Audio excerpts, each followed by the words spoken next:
will start the opening of the conference in 1 minute, so please make sure that you find your seat and feel free to try and get. Hope you all have had some breakfast and geared up to start the day. A power-packed day today. I think we still have some guests outside, but we are good to go.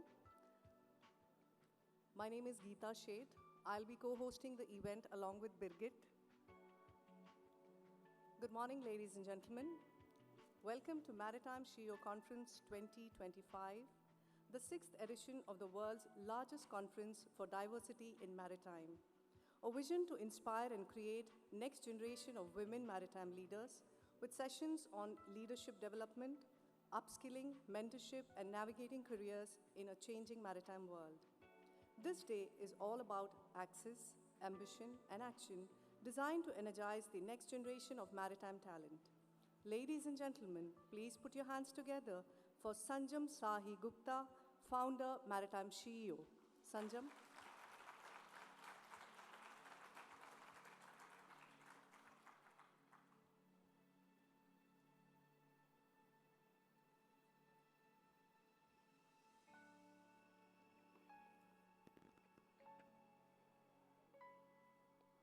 Good morning, everyone. Every time I stand here at the Maritime SheEO conference, I'm reminded of how far we've come and how many storms we've sailed through. When I first started in the industry, there were days when I wondered if I even belonged. Doors were slammed in my face, sometimes politely, sometimes not. And then I started building Maritime SheEO, and I saw another kind of door close. Doors that shut quietly by people who said all the right words in public, who spoke passionately about diversity and women's empowerment on stage, and somehow disappeared when it came to truly support this community. But for every door that closed, 2 other gentle hands reached out to help. A mentor who believed in me, a colleague who listened, a woman I haven't even met who said, "Keep going, you're not alone." And that, my friends, is what Maritime SheEO is all about. It's all about those hands. It's about a global sisterhood that catches you when the worlds forget that you're still climbing. When we begin this journey, we didn't start with a grand budget or a plan. We started with a vision to build a world where women in maritime could finally see themselves respected, reflected, and represented. And today, that vision stands tall. We now have women from over 77 countries, a vibrant, unstoppable community that shows what happens when women lift each other up. We've built safe spaces for women who share their stories unfiltered in our monthly mixers, our leadership programs, and our mentorship circles. And one of the most beautiful things ever to emerge from this is our community of over 100 female marine pilots across the world. Can we just pause and let that sink in? 100 women piloting vessels that carry the world trade, each one guiding massive ships safely into ports, and finally now finding a safe harbor of their own. Who would have even imagined this a couple of years ago? Each one of them is a symbol of what's possible when courage meets community. And that's why I say Maritime SheEO isn't just an organization. It is a movement, a home, and a hope. Because here we're not just talking about equality. We're living it, we're shaping it, we're proving it. And every time a woman says somewhere, "I found my people," I know we're doing something right. To our sponsors and partners, thank you for believing in us. Your support doesn't just fund a conference, it fuels an ecosystem. You power the leadership programs, the mentorships, the training sessions, the dreams, all the invisible work that lights up lives long after these 3 days are over. And to our speakers who have flown across continents to be here, thank you. You remind us that leadership isn't just about titles, it's about taking the time to lift others as you climb. As I look around this room today, I don't just see delegates or professionals, I see change makers. People who know that transformation doesn't happen by waiting for tides to change. It happens when we become the tide.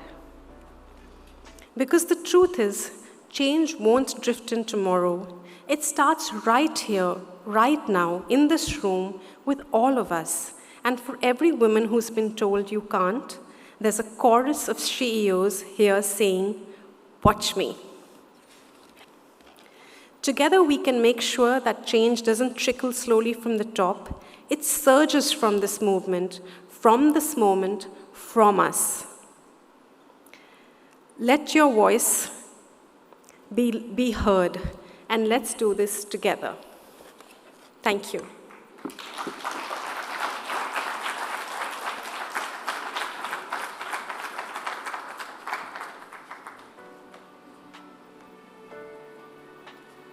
Thank you, Sanjum, for being the inspiration to many women in the country and worldwide too. Now we'll have the lighting of the lamp ceremony. May I request the following guests to come to the dais, please. Ms. Hyun Lee, Policy Advisor to the Minister, Ministry of Oceans and Fisheries, Republic of Korea.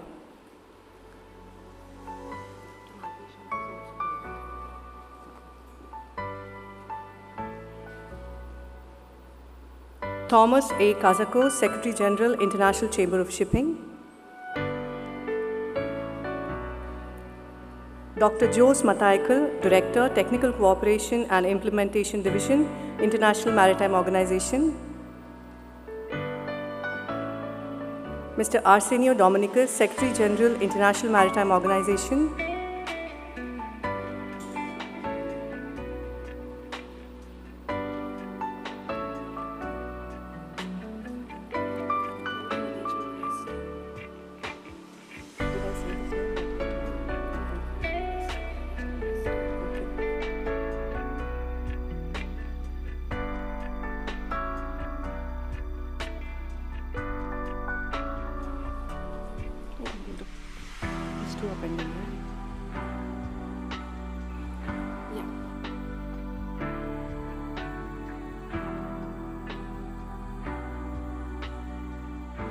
Honorable Marianne Siveston Ness, Minister of Fisheries and Ocean Policy, Norway, and Dr. Malini Shankar.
May I request everybody to stand up for the national anthem, please?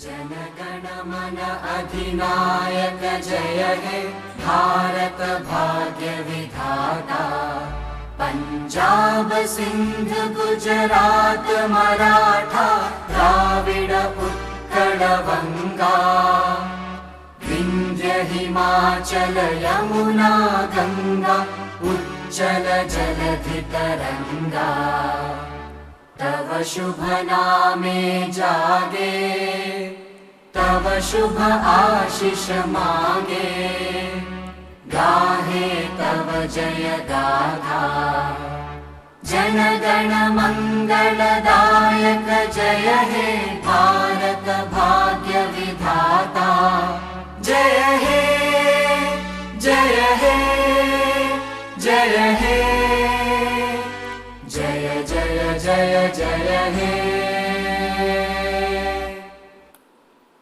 Thank you. Please be seated. May I invite Captain Kahalo on the stage for a felicitation ceremony, please?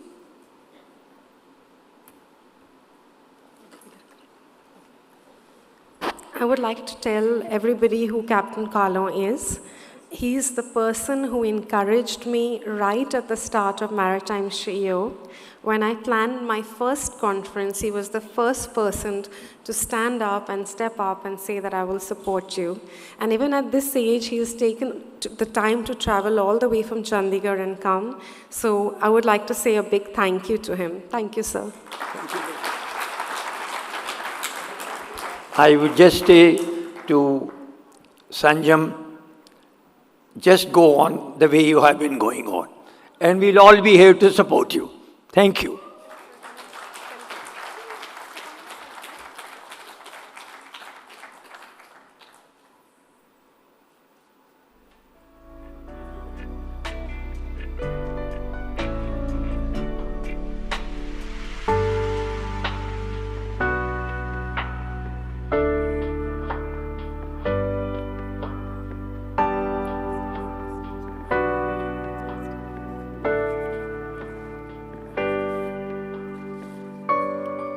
Before we go any further, we would like to thank our valuable sponsors: Platinum Partner, Norwegian Consulate; Platinum Legal Partner, Renata Partners; Diversity Partner, Fleet Management; Gold Partner, MOL Maritime India Private Limited; Gold Partner, Knot Ship Management Private Limited; Safety Partner, Sitara Shipping; Equity and Inclusion Partner, Selin Group; Leadership Partner, PSA India. Now I request Birgin Leoden to come over and take over from me, please.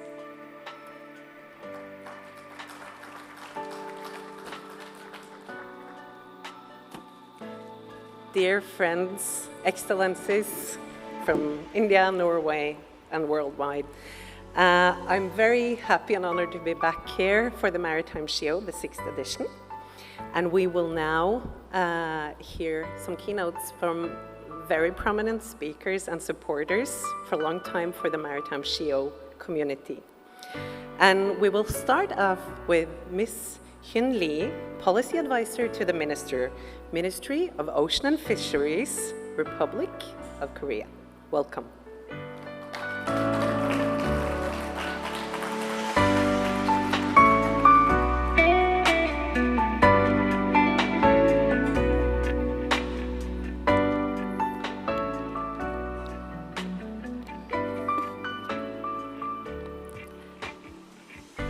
Your Excellency, Ms. Sanjam Saigupta, Ms. Marianne Sibeldichen Ness, Mr. of Fisheries and Oceans Policy, Norway, Dr. Jos Matejko, Director of TCID IMO, Thomas A. Kazakos, Secretary General of ICS. Distinguished guests, ladies and gentlemen, this is Hyun Lee, the policy advisor to the Minister of the Ministry of Oceans and Fisheries, Republic of Korea. It is a great honor for me to join this valuable event. I would like to express my sincere appreciation and congratulations for this meaningful event. All women in maritime, everyone who works for the gender equality, I would like to express sincere appreciation for all your dedication and contributions. As a woman working in the maritime field, it is truly an honor to offer these congratulatory remarks. It means a great deal to me. This year's theme, Believe, Achieve, Lead, embodies confidence, challenge, achievement, and leadership. It presents a clear declaration for women in maritime around the globe as we move forward. I served as president of the Student Council at the World Maritime University in Sweden. I served as chairperson of the Maritime Transportation Committee at the Busan Metropolitan Council, Korea's maritime capital. Now, I work for the Korean government, Ministry of Oceans and Fisheries. Throughout the journey, I have wanted to be assessed on the basis of my work and capabilities, not on the basis of my gender or any other features. I truly hope for the day the term woman in maritime is no longer necessary, referring to all of us as people in maritime. Are you ready for Make That World? I think this is the ultimate goal of the conference. Countries around the world are working hard to strengthen the expertise and leadership of women in maritime professions. IMO also has made gender equality and deliver a property. The Ministry of Ocean and Fishery of Republic of Korea is taking practical steps to build capacity and expand opportunities for women in the maritime sector. Korea, in partnership with IMO, established a trust fund in 2023 and has been promoting the Smart Sea Women project. This project aims to foster women's experience and leadership in the maritime field. It offers training in decarbonization and digitization to female government officers from 10 Asian Pacific countries. Building on these efforts, Korea also provides venue for global networking so that women in this field can connect and cooperate with one another.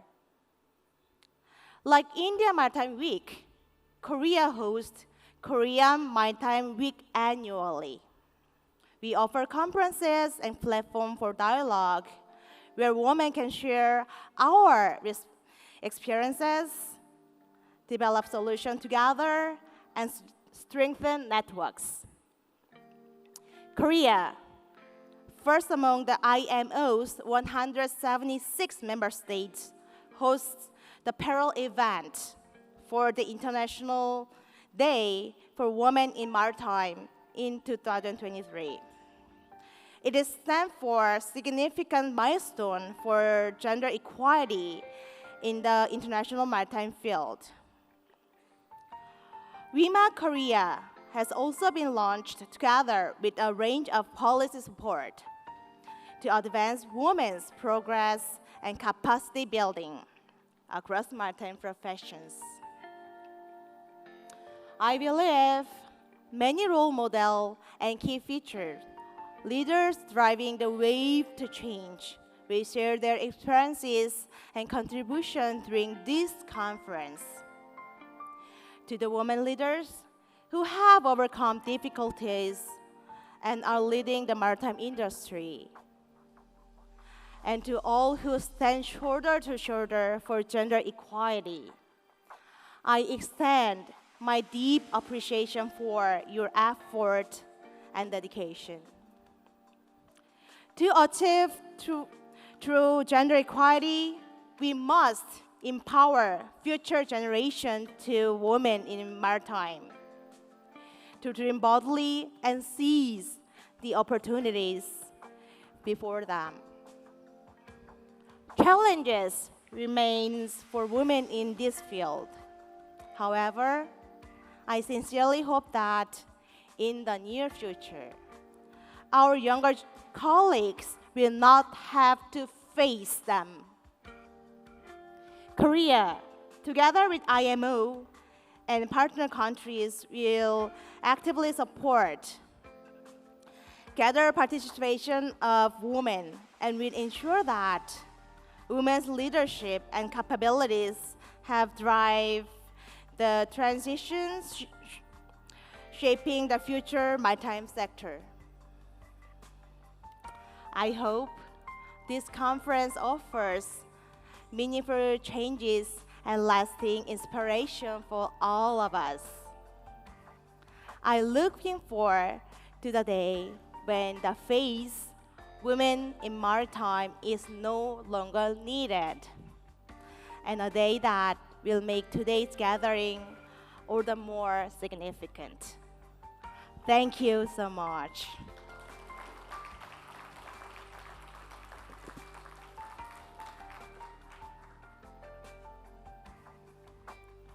Thank you so much for a very inspirational opening keynote. Next keynote out is Mr. Thomas Kasakos, long friends of women leadership and the young generation in maritime for many, many years, who's the Secretary General of the International Chamber of Shipping. Welcome, Thomas.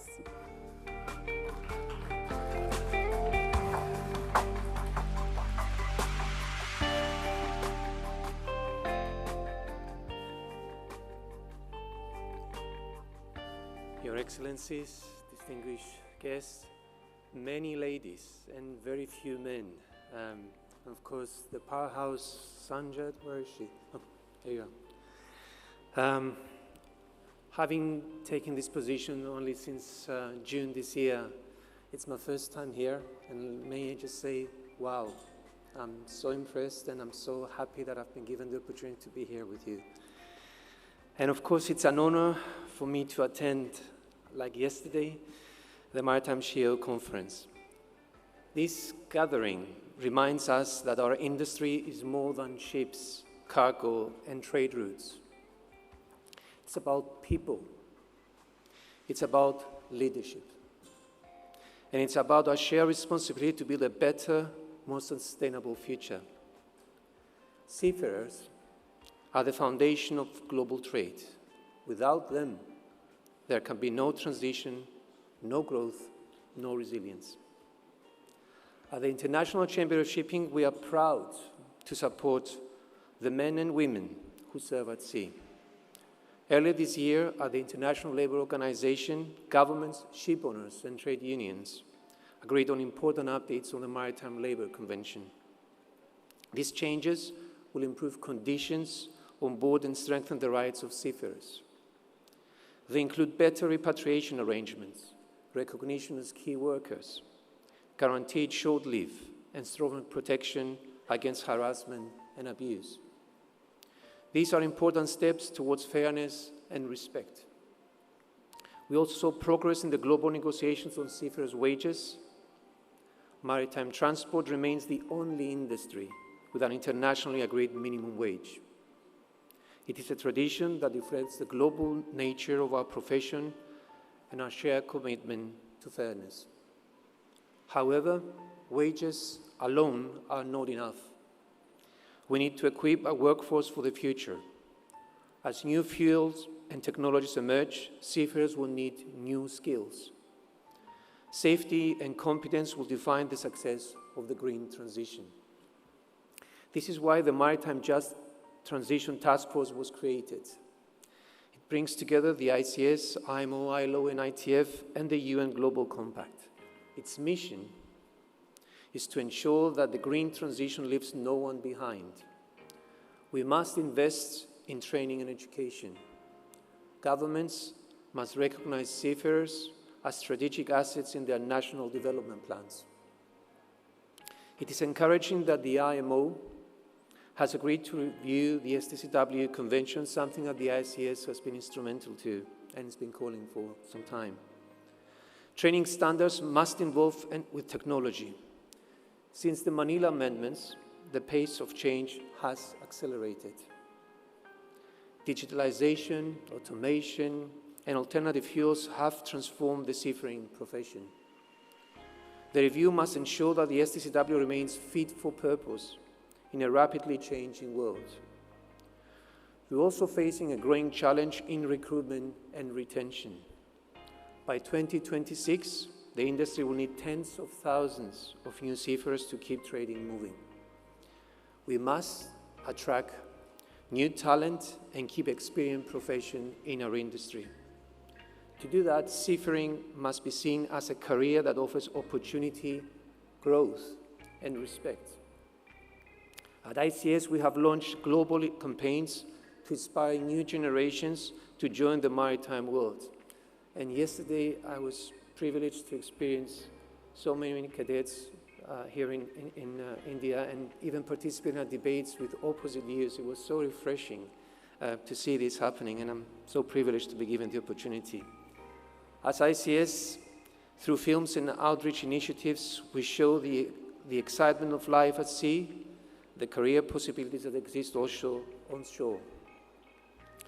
And of course, diversity and inclusion must also be part of this conversation. A diverse workforce is a stronger workforce. It brings fresh perspectives, new ideas, and better decisions. At ICS, we promote diversity through three main tools: the Diversity Tracker, the Maritime Diversity and Inclusion Charter, and the Diversity and Inclusion Toolkit.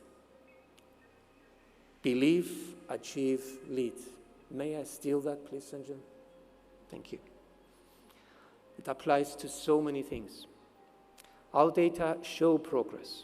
More women are serving in leadership roles. More are working as officers on board. Yet, women still represent only a small share of the global seafaring community. We can and must do better. True diversity, as has been said before, is not achieved through words, but through action. Companies must therefore review their recruitment and retention policies and ensure that opportunity is open to all. Every person who works in this industry deserves to feel valued and respected. Seafarers are no commodities. They are skilled professionals who make world trade possible. They deserve recognition, investment, and a clear path for growth. Our future depends on them. Without seafarers, there is no shipping. Without shipping, there is no trade. And without trade, the world simply stops. Our seafarers will be at the center of huge changes facing our industry. Shipping has always adapted to change. It connects nations, fuels economies, and keeps global trade moving. But now, our greatest challenge is clear. We must decarbonize. The world expects action. The industry stands ready. Yet, recent developments have created uncertainty. The delay in adopting the IMO Net Zero framework has left ship owners and investors without the clarity they need. Without clear direction, it becomes harder to make long-term investments that will drive the transition to zero or near-zero emission fuels. Our message, however, remains firm. Shipping is committed to decarbonization, but we need clarity. We need consistency. And we need one unified global system through the IMO to make it work. To make progress, we must focus on the physical infrastructure as well as on the human infrastructure. Clean fuels will not appear by chance out of nothing. They need planning, coordination, and investment. We know that India has serious designs to be a leading supplier of these fuels and have no doubt that this will happen. Shipping uses only a small portion of the world's fuel. The majority is used elsewhere. It will be the role of shipping to transport these fuels to industry. The question that must be asked, however, is how will this work on an international scale? This is a challenge that will only be solved with cooperation between nations and between industries. This is the purpose of the ICS Clean Energy Marine Hubs initiative. It brings together governments, port authorities, energy producers, and ship owners. Together, they can reduce risk and build the facilities needed for alternative fuel production, storage, and bunkering. Ports will be at the center of this transition. They are where ambition meets reality. They will receive, store, and distribute renewable energy. They will serve not only shipping, but also the wider industries that depend on the same energy systems. If we get the larger energy system right, shipping will have the infrastructure it needs.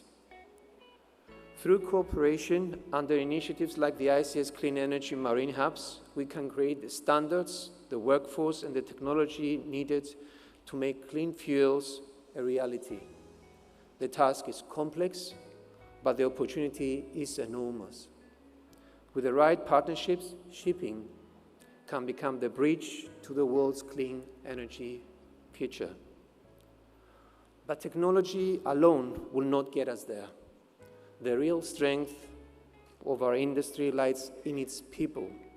So let us keep our people at the heart of every decision we make. Let us work together to create an industry that is cleaner, fairer, and more inclusive. The challenges before us are great, but our capacity to adapt and to lead is greater still. The maritime industry has always risen to the challenge. I have no doubt that with vision and collaboration, we'll do the same again. And with that, I wish the conference every success and many, many years to come. Hopefully, we'll be here to celebrate with you. Thank you so much.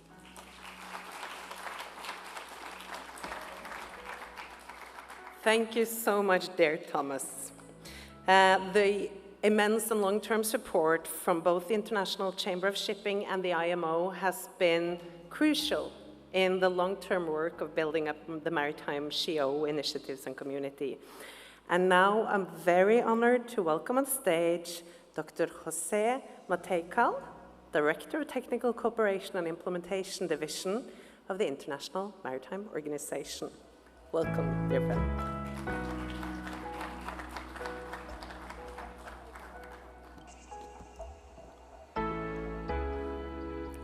Honorable Minister, Excellencies, Sanjam, friends, the dreamers, the SheEOs of the maritime world, very good morning.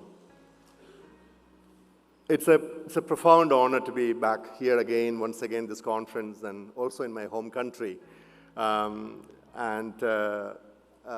thank you very much for inviting IMO to be here once again. And I chose a topic of my talk as the waves of change, women in leadership in green and digital transformation. But before going to that, I just wanted to share a little bit of experience that I had this year that stayed with me ever since I visited a yard in Bangladesh. So it's nothing to do about greening right now. And it was a hot summer, humid. I was working in the yard. The manager giving me a tour of the yard. One of those toughest places that you can imagine, where very male-dominated sector that you can ever imagine on the face of the earth, a ship recycling yard. And there was a lot of noises and cranes moving ship parts and steel cutting, and I could hear a female voice from behind me, "Sir." So we both turned back, and there was this middle-aged lady walking towards us, and I could see from her face, her face was weathered by the sun or the life's changes, challenges all. And she came to us and she said, "Can I talk to you, sir, in Bangla?" So the manager started interpreting to me, and I said, "Of course you can." I thought she was going to tell me how hard the life in the yard is going to be, or for the women. And she shared something different, and she shared a story. Her husband was working in the yard for 20 years, and last year everything changed when he had an accident and he couldn't work anymore. And he was the only income earner for the family. And they had a daughter who was bright, ambitious, wanted to be a doctor, and about to go to university. So the whole income stopped, she had tears in her eyes, but then suddenly she smiled. "Sir, everything changed this year." And she said she has a job now in a yard, in an office within a yard. And she has an income, for the family. And she is sending her daughter to the medical school now. And the daughter wanted to be a doctor to help the yard workers. That was her ambition. And then she said something interesting. She said, "Sir, I was told that there was a project behind this change. There is some laws changing in the country, so the yard owner came to us and said, maybe we can take a few women into the yard." And she applied and she got this job. And she said, "Sir, whoever did this, please go and thank them for me." And she smiled at me. I said, "Yes, I will." And then she went back and I continued the tour. And I knew that she didn't know the whole story of this. She didn't know that there was a project called Sensrec, funded by Norway, who actually spotted this big gap, that there was a legislation in the country that prohibited women entering the yard. And literally a legislation for probably generations. It was developed for various other reasons, cultural, or it was very difficult to work, and the conditions were not very good, but there was legislation that prevented the women to entering the yard. And she didn't know that the project had sent an expert, a women expert, to Bangladesh to talk to the yards, to the workers, to the managers, to the policymakers, convincing them that exclusion is a waste of talent. And she didn't realize that this consultant expert worked with the Vista in Bangladesh to organize a career fair for the women and brought the yard owners and discussed career opportunities, where the yard owners came forward and said, "Now the law is changing, we can take some women." And she didn't realize at all that the women expert was from India, who actually worked with another formidable woman, a secretary of the ministry, who dared to change the norm and change the law and open the doors that were actually closed for generations for the women to enter the yard. And she did not realize at all that women who went from India as an expert to help work from yard to yard and convince the people and organize all this is none other than our Sanjam.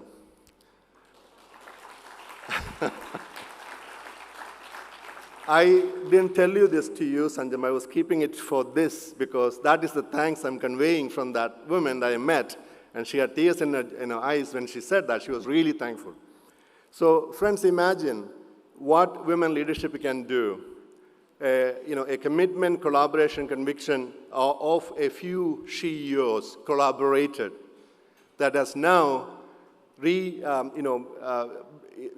dignified this woman now. She has an income, rebuilt her family, and helped her, achieving her daughter's dream to become a doctor. And the doctor could probably saving lives in those yards. And imagine that this is the power of leadership. This is the power of the SheEOs, people like you. And it's not the power that commands, but it is the power that transforms. And it's not the power that divides, but it's the power that multiplies. Because when Maritime SheEO gets into that role, it's not about changing policies, it is about changing lives. And that's a very clear example of the impact that you, all SheEOs, can and are doing right now. And I congratulate you for doing those roles. And now back to my topic. That was, it wasn't intended to share this point, but a few points, especially when today we are at the turning point in the maritime history, the twinning transition, the green and the digital. And you just heard from Thomas as well, the challenges ahead. And these changes reshaping the shipping faster than at any other time in the modern history. And we are reinventing how the ships are powered, how ports are managed, and how oceans are protected. And yet, amidst all this transformation, one truth endures. Shipping is about people, as Thomas said. It is about the courage at sea, creativity ashore, and collective responsibility for our planet. At the IMO, our mission is to be the global compass guiding this transition, steering the maritime world towards net zero emissions, digital transformation, and inclusive growth. And today, as we talk about sustainability, innovation, and the future, we must also talk about women, because women are at the heart of every meaningful transformation, including the green and digital transformation. From the ship design to digitalization, from fuel innovation to logistics, women are steering the maritime world into new frontiers. In Norway, women engineers are leading research on ammonia and hydrogen fuel ships. In Singapore, women innovators are developing digital twins and smart port systems. And here in India, women captains, naval architects, and entrepreneurs are breaking barriers that once seemed unbreakable. At IMO, we have long believed that inclusion is not a favor, it's a force multiplier. We have a Women in Maritime program, as many of you are familiar, that was launched in 1988. We continue to open the doors for women worldwide. Our IMO Vista Women in Maritime survey, that I'm sure some of you are familiar and contributed to, the first of its kind, has mapped the real progress and highlighted how visibility leads to opportunity. Data of this kind is so crucial for us to measure how we are progressing. Across 6 continents, our Women Maritime Associations, the WIMAs, as you know it, and they are actually building the next generation of maritime leaders, not by competition, but by connection. Because inclusion is not just about fairness. It is about better outcomes, safer ships, smarter solutions, and more sustainable seas, and the action on the ground.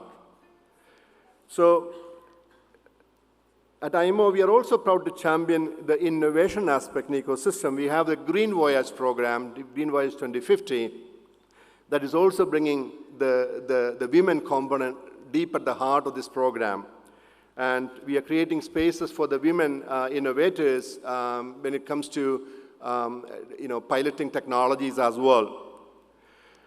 Now, there are some other ongoing IMO work that I want to highlight, which is actually, again, focused on women leadership and inclusivity.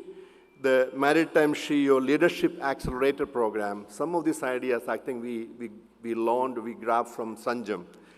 The launch of the IMO Vista International WMU Maritime Women Leadership and Empowerment Training course at the WMU, the World Maritime University, that you once attended. And that was inaugurated this year, strengthening leadership capabilities and preparing women to step into the leadership roles when opportunity arises. Then we have the women, the Maritime Speakers Bureau. I don't know how many of you are aware of that. Can I have a show of hands? How many of you are aware of the Maritime Speakers Bureau? Very good. At least 5 or 6 of you are aware of this. It is a platform that connects qualified women and maritime experts with global events, so that when we look for speakers, we know, whom we can invite to those conferences. So if you are not registered, please do so that we can hear these voices in those conferences. Then we have, of course, the International Day for the Women in Maritime that we all celebrate. And that's, again, continuing on, and it's getting strength to strength. Then we just heard the Smart Sea Women project that's funded by Korea, focusing on Asia, especially on the 2 areas of decarbonization and digitalization. We are actually trying to provide training so that mid-level women in the career can progress to the next stage. A great example of how these actions can be done on the ground. And we are just starting a great initiative, again with the government of Norway, the Turning the Tide. And thanks Norway for the funding. We are just about to launch this big movement, again focused on women, where we will also be actually reaching out to the school children and engaging them and getting their attention to this area, and also helping with the leadership training areas.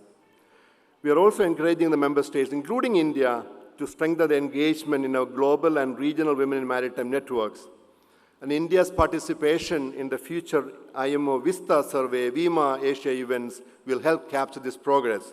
So we do hope that India will participate in the surveys in the future.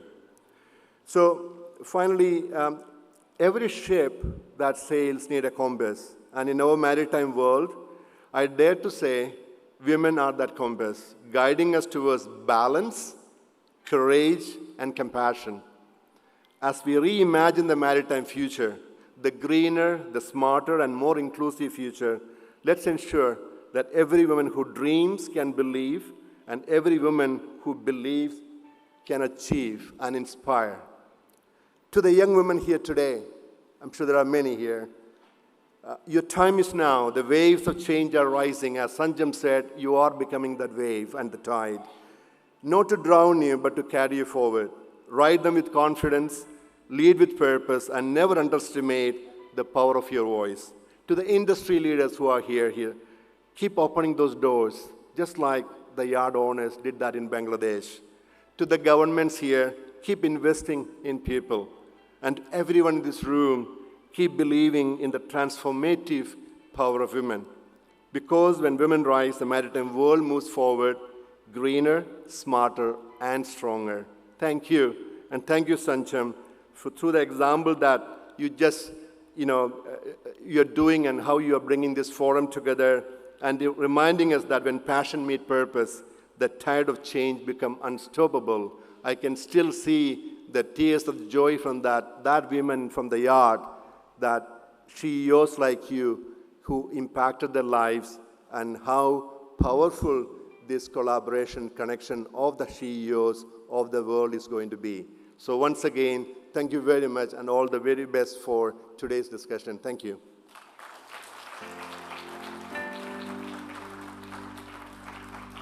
Thank you so much, Jose, for very supporting and inspiring words. We will now have a message from Mr. Arsenio Dominguez, the Secretary General of the IMO, coming on the screen now.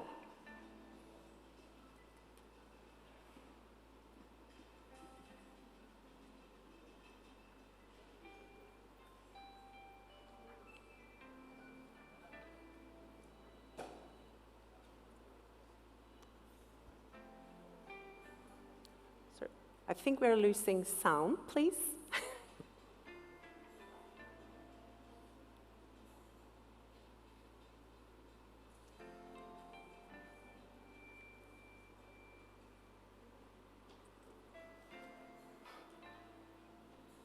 Disproportionately low.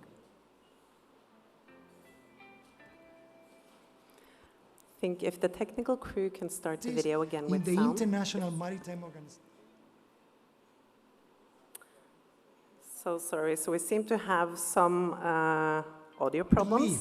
Achieve, lead.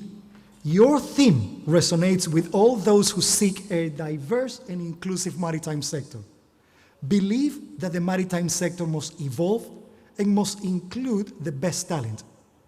The IMO Vista International data in this year's Women in Maritime survey provides a stark reminder. Female representation is still disproportionately low. Women account for only 19% of the workforce in maritime national authorities in the International Maritime Organization's member states, and 16% of the private sector workforce, excluding seafarers. These numbers highlight the urgent need for continued action. But we can achieve change. Many initiatives are working on breaking down barriers, so that women are supported in their maritime journey. The Women in Maritime Associations established with IMO provide networking in Africa, Arab states, Asia, the Caribbean, Latin America, and the Pacific, covering some 152 countries and hundreds of members.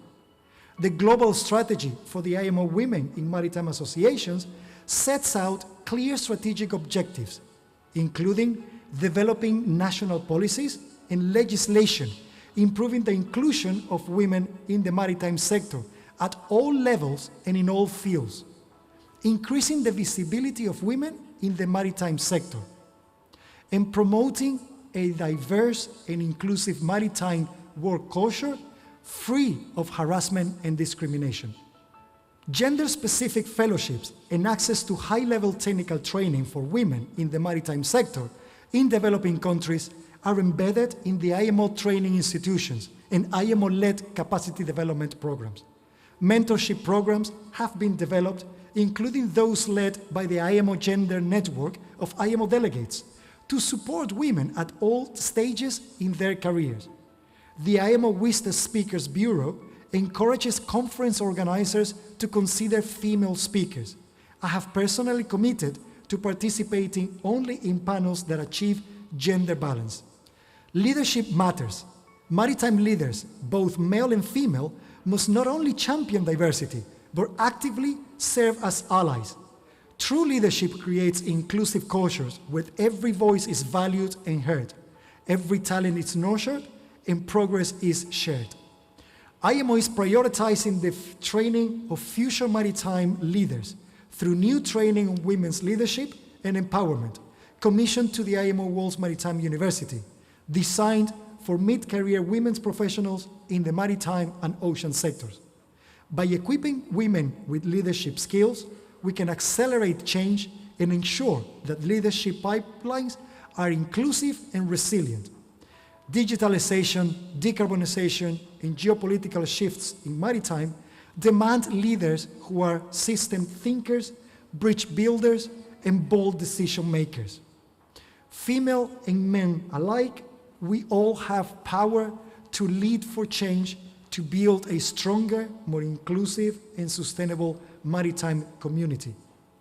I wish you a successful conference.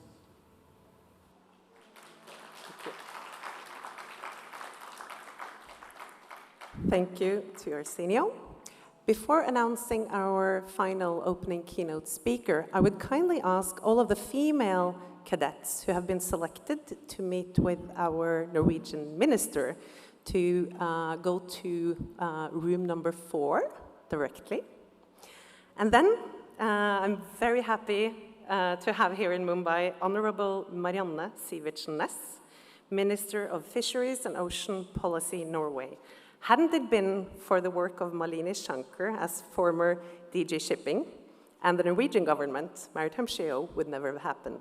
So we are extremely grateful for your strong and long-term dedicated support. Welcome on stage.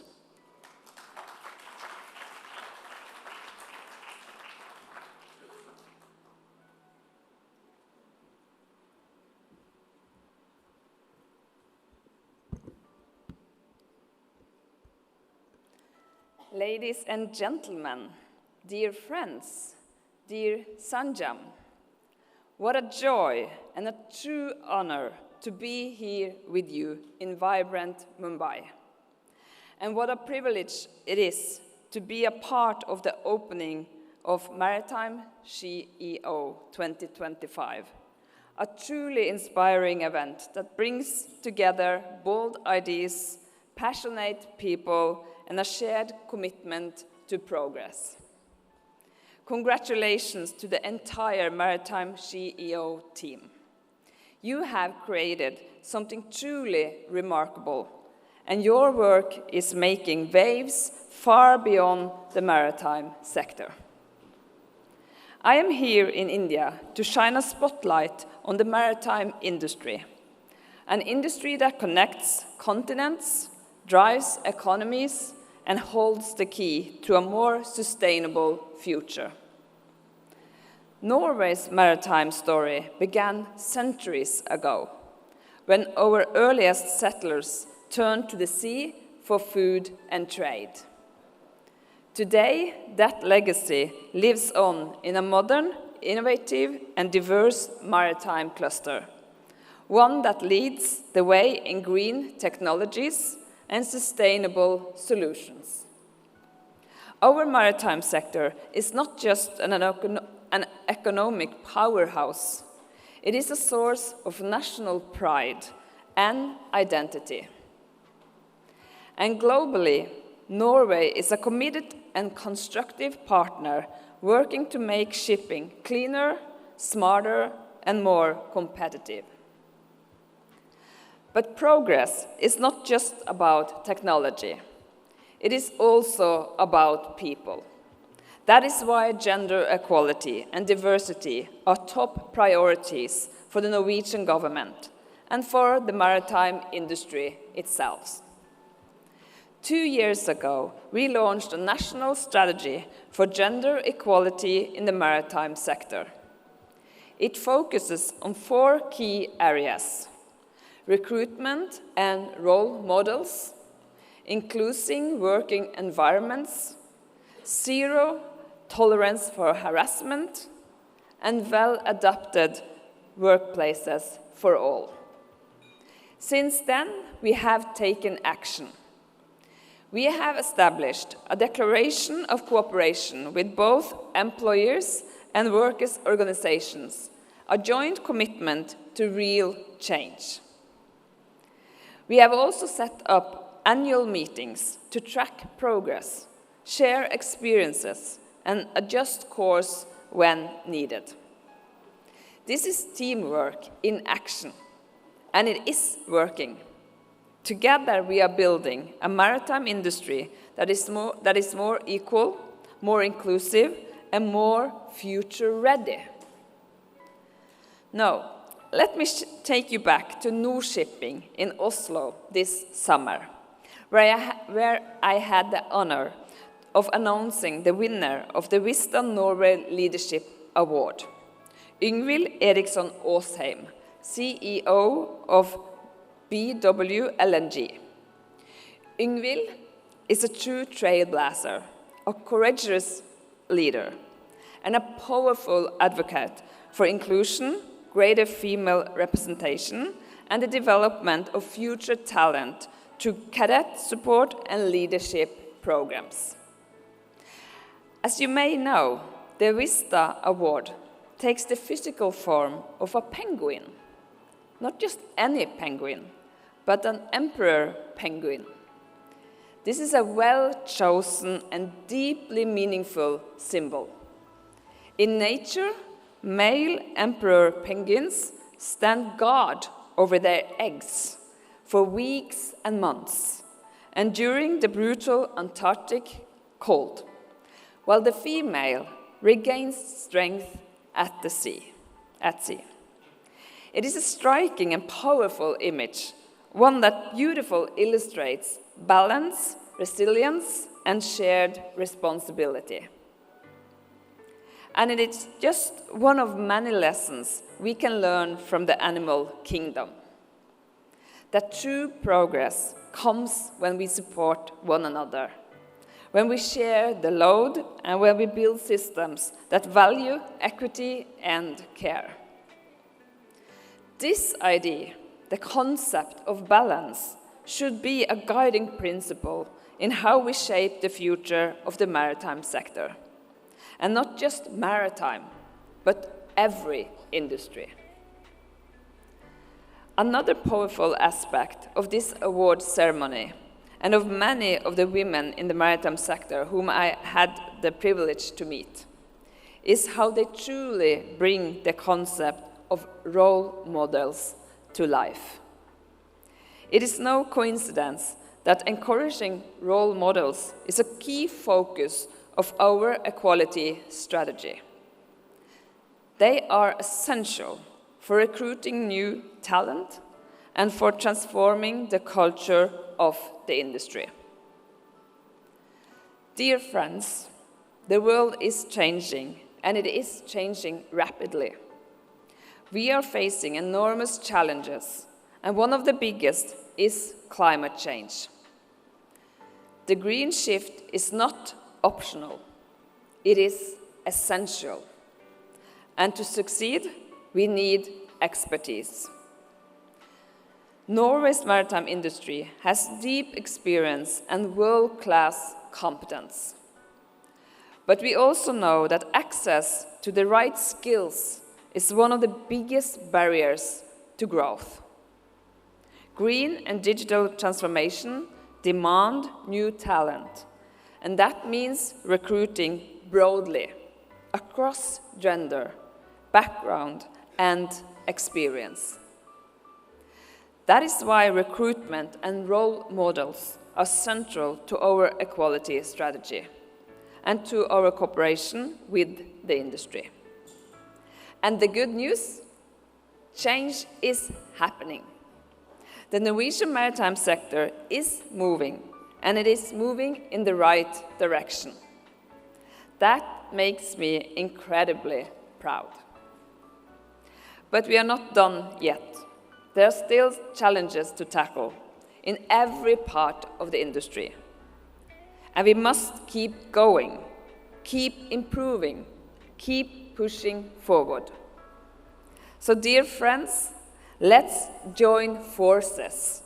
We must work together across borders and sectors to increase the proportion of women in the maritime sector. The maritime workforce is international at its core. We share our seafarers, our knowledge, and our future. Let's celebrate diversity. Let's champion inclusion. And let's make it part of everything we do, every single day. With these words, I wish you all a fantastic conference. Thank you for your attention. Thank you so much. And I know you're in a hurry, Marianne, so we just have a quick gift.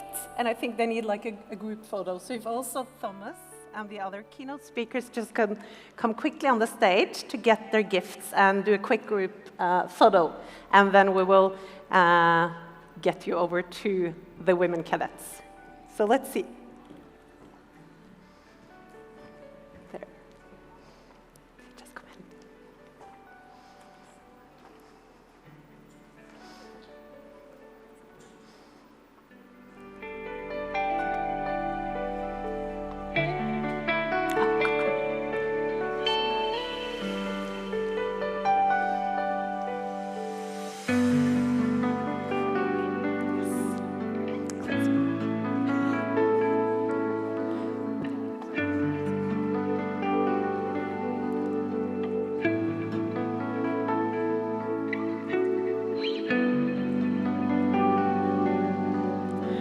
Thank you, everyone, and thank you for the help.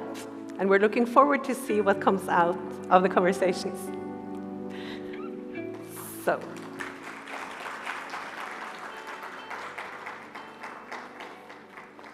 let's see. That concludes the opening keynotes. And Gita, my co-host for today, will introduce the next part.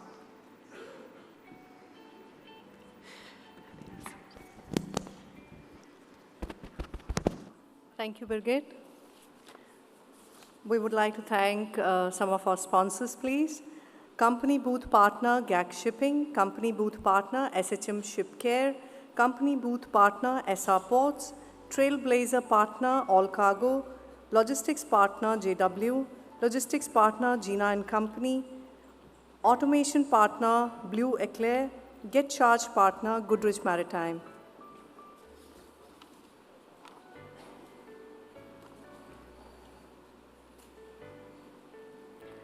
Now we have a keynote panel discussion, Anchoring Power, the Leadership Table. May I invite Johansen Christensen, co-founder and Chief Executive Officer, Global Maritime Forum.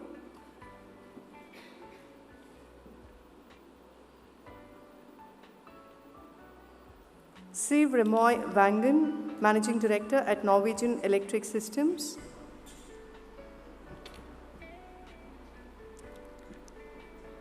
Dennis Kirdar True, Managing Director, AMEA Switzer.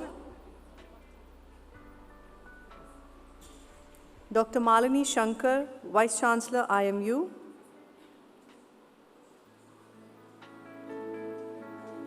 Moderated by our very own Birgit Leodin, founder, the Ocean Opportunity Lab.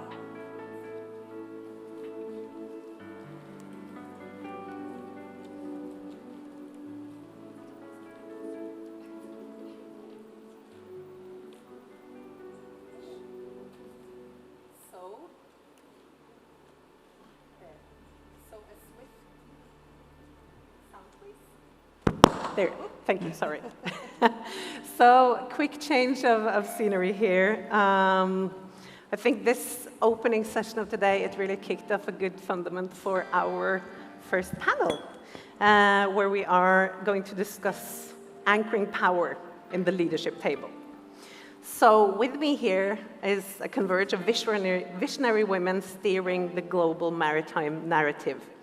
This high-level conversation brings together some of the leaders that truly redefine what it means to command influence, drive transformation, and build inclusive leadership cultures at sea and ashore. And with me, I have Dr. Malini Shankar, who is also our guest of honor at the Maritime SheEO every year.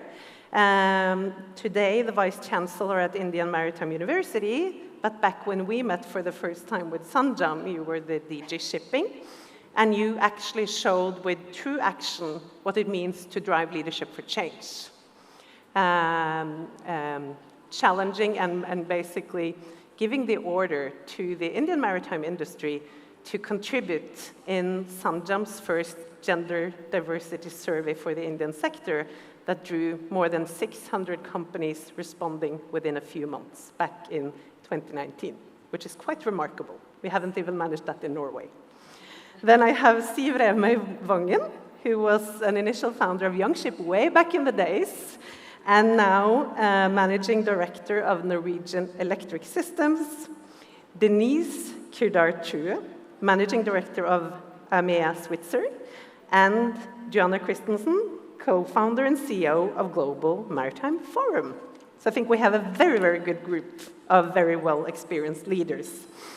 And we are structuring this conversation in three different sections. So I have asked the panelists to prepare, starting with redefining leadership in maritime.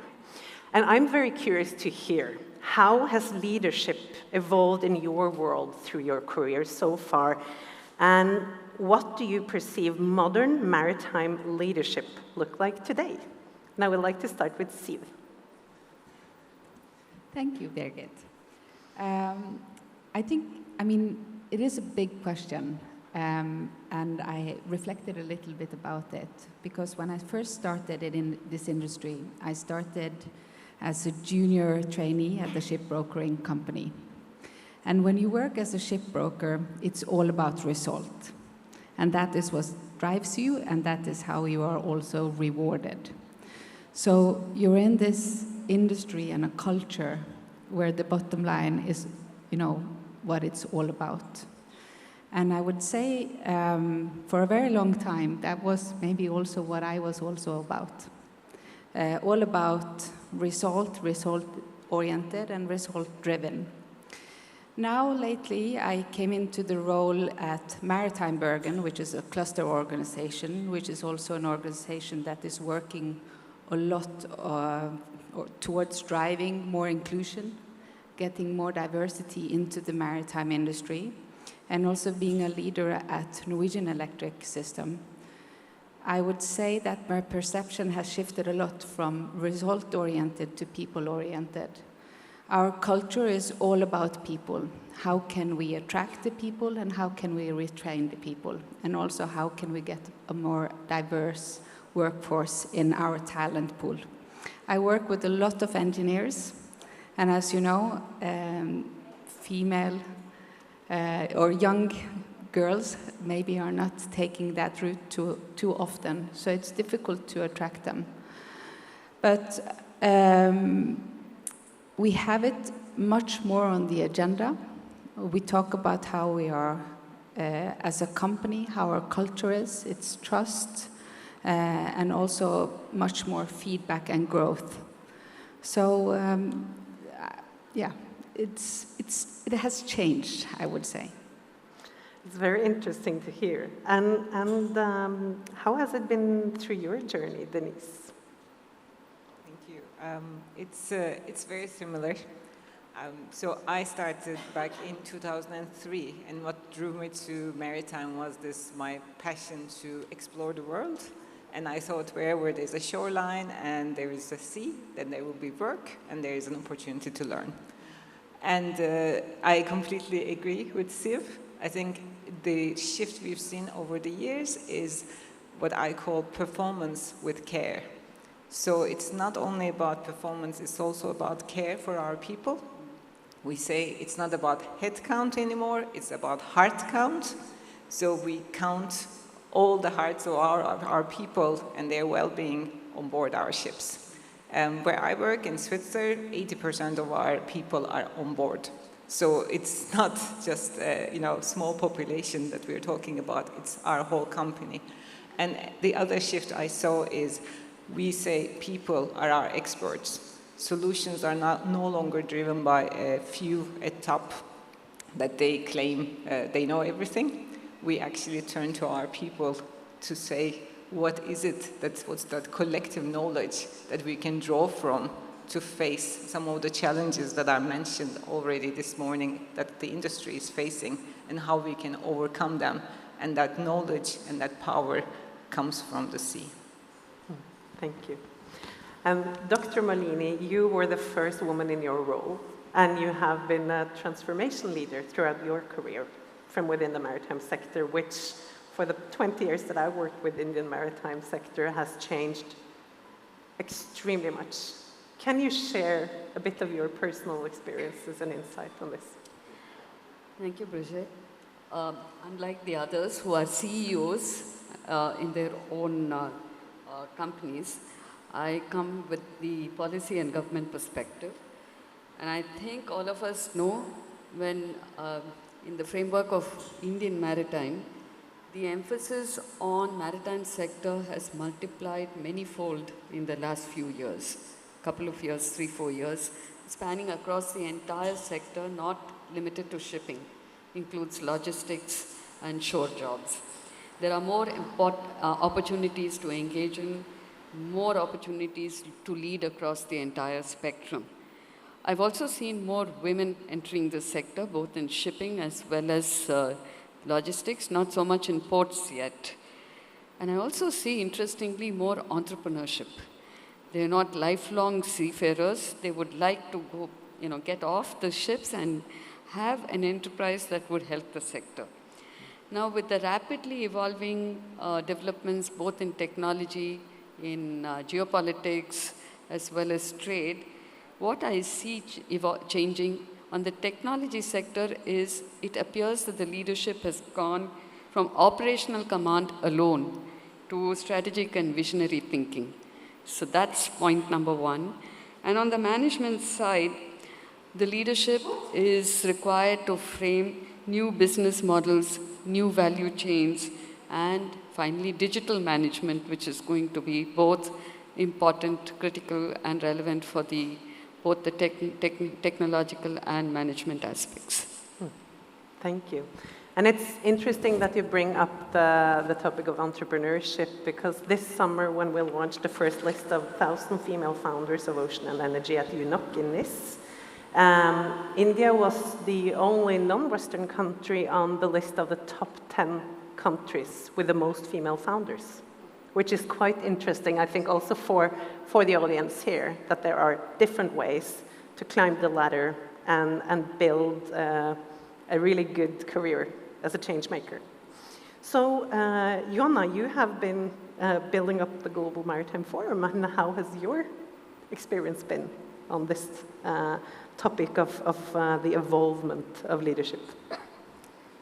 So I think my journey in the maritime sector is perhaps a little different than most others in that, first of all, I came to maritime a little later in life. So most of my career has been outside of maritime.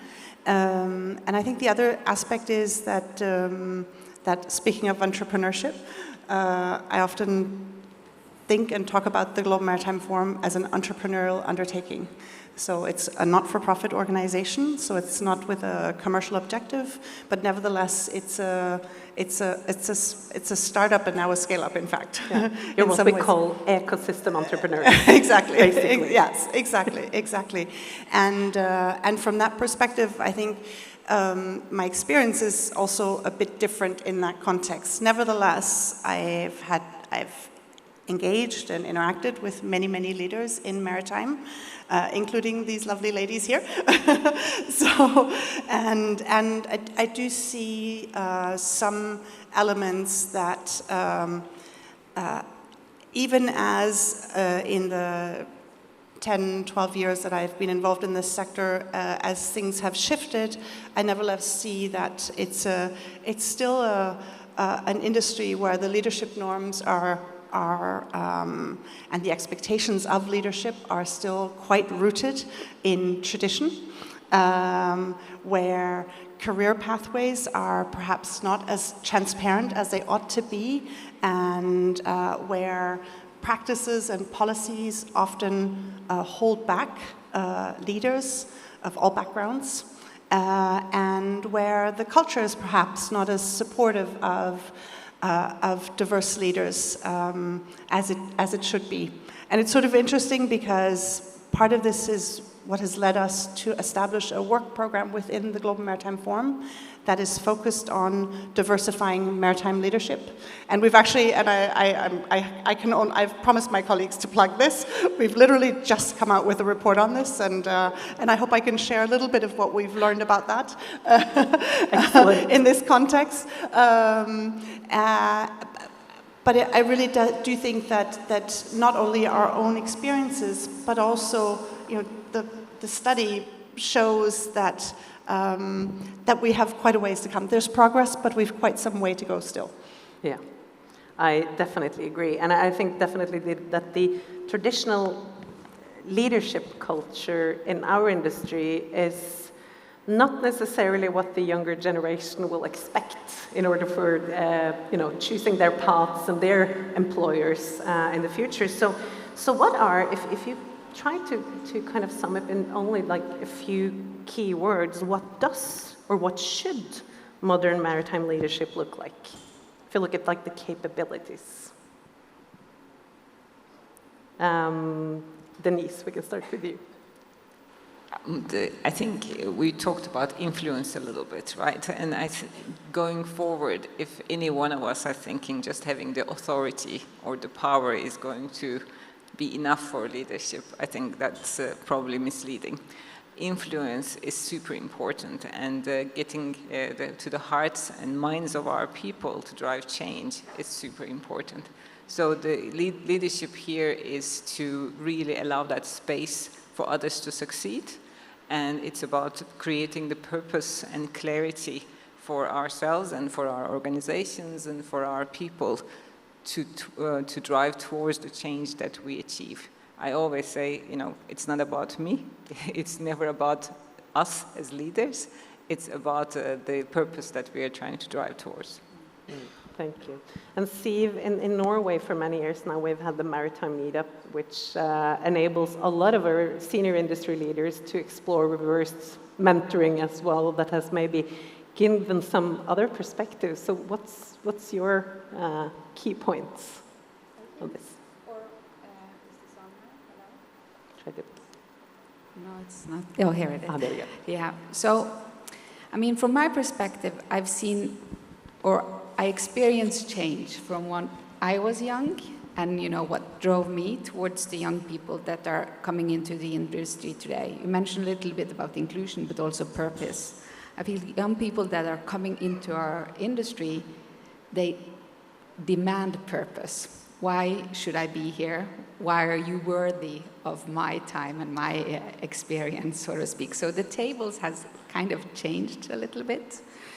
So I think for us, working as leaders in the industry and as company competing, for the future talent, we need to have this awareness that young people, they want purpose and they also want work-life balance. So it's a completely different world, I would say, today than when I also started back in early 2000. And for me, I think it's inspiring because it also motivates me to kind of change and evolve and also want to become better as a person and as a leader. And I think this is something that will also benefit our company as we are on a growth path. It's interesting because we move from leading top down to maybe lead from the bottom up to grow and nurture people. And Dr. Malini, I think we've seen a lot of this also in the Indian sector. I think our session yesterday with students and cadets on stage really showed how the young generation is truly changing, much more outspoken, bold, and proactive. So what will be the key leadership capacities for the modern leaders seen from your perspective? I will just divide it in two parts. I think just a few minutes earlier, Mr. Jose Matekal, he actually related the story of how Sanjam influenced somebody and how indirectly it helped somebody right at the bottom. I'll give another example. And it need not come from just a woman. That's why I need to give the other example. The state government, many years ago, wanted to be inclusive in hiring, the base level people, women, to be electricians. It's called wiremen, electrical wiremen. These are the people who go to the villages, and when the transformer shuts down, they climb up the poles and actually set everything right. And they were just men. So the state government actually said, okay, state government means one person who was heading the electricity board, said we need to hire women.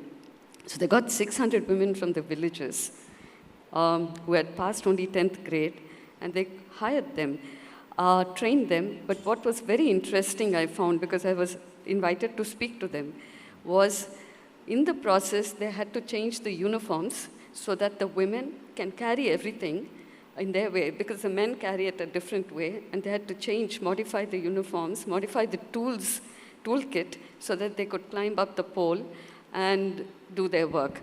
It's a different set of story that I can relate about how the women were very happy to do that and they didn't feel intimidated. But what I wanted to say is that leadership of somebody heading the electricity department to not only say, I want to be inclusive, I want to get these tribal women from the small villages, I will give them a job which is not at all traditional, but I will also think about, how they can perform, to facilitate it. I think that's what leadership is about. The second part, as I said, is I remember when I entered service, I was a trainee officer, and the boss said, listen, there are two types of leadership. One is you do all the work, you keep doing all the work, you have to prove that you can do the work. And it is easy in the beginning, but you're going to do all the work in the end. The second type is you empower and you enable and you make sure there's a second line of command understands your common objectives. That's harder in the beginning, but in the long run, that is easier for you. And I think that's the second kind of leadership, which is harder in the beginning, that I would recommend, because once you have a group of people who understand what your objectives are, they'll be able to translate it, they'll have a direction, they'll have, a goal, and it gets done, irrespective of which sector, but maritime sector probably needs a lot more. I agree. When it comes to safety, if I can just add one more thing. Absolutely. Yesterday I met a youngster who said, ma'am, there is no session who tells us how the companies and the organizations are actually making it safer for women to be on board. Good point. I didn't have an answer to that. No. So I said, yeah, we'll include that in the next year's sessions. Yeah. Next year. Absolutely, we'll make some notes of that.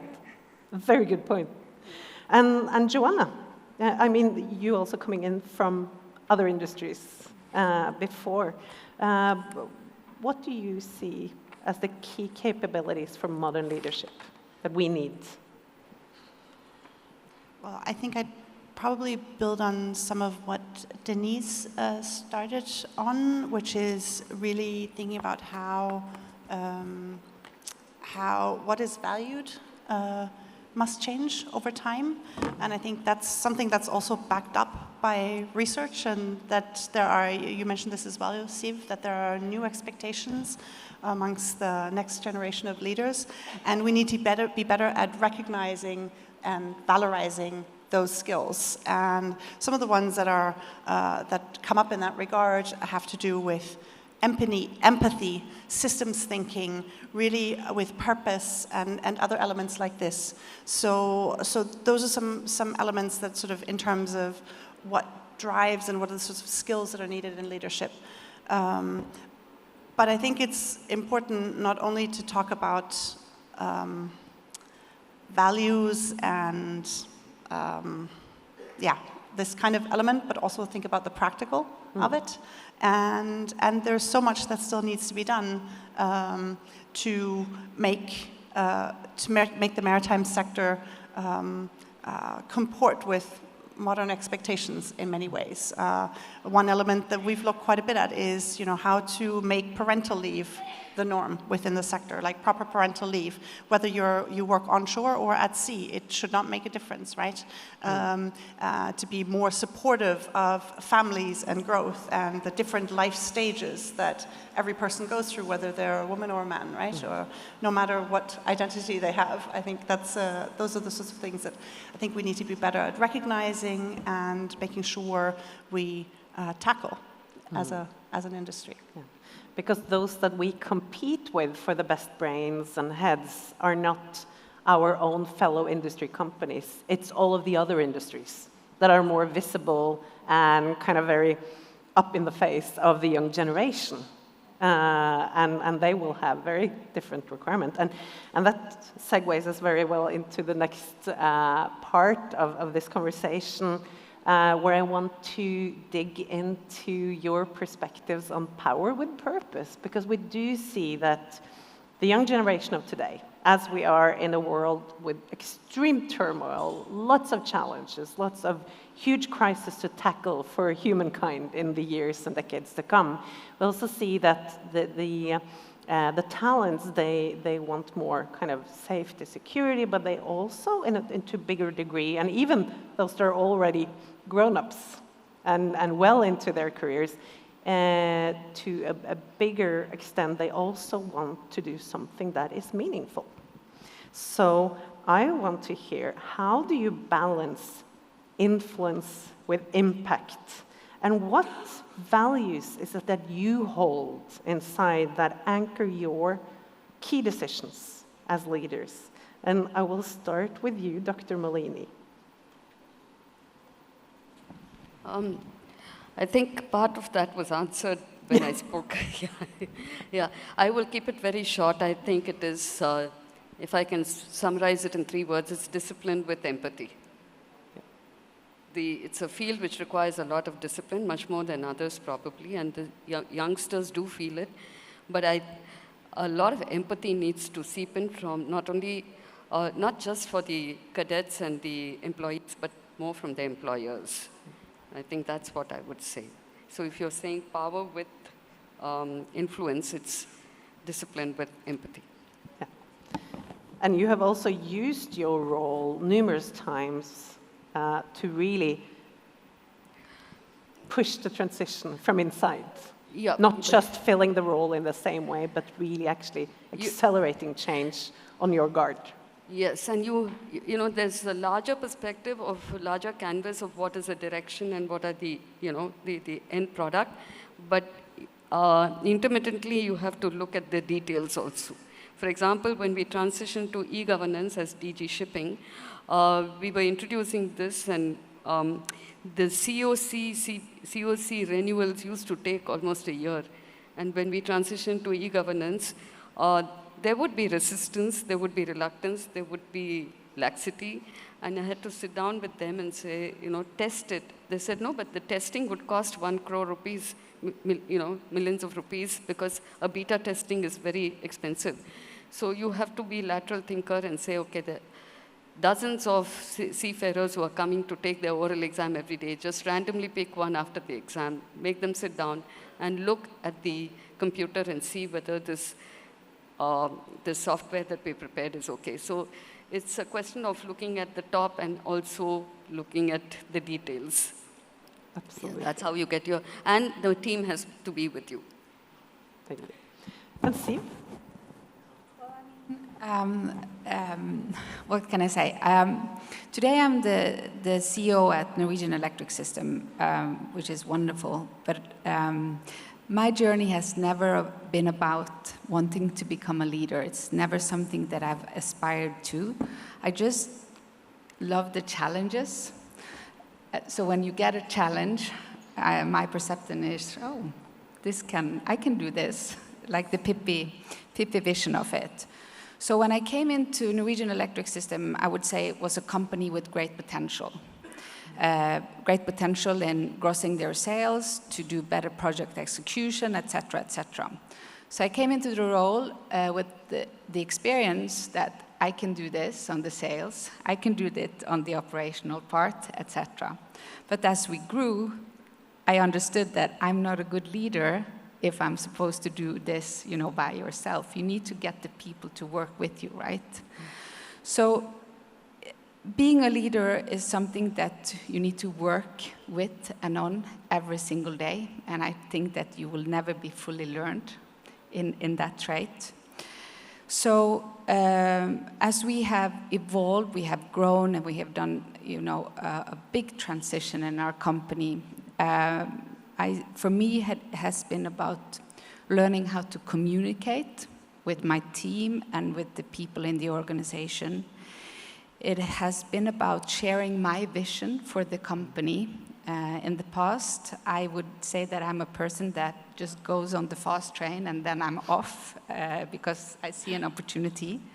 So it's about sharing and communicating the vision and getting the people with you. It's about building trust, that the people can trust me, but it's also about me trusting them to solve the problem or the task or whatever in their manner. Maybe completely different from what I would have done, but that's perfectly fine, right? And including them in why we are doing the things that we're doing and empowering them in this journey. So, to be a leader and, as you say, influence with impact, it's a big cocktail of a lot of things, and I think it is really difficult. But when you see that people are thriving and that they are growing and that they're enjoying their work and, we are making the change that we said that we wanted to do, for me that is, truly inspiring. It gives me a good feeling to see other people grow and get credit for the work that they're doing. Fueling your own battery. It's also a way of saying it, yes.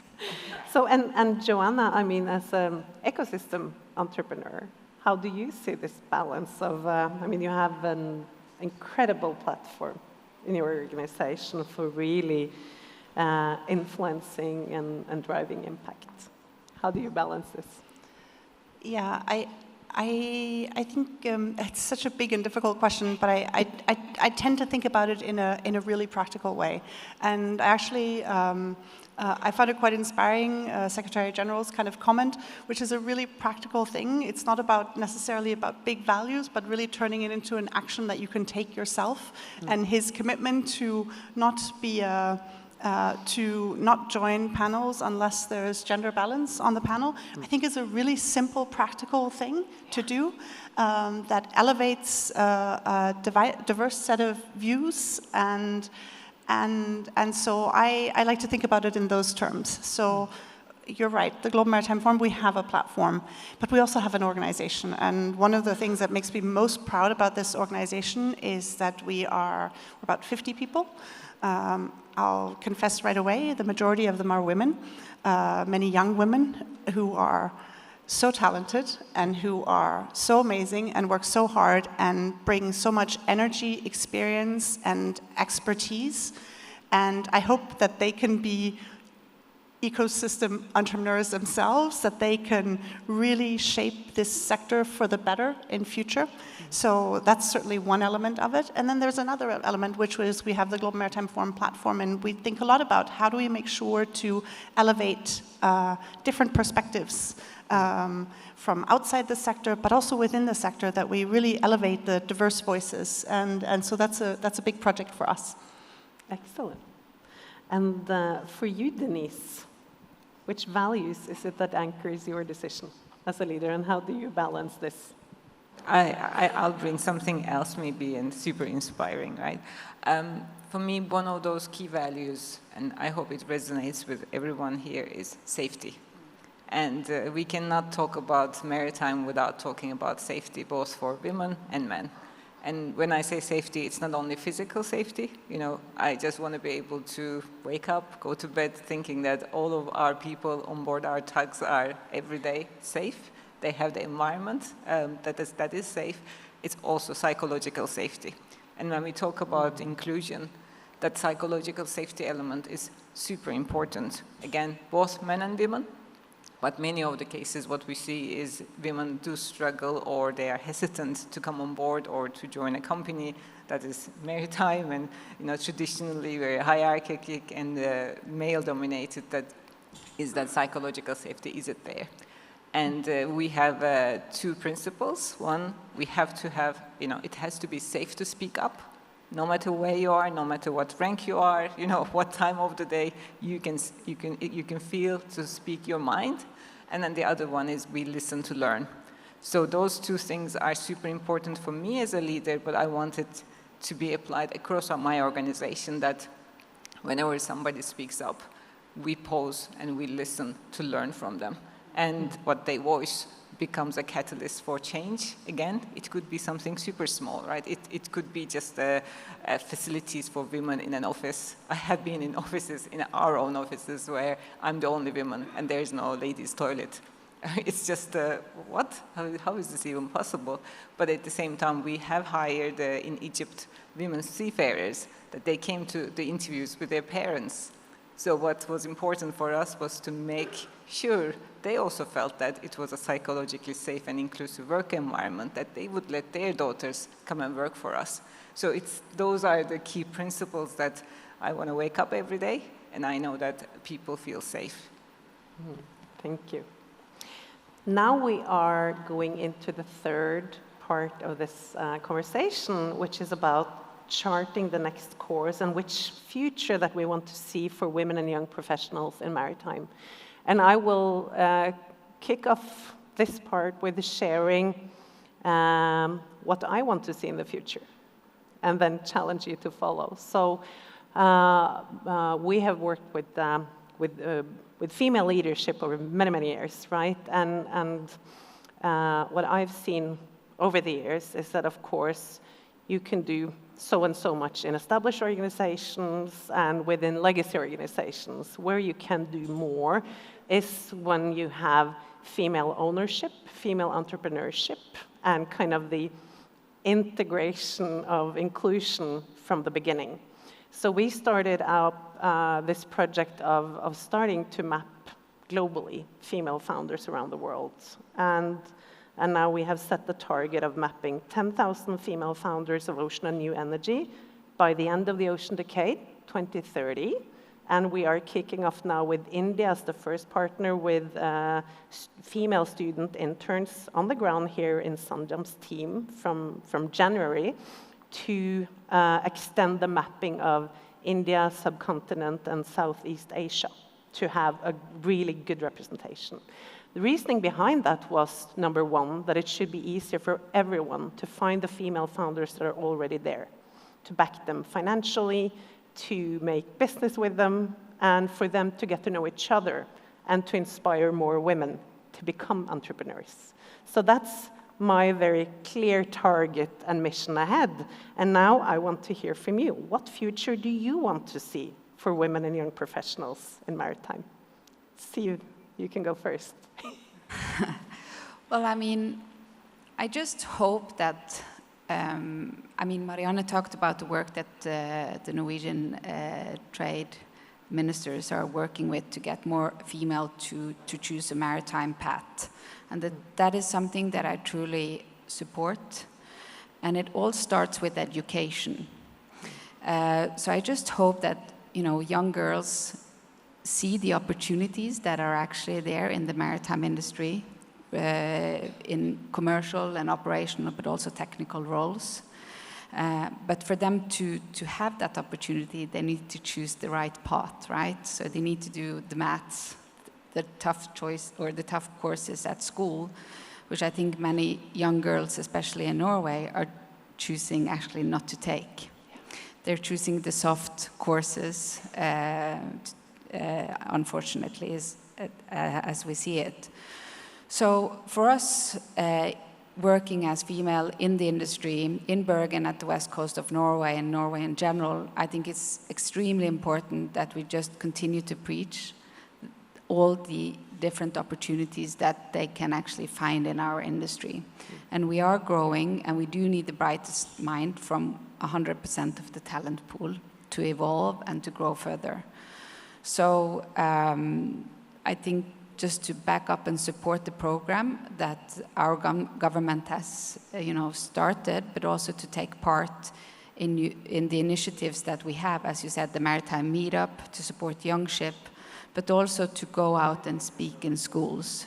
And in Bergen, there is one particular program that it's called with the Bergen municipality, that's called Hva vil du bli, which is what do you want to become?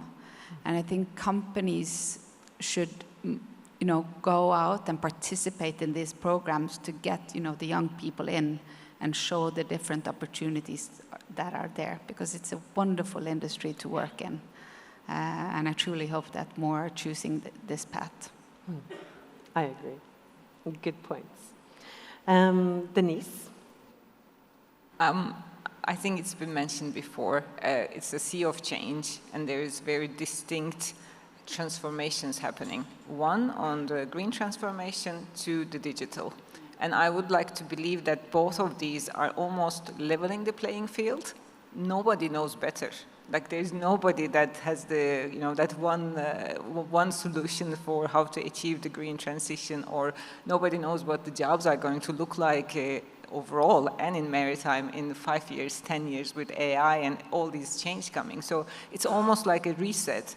And I wanna see, 2030 come, that we actually use this opportunity. This reset was an opportunity to level the playing field, and we allowed women and men to grow at equal pace. And in many cases that women are more encouraged to step into this field that is new, and it's something that requires creativity and new thinking, and that they can bring all that that is sitting there, the potential that we are sitting on, into the field.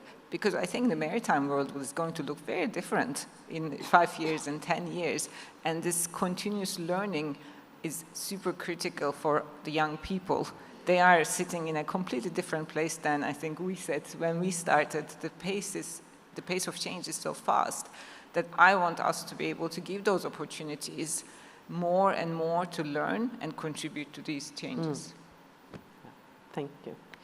And Dr. Malini, we have, here in India, we have an amazing influencer bringing people to the ocean without necessarily thinking first about the maritime, with Afroz Shah and his movement on beach cleanings. And I discussed with him yesterday about all of his visits to schools and universities. How could that kind of be combined with opening up this young generation's perspectives to also see the future career opportunities? So what's your vision? Okay, charting the next course, like you say. Point number one is when it comes only to the women, it is actually like they say, what are we doing to ensure their safety? What are we doing to ensure their career progression? Because even on the shore jobs, there are women, the feedback shows that the women need to be given more opportunity to go up in the career. More training, more orientation, more hand-holding. That's number one. Number two is for both women as well as men, the young professionals.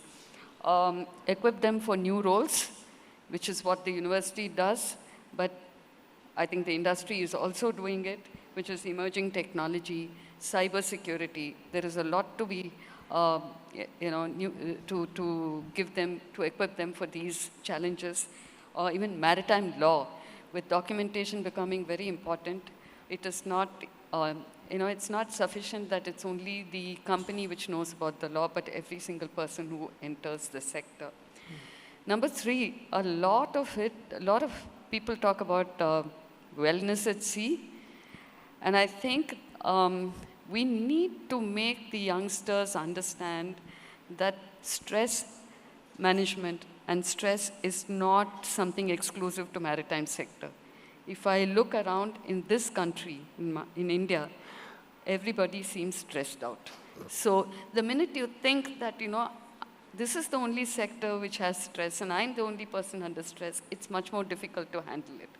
I think the industry is just talking a lot about stress without telling them that the man who's sweeping on the street, the policeman who's, standing on the street for 12 hours a day, breathing in, polluted air, they're all, the person who's, in charge of water and sanitation, the teacher, the doctor, they're all under stress. So I think we need to make them understand that this is normal life as it is today and give them methods of how to deal with it rather than give lectures to them. And a last point, in the Indian context especially, I would like to see more, what shall I say, more capacity to deal with cross-cultural workforce. That's cross-cultural communication, because the resource pool is coming not from elite educated coastal cities, they're coming increasingly from traditional societies. And if they have to succeed in India as well as abroad, I think on board ships as well as, there's a lot of workforce which is intending to go abroad, to Europe especially. I think cross-cultural communication is going to be very important. Thank you. And you get the last word on this, Joanna. It's a little scary. Yeah. So, it's good to be scared. Exactly. Well, I'm reflecting on the title for this session, the leadership table. It made me think about something that has been attributed to, I don't actually know if it's true, but I hope it is, that the former U.S. Supreme Court Justice Ruth Bader Ginsburg said, which is when somebody asked her how many women would need to be on the Supreme Court for her to feel that it was balanced, she said, when there are 9. So when all 9 Supreme Court justices would be women. And I think when I say this to many colleagues, they're like, oh, you're a radical feminist.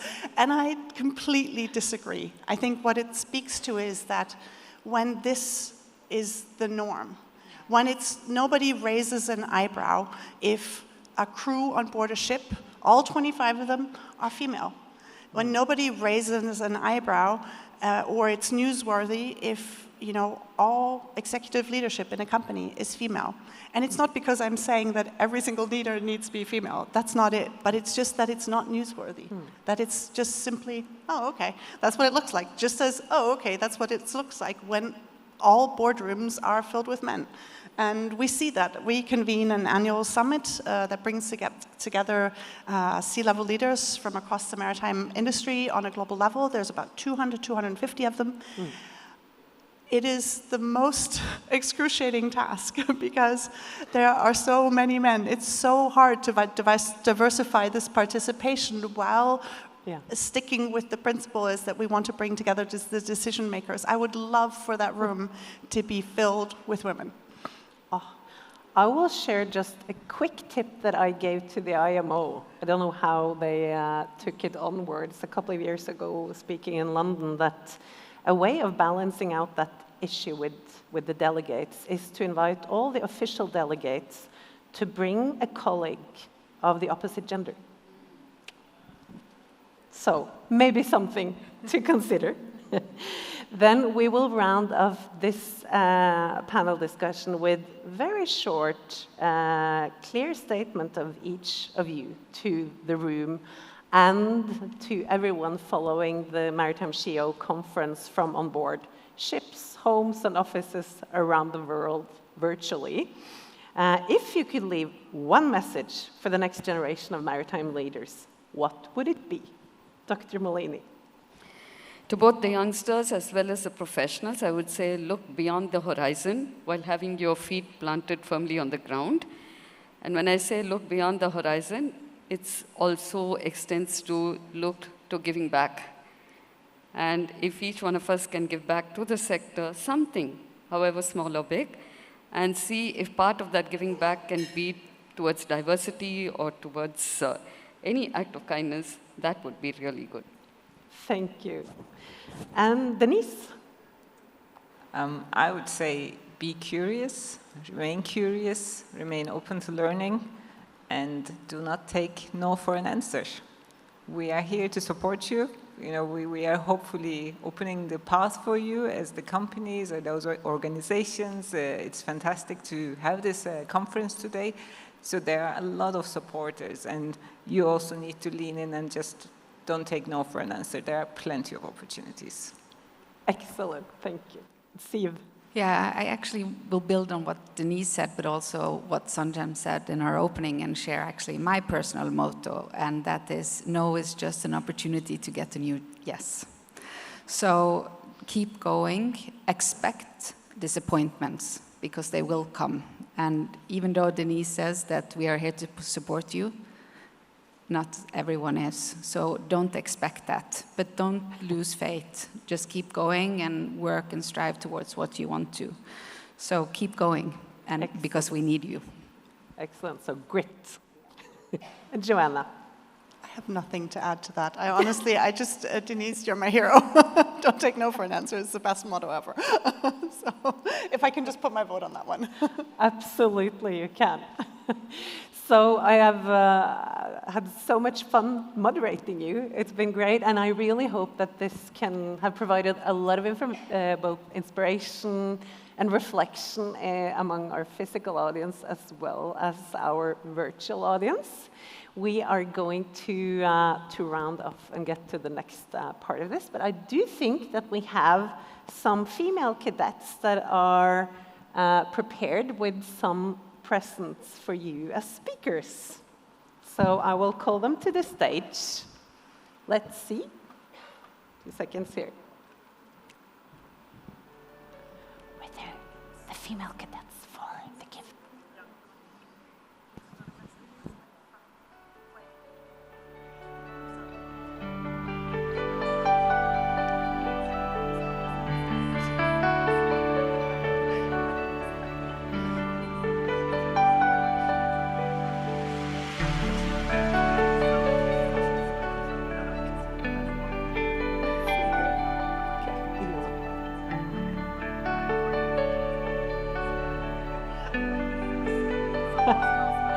There, excellent. So you can just, I think, stand up here, and then we will get the photographer over, and let's see.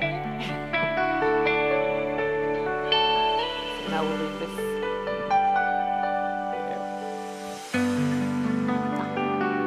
Okay, so instead we get Vikram, Sanjam's husband, who will hand over the gifts. Oh, and here comes the cadets as well. You know that. Great.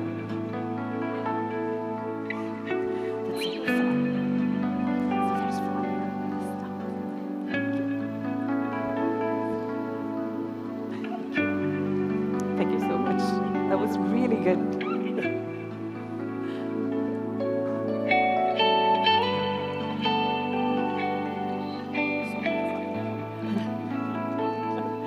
There. So now, oh, thank you. One for me too. Excellent. Thank you.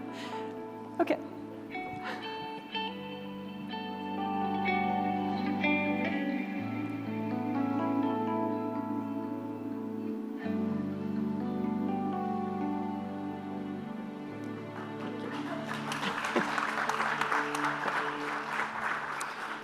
So,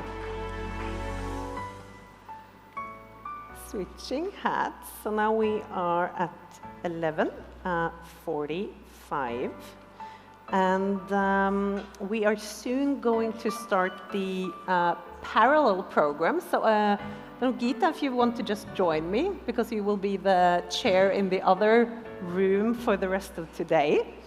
So, before continuing to the next part of the program, I just wanted to give some practical information. That today from 12:05, in the Compass Hall, which was the room that we had for the youth and student conference yesterday, Geeta will host a part and the side program that starts 12:05. And you have some highlights about that session, or should I summarize? I can summarize, yes. So there will be a panel on innovating through empowerment. There will be a children's book launch with Sanjam. There will be a boardroom diversity panel. There is a session on augmented intelligence and on recruitment without bias. And there are also a number of workshops during this afternoon. In breakout room 1 from 12 to 1, a workshop on imposter syndrome. From 2 to 3:30, a workshop on strategic exploration of holistic sustainability for Maritime India. And from 3:40 till 4:40, a workshop on presenting with impact. So Geeta will be your key woman for that part of the program, and now I will continue the program here in the main room for the rest of today. And our next one out is a short intro by Gillian Carson Jackson, a video with a woman that has been consistently supporting Maritime SheEO from being a speaker, an ambassador, and now empowering a mentorship. Let's hear from her on what she has to say about the global community she's been able to find at Maritime SheEO.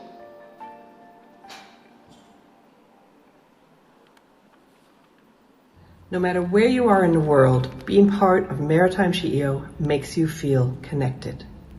It's a reminder that you are never alone on this journey.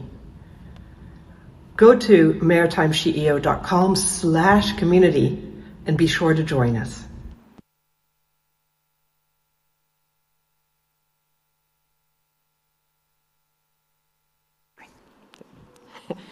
Practical information. No matter. Oh, okay. We now will have a short mini break so that all of you both can get to talk a little bit and fill up your coffee, get some refreshments. We are extremely grateful to all the amazing sponsors for Maritime SheEO. And I hope you are able to visit their booths here today. We will be back and start the program again at 12 sharp, so it's only a short 10 minutes break. We will call the bell and make sure to find your seats precisely so that we can continue. So thank you very much for this participation so far, and see you soon.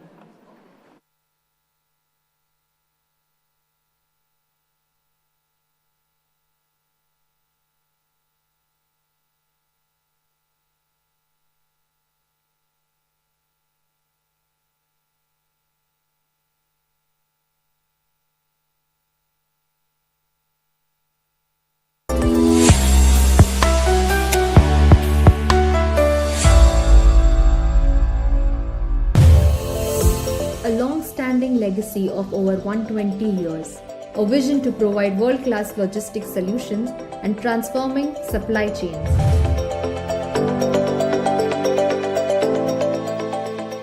Customer first has always been the motto within the Jina family. This is due to the culture Jina has, which is high in integrity, transparency and innovation. Every time we talk about the long-established legacy of Jina, it gives us a sense of pride. Being amongst the oldest freight forwarders in the country, Gina has always been looked up as a pioneer and a trendsetter within our industry.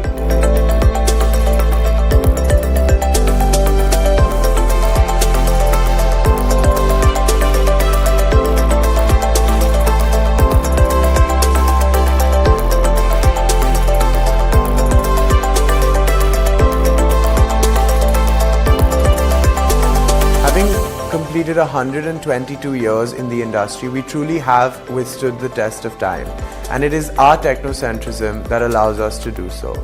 Having seen our fathers and forefathers put service excellence at the pinnacle of everything they did, and this reflects in all our internal reward policies, thus creating partnerships with our clients rather than opportunistic transactions. To me, service excellence involves streamlining of various processes and operations in order to ensure a seamless customer experience. We are at Gina a process-driven organization. Our processes are all built around our customers' requirements, their needs, and we always keep the customer first. Strategizing and systematic planning results in timely delivery of the critical projects that we secure. In Gina, we strive for technology-driven financial solutions, which is required for accuracy and transparency. Freight forwarder industry is always relevant to technology and how technology can be used for service excellence. And that's what we deliver to our customers. For us, ethics and compliance is a cornerstone of our business, and that runs in the DNA of the company.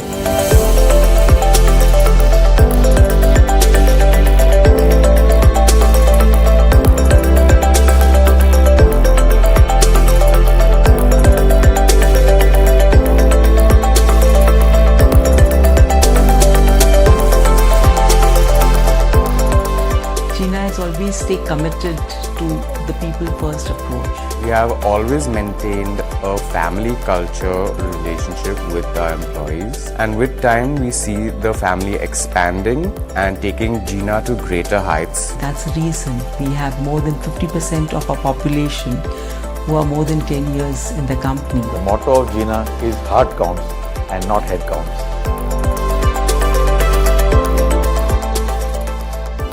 Standing at this juncture of 122 years, when we look back in time, we truly feel humbled for having evolved as an organization. This can only be achieved if I could put one word for it: loyalty. Loyalty from our customers, loyalty from our Gina family members, our respected staff. With its years of legacy and carefully crafted solutions, I envision Gina to be logistics architects of the future with a greater global footprint.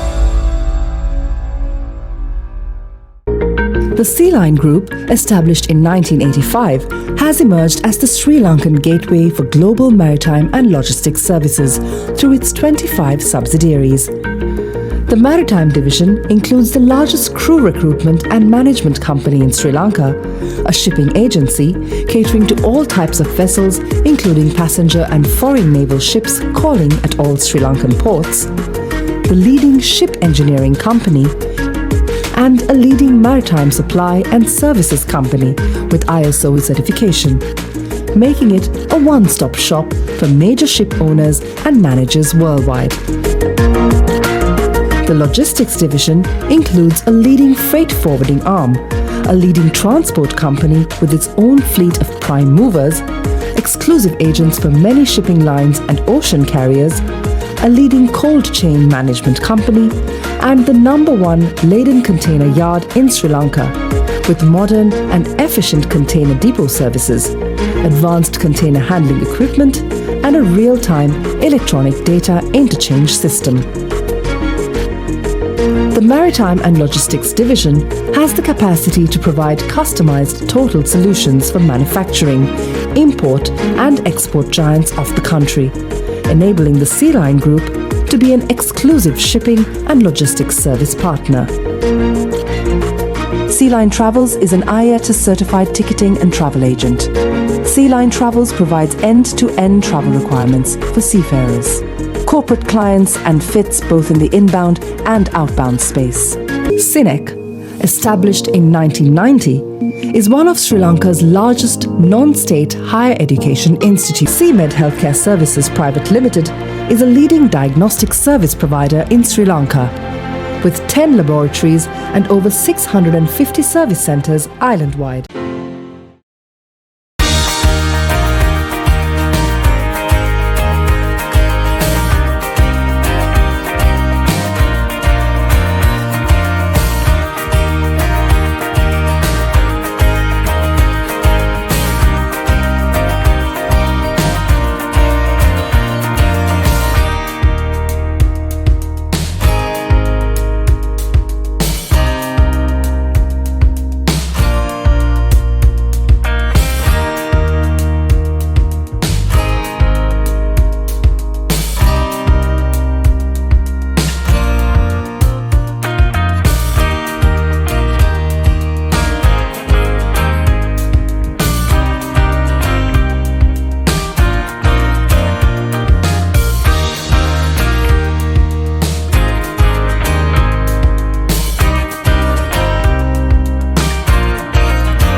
We live in a constantly changing and complex world.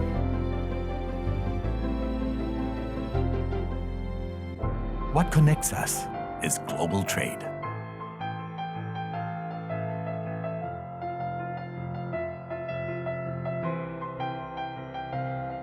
The goods and materials that pass from hand to hand around the world, transformed to fulfill our needs and desires. At PSA, we take pride in helping to make the world smaller and the world economy bigger. With a global network of seaports and inland terminals, and our flagship terminals in Singapore and Antwerp, we move mountains every day.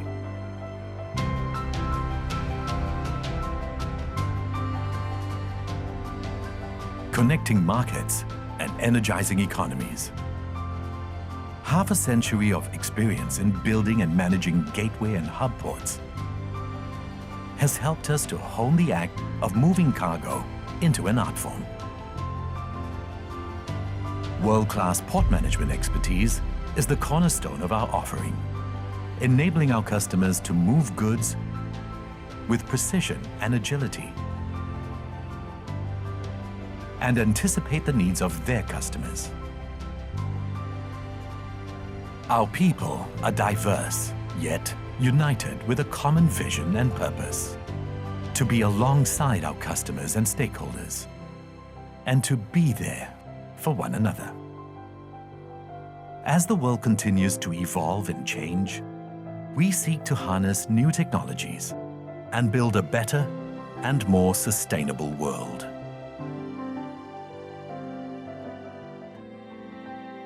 What if we could reimagine global trade together, combining skills, passion, and technology to grow our fabric of port networks and strengthen our port ecosystems, driven by an understanding of the diverse and changing needs of our customers. PSA is co-creating port and supply chain solutions, supported by digital platforms, and investing in hinterland logistics facilities, enabling you to reach your markets faster, with greater network efficiency, transparency, and more choices for smarter cargo movements. Together, we can transcend disruptions and facilitate seamless flows. Powering trade with greater sustainability for mutual gain. We thrive by connecting communities and empowering our partners with actionable intelligence. Creating value from manufacturer to market to consumer. The world ahead is for the connected. This is the industry we are transforming. This is the world we envision.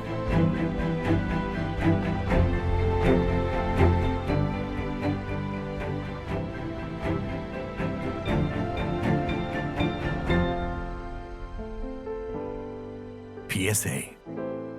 Unfold the future of global trade with us.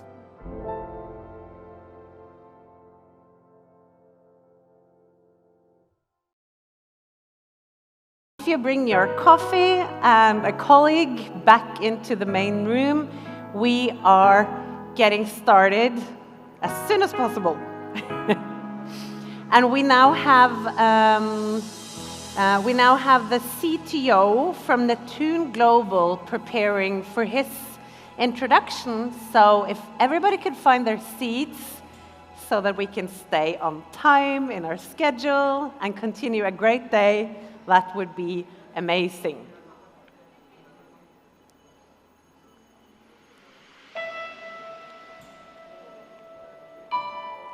Let's see. So we will start this part of the day's session with a short greeting from Captain Ivana Kulkarni, who is part of the Maritime SheEO community. So if we can get her film up and hear her message as a member and community ambassador from 2025. As a woman at sea, it sometimes can feel isolating. But through Maritime SheEO, I found a network that understands, supports, and empowers me to keep going. Sign up on www.maritimesheo.com/community to join us.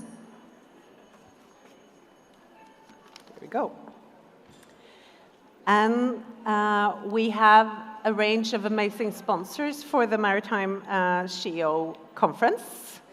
And you will now get a video from Fleet Management Limited.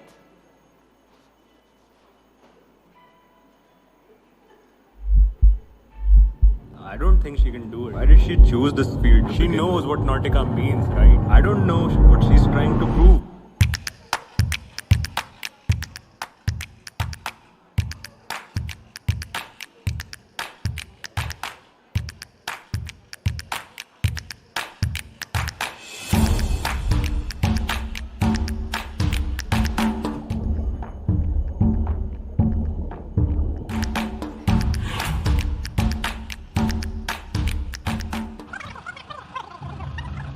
Have to be everywhere. I don't think she can do this field to begin with. Stop. This field is not safe for women.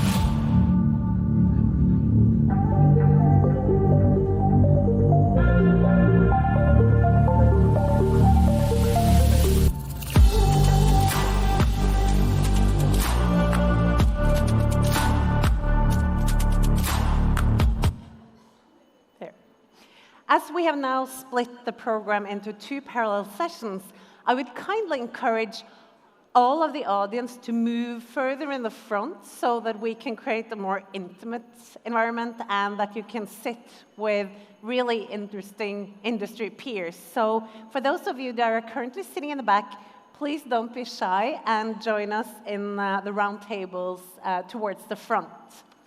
So we now have an intro from Lokesh Kumar Jha, who's the CTO of Neptune Global. And this is focused on payments, a critical component of the seafarer welfare.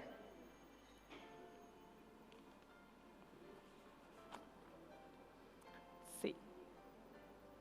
There we go. So please welcome on stage.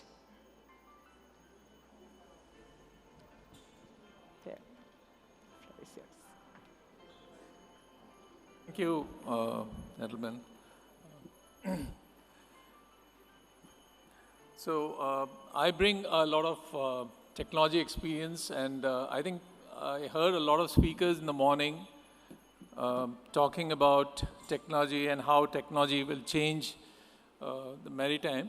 We bring the technology to the payment industry. I have about 35 to 40 years of banking and payment industry experience. And we have developed a product for the payment industry.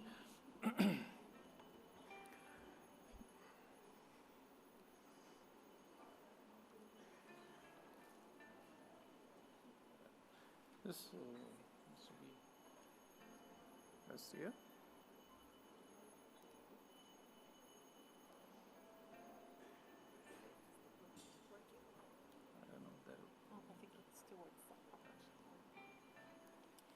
Maybe somebody from the technical team can help on the clicker, or to switch slides.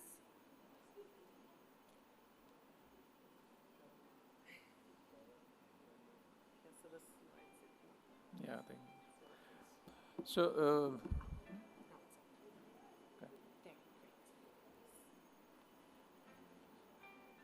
okay, so I'll just go back a bit. What we know for sure is that there are many challenges in the maritime industry, and there are a lot of stresses. As Dr. Marlin was also saying, these stresses are not unique to maritime. In fact, AI is bringing a lot of stress in all industries, including the IT industry that I am part of, also banking everywhere. But the technology has changed. We have seen technology impact across generations of internet, and then cloud, and now AI. These stresses, but every industry has unique stresses, and we are trying to see how we can alleviate these stresses by having a product which does not, does not cause any problems, where this is the last leg of the payment of the salary or the compensation that the person gets in the maritime industry. They deserve the easy payment methods. They deserve the cost-effective way of getting the salary credited, and also the deductions and the compliance in terms of the laws. So our product is cost-effective, it saves money, we get you the best rates, it's seafarer-friendly, it's safe and secure, which is another very important element. It complies with all the global laws as well as the local laws, which are many to sort of fathom, and also eliminates the cash CTM, which is an issue with the maritime industry. I'll just skip that. So basically, we ensure our solution reduces the cash. It's a low-cost solution. It's an India-built and built solution, but a global one and a scalable one. And it is a one-stop shop for payment industry. This I'll skip. And basically, there are two elements to this particular solution. One is for the shore and also for the seafarers, which is based on the wallet. Do feel free to contact us in case there are issues with the payment solutions that we are saying.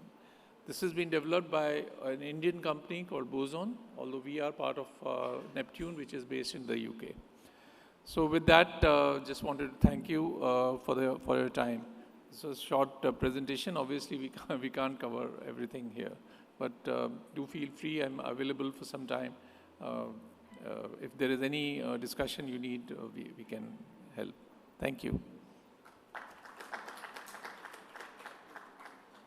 Thank you so much. So,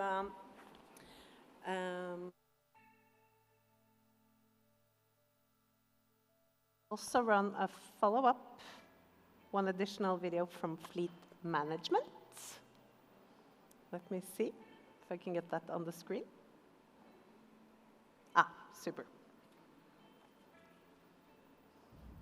Hi everyone, I'm Captain Deepak Korea, COO of Fleet India Operations. Here at Fleet, we are very proud to be diversity partners to the Maritime SheEO Conference 2025. Diversity is part of our working together pillar, and all this is covered under our Encompass strategy. In line with India's vision to increase our women seafarers by 12%, we at Fleet have grown by 20% in the last 2 years. Not only that, we have promoted 2 lady seafarers to the rank of captain, Captain Deepti Singh and Captain Neelam Pandey. As a matter of fact, Captain Deepti Singh was recently commended by the Union Minister, Shri Sarabanda Sonowal, at a recent event in Bhavnagar. We wish everyone here at the Maritime SheEO the very best, and as Fleet, we will continue to support diversity in every way possible. As part of our strategic goal, we have recently partnered with a famous maritime institute, IMI Delhi. IMI Delhi is going to be our vehicle to ensure that more and more women seafarers join our ships. There, thank you. We have a QR code for all of the photos from the conference days. So you can scan this to get access to all of the photos that have been taken by the incredible photo crew that we have here at Maritime SheEO. This will reappear a couple of times during the day, so that this is not your last chance. Now we are going to hear from Odex, introducing their first of its kind commercial credit card exclusively for custom broker agents and freight forwarders.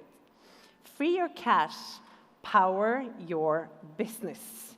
And during this announcement, the following speakers will be on stage, I'm informed. Bijal Someshwar, in the room. Anand Kulkarni, Niladri Sengupta, Abhishek Panikar, Bharat Vaishnav, Rahul Kapadia, and Ravi Satawan. So if you will please come to the stage for the announcement. Sorry. Is the Odex team here? No, they might need to delete it. So can you ask if folks from MML are here for the SheEO? Okay, so that's okay. Sorry, I just got very last minute information that there is a slight delay from the Odex team. So we will switch turns a little bit, and instead I will ask the MOL team to prepare for the SheEO stories on breaking barriers. And we are extremely delighted to have a unique representation from MOL today. Captain Naomi Matsushita, Japan's first woman captain. Welcome on stage. Deputy General Manager for Global Maritime Resources Division, Mitsui OSK Lines.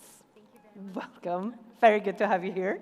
And Captain Alba Sakaria, General Manager for MOL Maritime India. Welcome. And I'm so curious to hear your breaking barriers stories. So feel free. The floor is yours. Thank you very much. Thank you.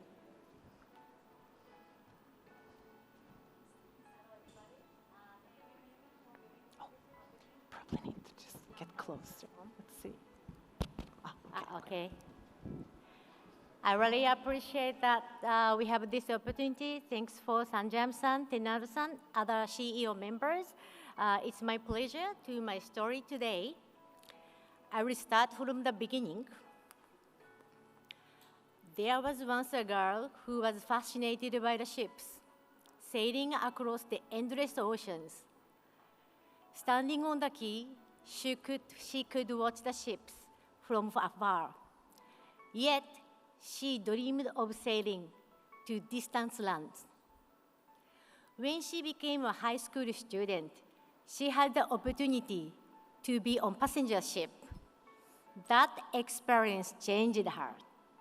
She was captivated by how ships connected people and goods across the oceans, opening the doors to unknown worlds. Seeing a multinational crew working together towards a shared goal left a deep impression on her. She admired crew's teamwork and wanted to be part of the world. That was when her dream of becoming a seafarer was born. And she never imagined that one day she would become a captain. I grew up in Tokyo, and there was no one around me who was working on board, also the shipping industry.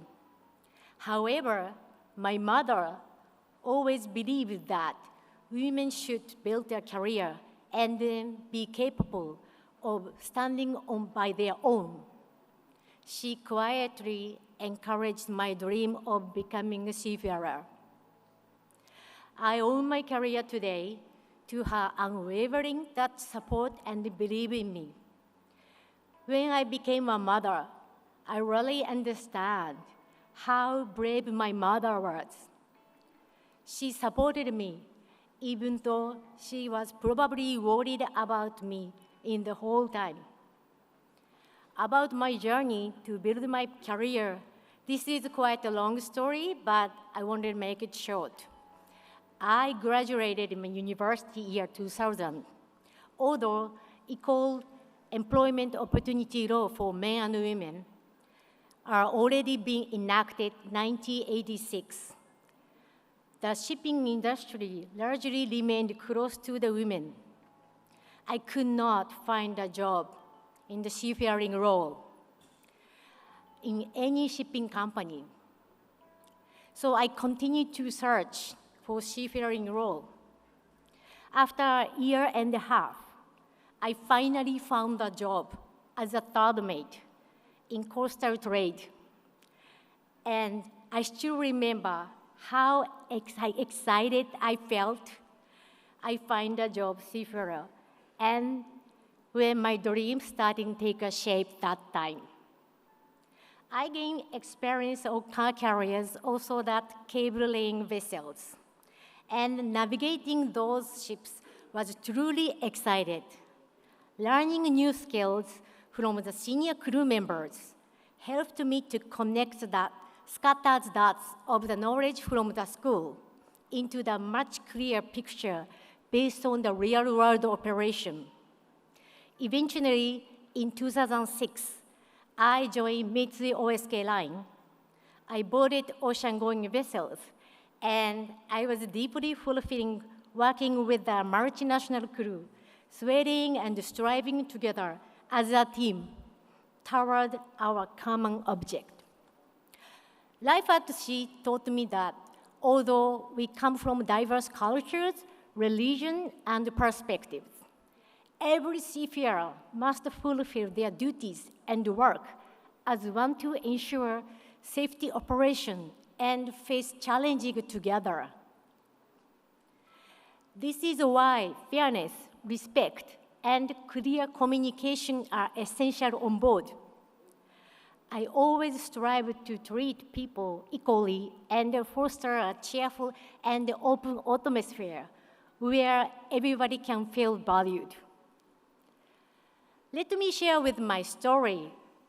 Before I joined MOL, I was third mate. My chief mate once told me, there is no point teaching women the job. They will just quit after they get married. Rather than feeling hurt, I felt a strange sense of acceptance, thinking that's just how the things are in this era. It reflects that mindset of the people at that time. Instead of putting up the argument, I focused on doing what I could, steadily carrying out my responsibility and continuing my career. Back then, even the men themselves were confused due to they don't get used to the mixed gender crews, and they get often confusion. When I first boarded as a captain, 2 women officer and engineer accompanied me. They performed their duties competently. The other crew members around them accepted as naturally. I felt that this reflected that changing time. Diversity is inclusively valued, and responsibilities and assigned based on the role and ability, rather than the gender. With more women seafarers, shipboard culture has become increasingly equal and inclusive. Between my seagoing assignments, I was given several opportunities to work ashore in various fields, such as vessel operation support, cargo control, and ship management, and HR, and seafarer resource management. As a seagoing person, I used to be a frog in the well. My world was limited to the ship and the life at sea. Working ashore involved exploring to new technology and innovating approaches, which provided broader insights into the maritime industry. These experiences allowed me to gain valuable insights and proactively pioneer new approaches in my work. Balancing work and family is never simple, especially when your profession takes away from your near and dear one that month. It becomes very challenging. But one thing I'm so lucky, I have a very great partner with my husband, and he understands the vessel and the seafarer very well. My husband is chief engineer who continues to sail, and we have 2 wonderful children. In fact, I'm able to attend today's event because he's managing the kids at home right now, but I'm always scared of the mess I will find when I return home. As a parent, especially a mother, it is very difficult to be away from the family for such a long durations. But it's not impossible. Communication has improved vastly in recent times, and I'm able to connect with my family every day. But unfortunately, my kids prefer watching, TikToks, YouTube, to talking with me. The support of my family and friends have been greatest strength that allows me to continue my career. Seafaring is all about teamwork. I have a great team who supports me at home, but also I have another team that supports me at work. I would not have reached where I am today without the strong support of MOL. Even though it may be possible, it may not be possible to mention all of them, I would like to try. The HR manager who decided to hire a woman as a seafarer in those times when it was not considered priority. the chief mate who made sure I was safe all the time on board, and the seniors who taught me what I needed to know, the HR team who created the environments so I could keep working after having a baby. I also received the encouragement from the people who taught me to always put my family first when my kids was not feeling well, as well as many others who helped me here out whenever I needed support. To each one of them, I'm deeply grateful. Their support allowed me not only to continue working, but to thrive. Last message from me: when you find some difficulties in your situation, but there is no need to you discourage or you give up. You don't have to be able to think exactly as others. What's important is, first you recognize what you cannot do right now, and then look for the things you can do to move forward toward your goals. In the future, number of women seafarers in maritime industry will increase, and women will play an even more active role. We are not alone, and let's move forward together and contribute to development of maritime industry. Thank you. And I would like to introduce one of my great supporters, MOL Maritime India, Captain Albert.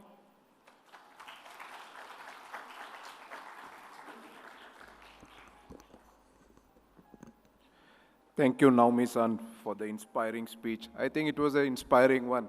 She is a mother, she's a family member, and also she is a ship captain. So you can understand that she is wearing multiple hats. I think we need to give a big hand to her.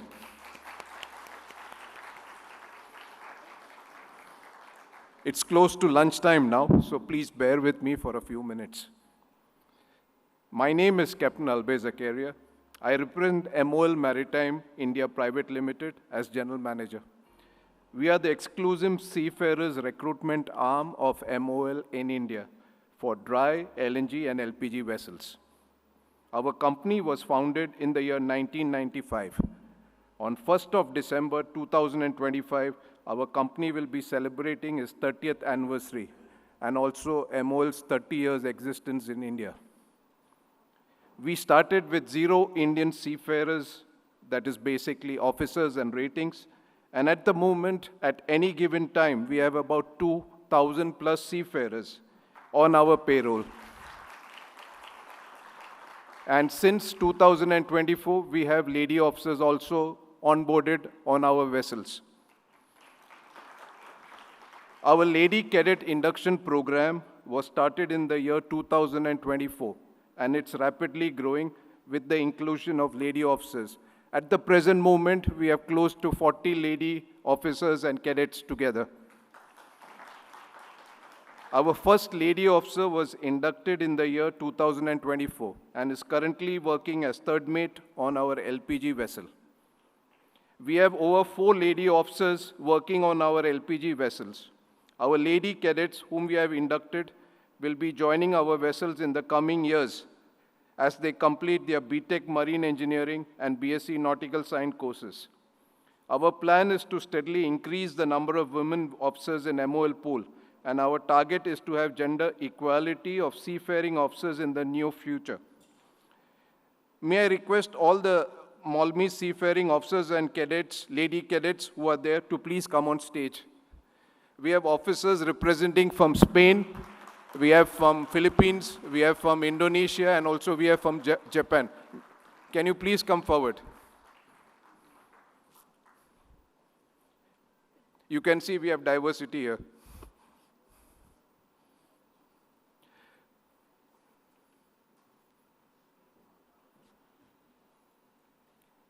Since we have a limited time, I will only request 2 of our officers. First, I would request Ms. Lyra Dana Malari Ranola to come forward and give her career growth in MOL. Please come forward.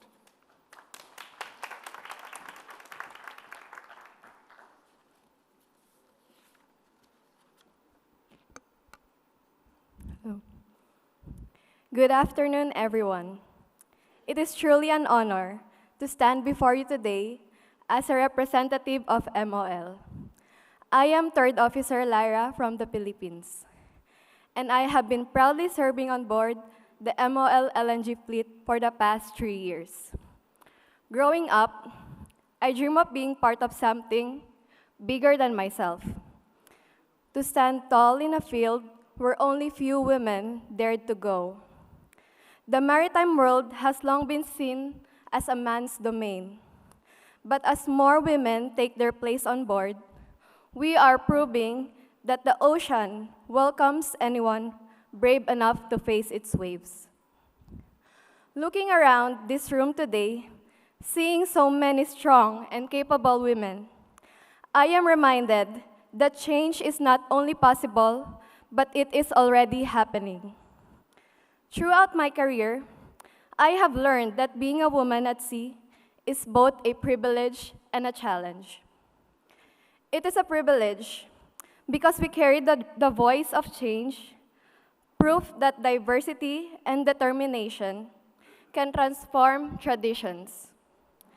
It is a challenge because we often have to prove our worth twice over, to earn respect in a world that at times still doubts our place in it. Women today are captains, engineers, leaders, and innovators, excelling not just at sea, but in every corner of the world. Being a woman at sea has never been about proving we are better. It is about showing that we belong, that our place on ship and in leadership is not granted by permission, but earned through courage, competence, and conviction. It is about charting a course for the next young woman who dreams of the sea so that when her time comes, she will walk her path with confidence, knowing that we have already faced the storms and calmed the waters before her. I hope that this stands as a reminder that grace, compassion, and courage can steer any ship as surely as skill and strength ever could. So let us continue to rise together, breaking barriers and inspiring others to dream bigger and shaping an industry that values heart as much as hard work. We are not mere guests in this world of ships and seas. We are its heartbeat, its present, and its future. Thank you.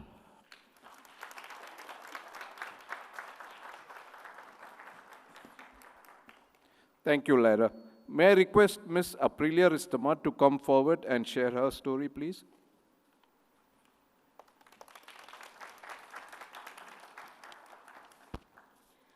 Good afternoon, everyone. Thank you for having me in these great opportunities. I'm Aprilia Risma. I'm also as a third officer on one of MOL LNG's vessels.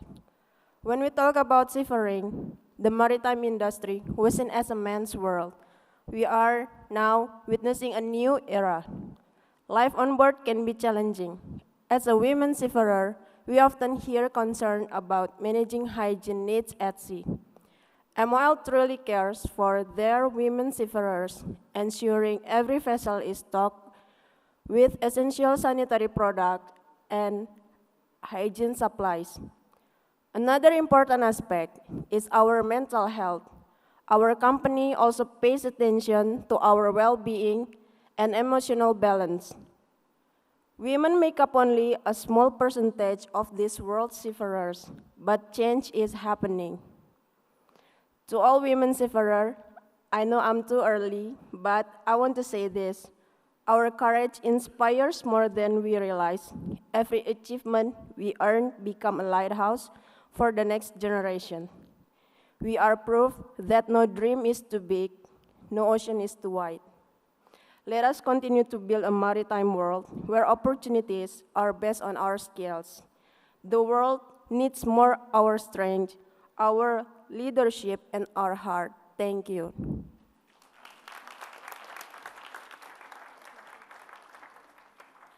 Well, after hearing their professional growth stories, you know why MOL should be the preferred choice for Indian officers. Finally, MOL provides a career path, not a job. And also, MOL is an organization which values seafarers' safety and security. Thank you very much. Can we together say one MOL? One MOL? Thank you. Thank you very much for your attention and for your time. Thank you so much.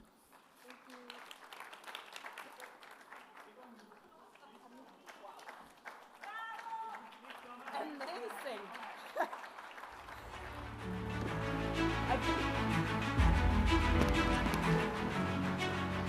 This team calls for standing applause, I think. What an amazing journey and storytelling, and you guys made me cry.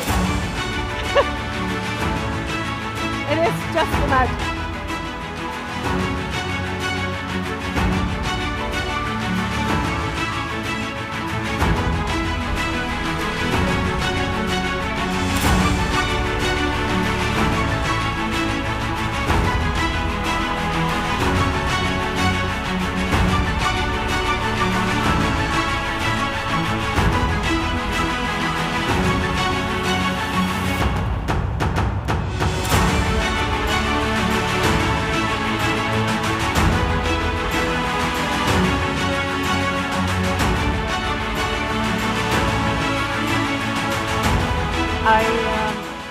I hope that in a year and two from now, we will see more and more ship owners following the path of MOL. And I have to say, for the leadership that is demonstrated by MOL and your story, Captain Naomi-san, I also have a former chief engineer at home as my husband, and he's also at home with the kids.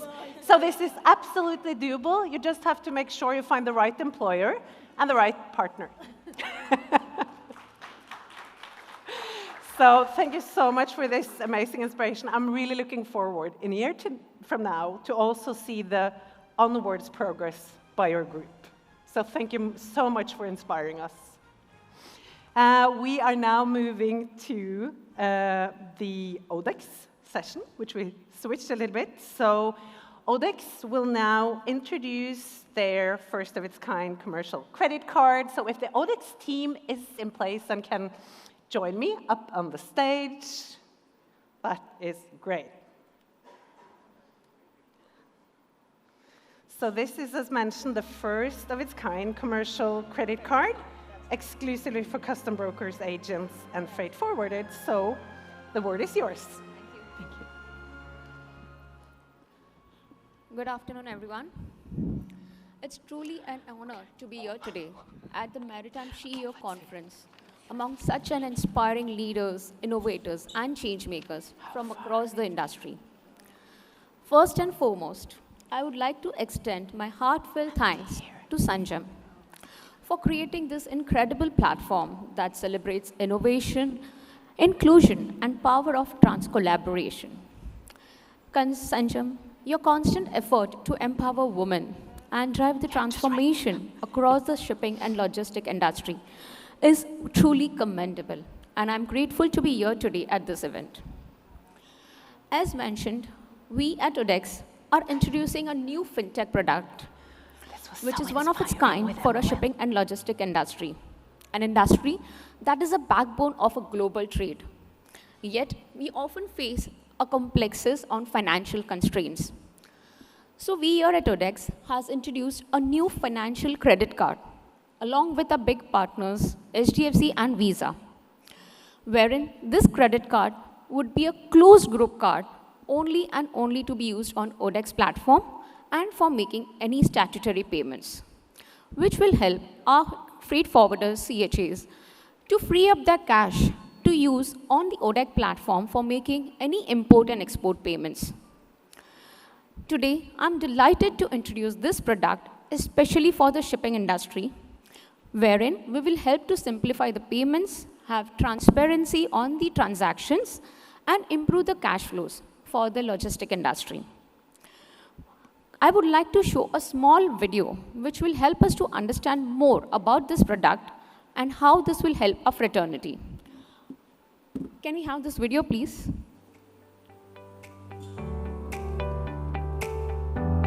In trade and logistics, every minute matters. Every broker knows the struggle, waiting for payments, chasing confirmations, advancing funds, again and again. The cargo is ready, but the money isn't. Manual steps and fragmented systems slow everything down, creating delays and liquidity stress. It's time for a smarter way to pay. Fast, simple, and built for trade. Introducing the first of its kind corporate credit card, made for the shipping and XM community. Powered by Visa, HDFC Bank, and Odex, combining credibility, speed, and simplicity. Get up to 22 days of credit without collateral. No more advancing funds. Use it for freight, duties, container deposits, and port charges, the daily costs that keep trade moving. Pay through Odex. Payments reach the shipping line instantly. Cargo released faster. No waiting, no follow-ups. Repay within your credit period and keep cash free for what matters most, working capital relief. This is more than a card. It's your partner in trade. Smart, secure, simplified. Because in trade, speed isn't just an advantage, it's everything. Smarter payments, simplified trade. Odex, powering the future of digital logistics.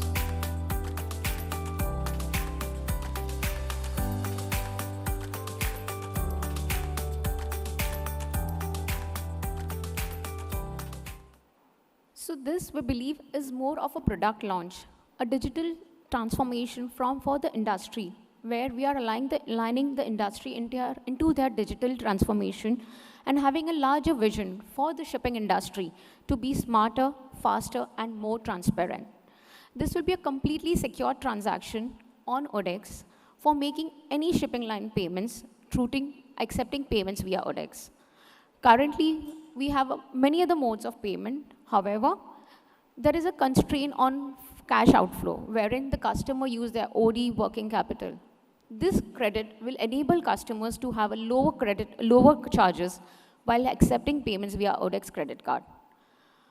I would really hope that the team, whoever is sitting and really expecting, free up their cash, can get in touch with our sales team members to align with their requirement, and we can discuss more in detail about this product.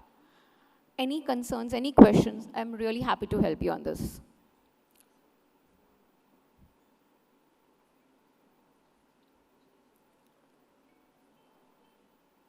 All right, I believe most of them are aware about this product, and in case of any requirement, happy to be connected with. Thank you. Thank you so much.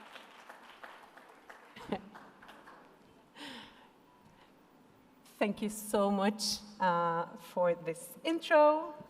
We are getting closer to a little bit of lunch and networking break, but before this, we just wanted to thank again our amazing sponsors for the conference. You have met several of them on stage: Fleet Management,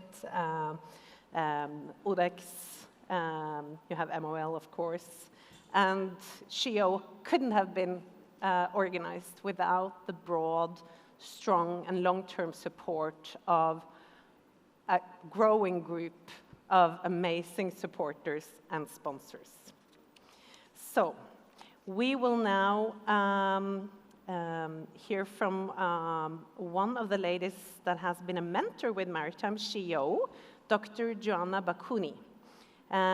Here is what she has to say in a video, and you can apply to be a mentor or mentee by visiting the mentorship page on the Maritime SheEO website. And this is a global program open for everyone. So if the technical crew can please get Joanna Bakuni's video up.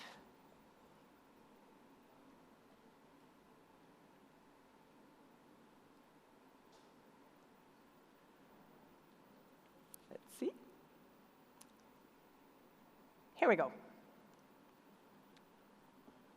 The Maritime SheEO Mentorship Program connects women at all stages of their careers with industry veterans and experts, like me, who have walked this path before and understand the challenges.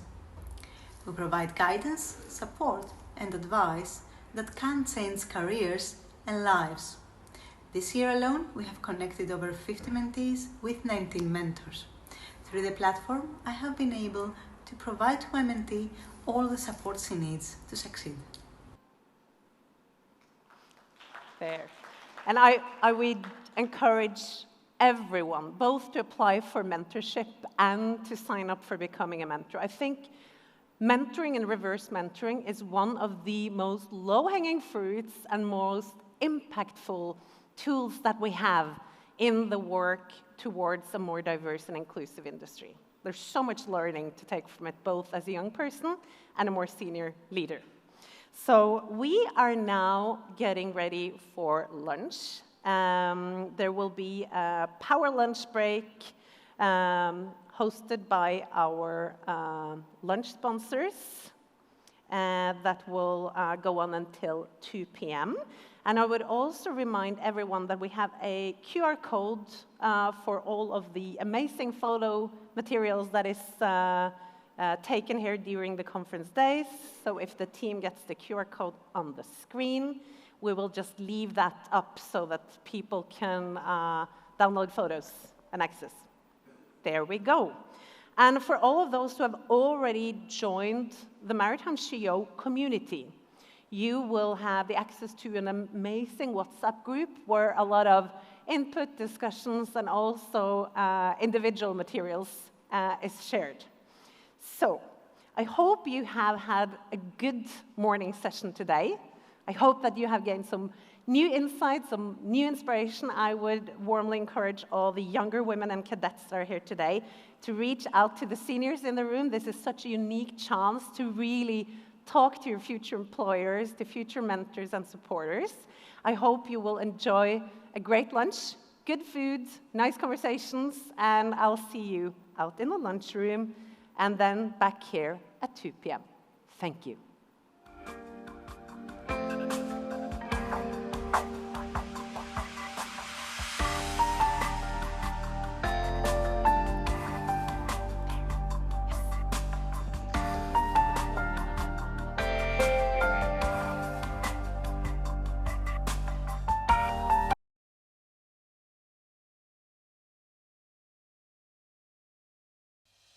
Every ship has a story of voyages, cargoes, and countless horizons.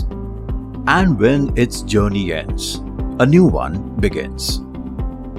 We are Bansal Group, India's trusted name in green ship recycling, turning maritime giants into resources that fuel tomorrow's industries. Each ship that lands on the shores of Alang is recycled with care, precision, and purpose. Steel, machinery, and materials are reclaimed, refurbished, and reborn, reducing waste, conserving energy, and nurturing a circular economy. For us, recycling is about restoring balance between industry and environment, between progress and preservation. Our state-of-the-art facility operates under Hong Kong Convention standards and the Indian Recycling of Ships Act, ensuring that every step we take is safe, scientific, and sustainable. Our people are our strength. Behind every recycling project stand trained hands and alert minds, guarding the environment, their colleagues, and the legacy of trust we've built. From hazard management to waste segregation, from oil recovery to water treatment, we follow strict protocols to ensure zero contamination and total compliance. We invest in our people, empower communities, and support initiatives in health, education, and environment, because sustainability begins with humanity. Every piece of recycled steel strengthens the nation's infrastructure. Every responsible act strengthens the planet. And every dawn at Bansal is a reminder that we are recycling hope, purpose, and possibilities. Guided by the vision of Mr. Kapurchand Bansal and the passion of Mr. Rubal Bansal and Mr. Bharat Bansal, the group continues to evolve, driven by integrity, innovation, and impact. Because at Bansal, we don't just see what a ship was, we see what the world can become when we choose to recycle responsibly and build a cleaner, greener tomorrow.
The sea is never the same. That's why we prepare for everything. From bridge to engine room, safety and skill go hand in hand. At MOL, training isn't a phase. It's a mindset, a way to lead, to grow, and to move forward together. On land, we guide from behind the charts, connecting oceans, supporting every voyage. Built on trust. Powered by people.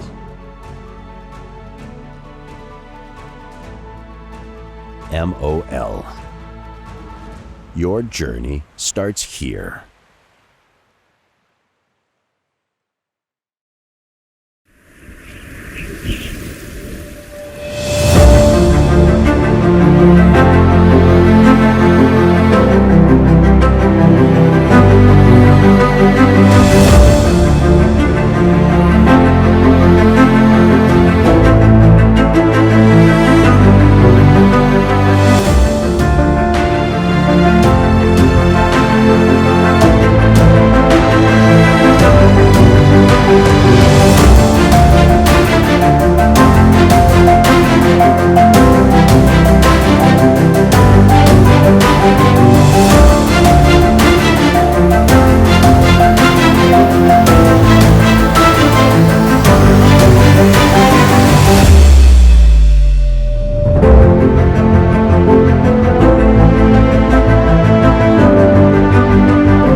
Presenting Nautical Marine Management Services. Your trusted maritime partners since 1998. We are Maritime Excellence, delivered. For over 25 years, we have set the standard in maritime excellence and delivered confidence at sea, led by master mariners, engineers, operational experts and veterans of the sea, trusted by ship owners, operators, and maritime partners across the world. Our capabilities extend from crew management services, technical management and commercial management of vessels to global logistics, certifications and compliance as well as on-voyage repair solutions. We deliver precision, trust, and zero downtime to make every operation safer, smarter, and stronger. Certified under ISO, MLC 2006, ISM, and RPSL, we meet the world's toughest standards with readiness for any flag, port, or regulator. Wherever your fleet sails, our systems ensure precision, performance, and peace of mind. Trusted by global maritime leaders, energy majors, and asset managers, we are recognized for excellence, awarded for contribution and respected worldwide. Beyond compliance, we believe that those who sail the seas deserve peace of mind at shore. We care for the physical, mental, and familial well-being of every seafarer we serve. Our strength is measured by the safety and happiness of those who sail under our watch. At Nautical Marine, equality isn't a goal, it's our culture. We're proud to lead the industry in women empowerment, from integrating young graduates into the workforce to elevating women into command and leadership. Recognized with diversity awards, we're proud to represent Indian maritime excellence on the world stage. At Nautical Marine, talent has no gender, only potential. Nautical Marine Management Services. We are more than a company, we are a family of mariners, united by purpose and driven by care. Nautical Marine Management Services Limited. We are maritime excellence, delivered.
Across the vast oceans of the world, Indian seafarers play a vital role in powering global trade.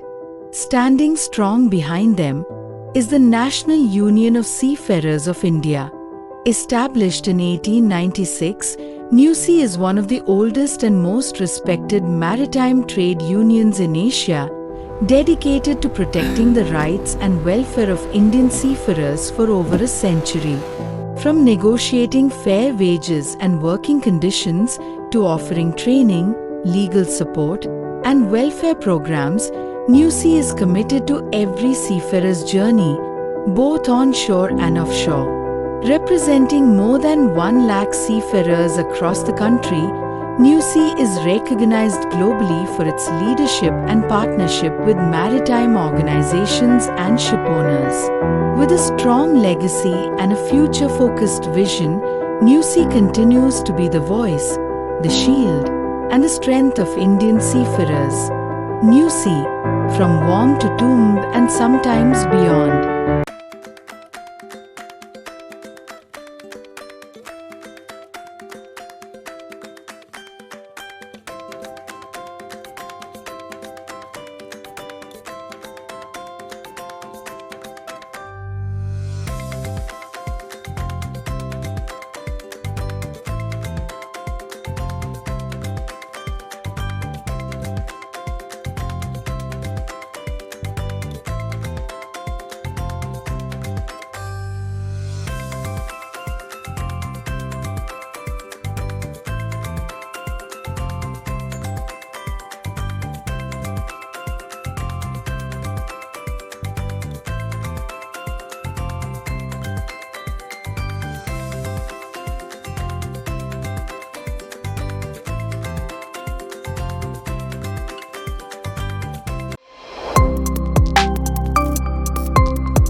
workshops. I can just remind that in breakout room number 1, starting at 2 p.m. is the workshop on strategic exploration of holistic sustainability for Maritime India with Sofia Fürstenberg-Stott, founder and partner for Fürstenberg Maritime Advisory. Then at 3:40, there is another workshop on presenting with impact. So those are for the pre-registered ones. So thank you.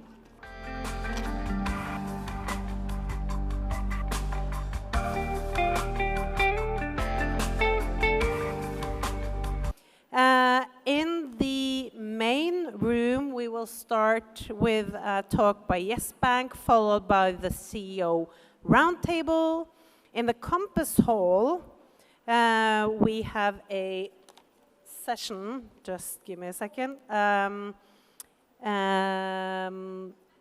with the children's book launch, and then a workshop in breakout room 1 on strategic exploration of holistic sustainability.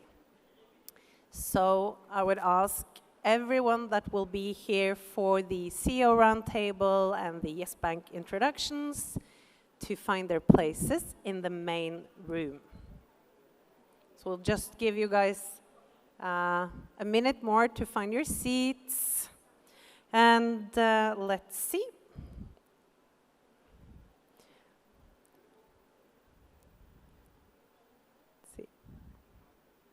And I would like to call Aluka Rajan from Yes Bank to the stage, please, just to get prepared.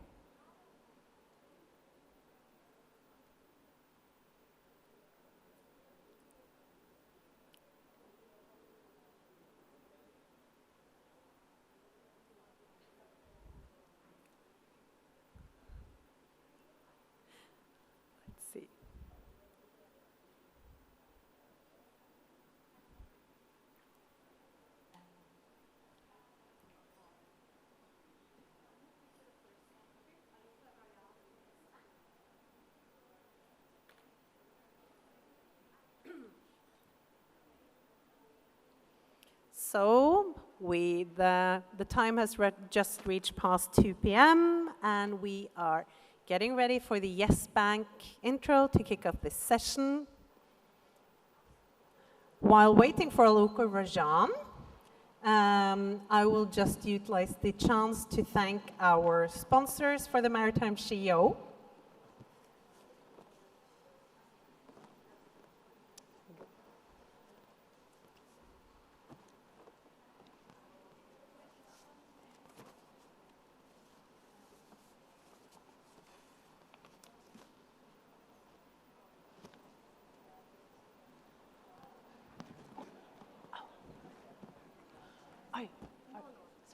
Are you Aluka?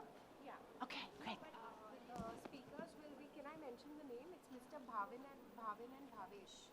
Okay, because I got, can you just...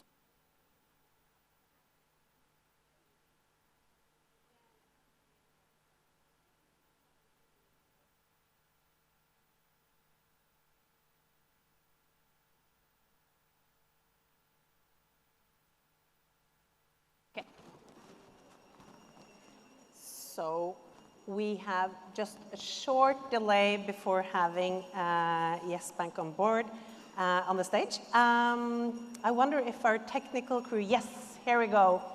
As you can see from the amazing sponsors that we have on board, we have, I think, more than 35 partners and sponsors of Maritime SheEO this year, and the list keeps on growing with radio partner, ticket partners, legals. For the Platinum, we have the Norwegian Consulate and Renata Partners. For Diversity, the Fleet Management. Gold, we have MOL Maritime and Knots Ship Management. We have Sitara Shipping, Ceylan Group, PSA India, GAC Shipping, SHM Ship Care, SR Ports, VR Maritime, VO, Chidambarana Port Trust, Gunput University, Yes Bank, Al Cargo, Rostec, Sunav, IRI Marshall Island, Odex Global, Bosun Mitra, SAGT, MSC Crewing and MSC Agency, have C-SPAN, Indian Maritime University, Neptune Global Solution, Bonsai Group, JNPA, and a number of others. So we are extremely proud for that. Let's see now, while we both get more audience inside the room, feel free to bring your coffee or tea inside. And bring whoever you are stuck in interesting conversations with back to the room. Let's see. So just giving it I guess, 1-2 more minutes to have Yes Bank prepared and set. There we go. And I hope you have all had a great day so far. Are you still awake after a heavy lunch? Yay!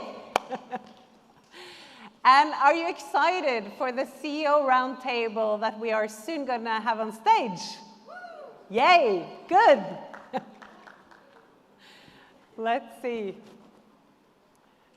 So,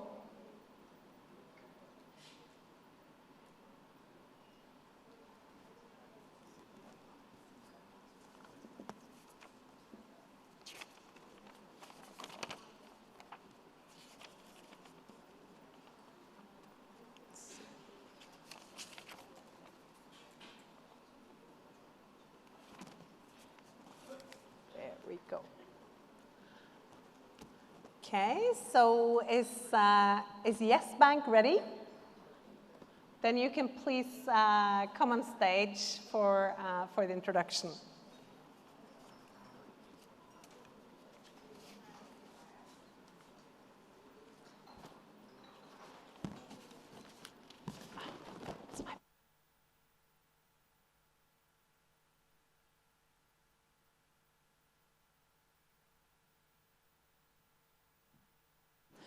From the Yes Bank team, I'm honored to introduce Mr. Bhavesh Gala, Regional Head SME for Yes Bank, and Mr. Bhavin Gajar, Regional Trade and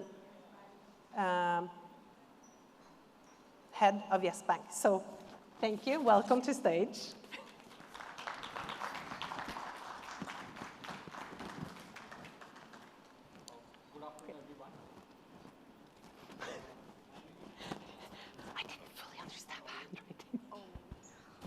Hello. Yeah.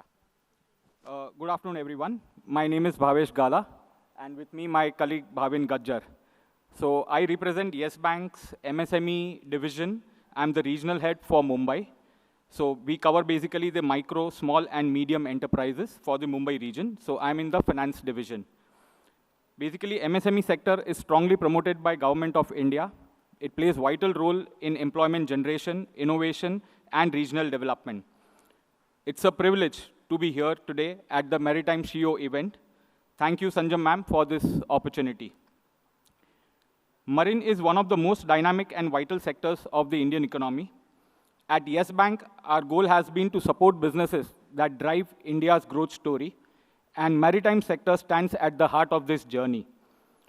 Through innovative financial solutions and understanding of this industry, Yes Bank remains committed to empowering this ecosystem, right from shipyards to ports, from exporters to logistics players. Our journey started few years back with the marine industry, and since then, there has been no looking back. We've successfully onboarded many marine customers, and we funded various requirements for them, whether it has been term loan for acquisition of new vessels, or acquisition for second-hand vessels, or even term loans required for upgradation of technology, or even for yard development. We've even funded trade facilities like letter of credit, bank guarantees, and cash credit for their daily working capital needs. We are proud at Yes Bank as we've been able to have tailor-made solutions for our marine customers, and the journey has been very satisfying. I like to end by saying, shipping business is a calculated risk-reward proposition, and Yes Bank is ready to take the calculated risk. Me, along with my team, we are here today full day. Our counter is just opposite the registration desk. For any financial queries that you have for your company, on any requirement on finance or trade, we would be Happy to address any queries on that along with my team. Few words from my colleague Bhavin Gajar on trade related. Thanks, Bhavesh, and thanks the entire management for inviting us. It's a pride to be a part of such a big event. I hope everyone had a good lunch. I mean, this is the most interesting session, I believe, post-lunch session, right? Everyone's so excited, so energetic, and I can feel the energy. I'm sure you all can feel it too from our end, right? Am I audible? Oh, good. So at least people are responding awake, and it's great to see. And like Bhavesh mentioned, we really love to associate it with this industry. We have customized a lot of products for this industry. We take pride that we just do not follow a traditional banking method. We do not just offer traditional products which are there over the shelf. We customize them as per the need of the client. And people in this industry, y'all are veteran, y'all know that some of the transactions, some of the, like you mentioned, new vessel purchase, old vessel purchase, there's a lot of leasing that goes into this industry, right? You first lease it for a few years, then you change the flag, change the country, change the owner. So we take pride that we are well equipped, we guide the customers, and we manage the transactions swiftly. So I represent the trade and forex arm of our west zone and the south zone. And apart from the traditional financing methods, you know, taking a call on how your cash flows are, what collateral you are ready to offer, we are also quite keen to help the startups, okay? I mean, startups, the buzz, maritime is the buzz right now, promoted right by our PM. The country is focusing to build this industry more and more. So we have customized products and lending solutions even for startups, okay?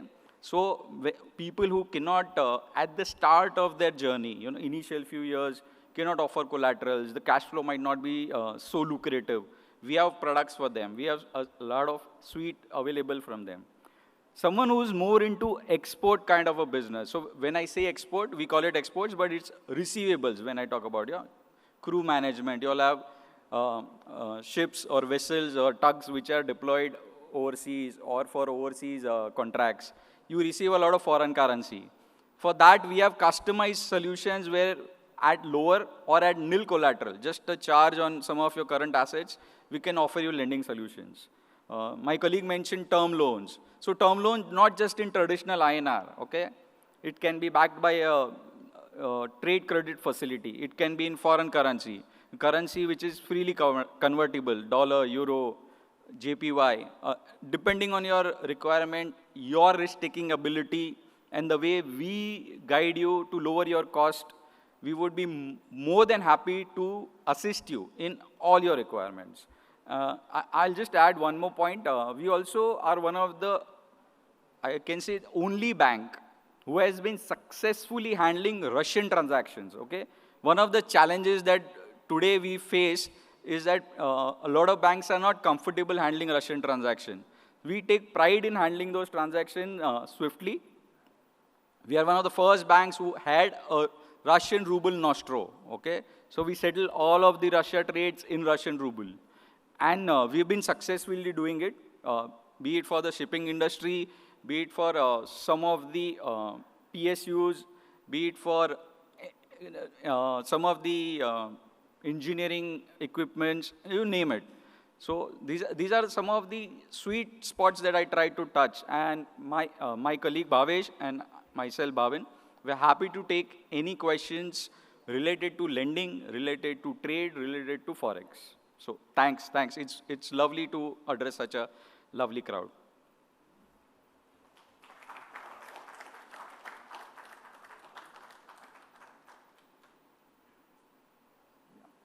Happy to take questions here, or we have a stall outside, like Bhavesh mentioned. We can interact in detail. We can discuss about our offerings over there. So thank you all once again.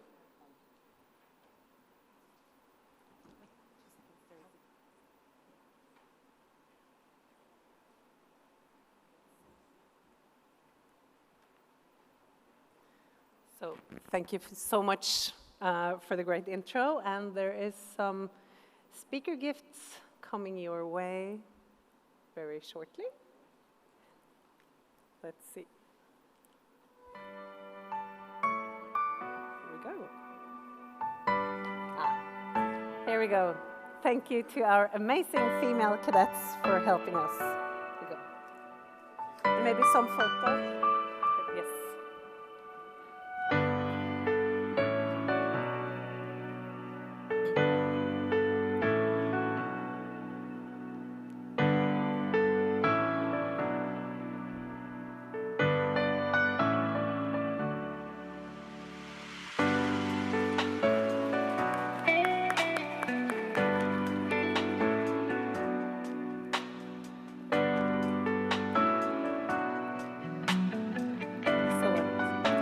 So, before introducing our next amazing roundtable, I am very honored to introduce C-SPAN Leads, a leadership program designed for the cadets and seafarers at C-SPAN. This is an investment that C-SPAN has made for their seafarers, and Maritime SheEO has been very happy to support that. In this video from C-SPAN, Tetiana is sharing her experience. Enjoy.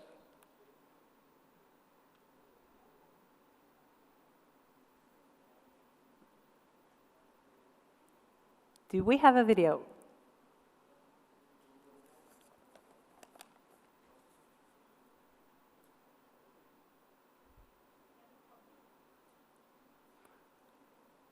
I assume the technical team will soon have the video in place. No? Okay. Then I suggest that we just delay that video, and instead, if you can bring up the Menti QR code, I am extremely happy to welcome on board for the CEO Roundtable, focused on leadership for growth, an old friend, Danai Besantaku, who's the CEO of Navigator Shipping Consultants. And we have Shiv Iyer, managing partner of Renata Partners. And I assume we will need some chairs are coming here as well. Captain Sumasundar Nair, who's Executive Director of Crewing for Fleet Management. Then we have Sumita Banerjee from All Cargo Gati, and the moderator for this session is Namrata Nadkarni, CEO and founder of Intet Communication. And I'm really looking forward to this session. Welcome on stage.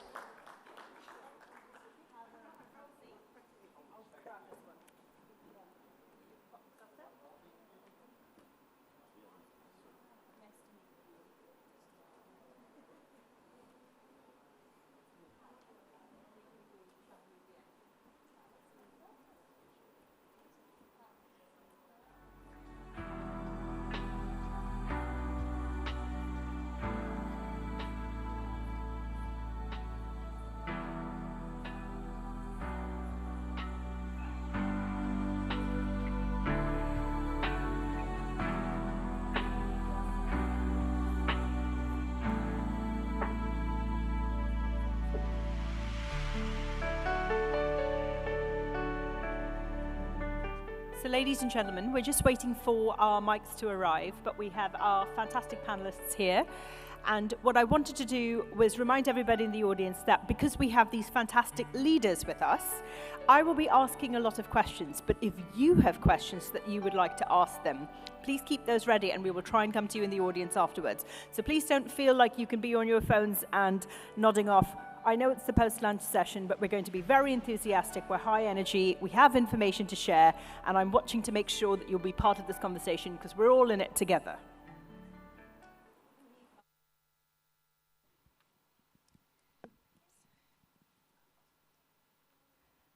Lovely. So I'm just going to thank you to Birgit for introducing everybody. And I'm very aware that, Sumita, you've been pulled in sort of at the last minute, to the point where you have an alter ego in the form of Keithan on stage. But for people, obviously, Sumita, would you like to perhaps, if we are able to kick off with you, let's talk about leadership. So you are all maritime leaders. what are the factors that have allowed you to achieve the positions that you've achieved now? What do you think was the secret sauce, the formula to allow you to get to the ranks that you've gotten to now? What do you credit your position to? And if we start with you and we go around, we'll then mix it up. Oops, we need some mics. One of the working secrets would be, yep. Am I audible? Yes, you are. Good afternoon, everyone. My name is Sumita Banerjee and not Ketan. So we've got that sorted out. Secret sauce, that's the question you basically asked us. To your leadership, to be able to get to the position you are. That's right. Confidence is the very simple, simple and the basic thing one needs to have to do anything well in life, right? And to be a leader, you need to be confident. Self-belief, how do you become confident? Self-belief, knowledge, academics helps, experience helps, your support group around you, your family, your colleagues at work, all that helps. But I think basically to be a leader, you got to want to be a leader. It's all about what do you want in life. Someone is happy, being whatever they are in their organization, they're going to stay that way. You got to manifest it and work for it. So leadership is no different. I don't think we're speaking right now about women leaders. You don't want my perspective on that? My perspective is, what have you done? What do you feel was the source? And then how are you paying this forward? What are you incorporating into your organizations? Right. So my alma mater is the Shipping Corporation of India. Very forward-looking, very women-centric organization. And currently I'm with All Cargo. And in between, I ran my own feeder ships. So I think it's good to have an enabling organization that really works well for women in shipping particularly, because there's so few of us in India. But more than that, what works for anyone is your own self-belief, confidence, education background, ability to work hard, and not gossip at the workplace. I mean, it depends on the gossip. Some gossip is great, but no, right. Let's, of course, let's come to you, Most of it she's Shiv. answered for me. You think she answered for you? But my only thing is with the leadership thing. I can't hear you. Can't. Yep, it's better. It think kicked this in. It kicked in. It's working. Okay. So for me, to add on, leadership is not only being the dominant person, but having the whole team with you, for you, and believing in you and believing in themselves, which is how I believe that the team goes forward and it grows, and that's how it's grown for me. So can I ask, because obviously it's really great to have all of these theories and we all share them. What does practical implementation look like if you're talking about that? If you're saying we want to listen to our teams, how do you listen in your organization? How do I always listen. That's my job, part of the job as a lawyer. But I believe that a lot of things as a lawyer, when you discuss with someone, it comes out a more prominent, more different view that you may have than to me. And I appreciate that. It's not that I have to prove a point to you that I am your boss. For me, it's the other way around. I rather learn from them, and sometimes they learn from me. And that's how we grow. Danai? I'm here? Yes, it kicks in. They're adjusting it. No, I don't think it can. Is it on? Yes, it is. It is on. Yeah, we'll just pass it. Yes, okay, great. But I still can speak without the microphone. First of all, we would like, please, an applaud for Sanjam, because the reason that we are here is for her. She inspiring us.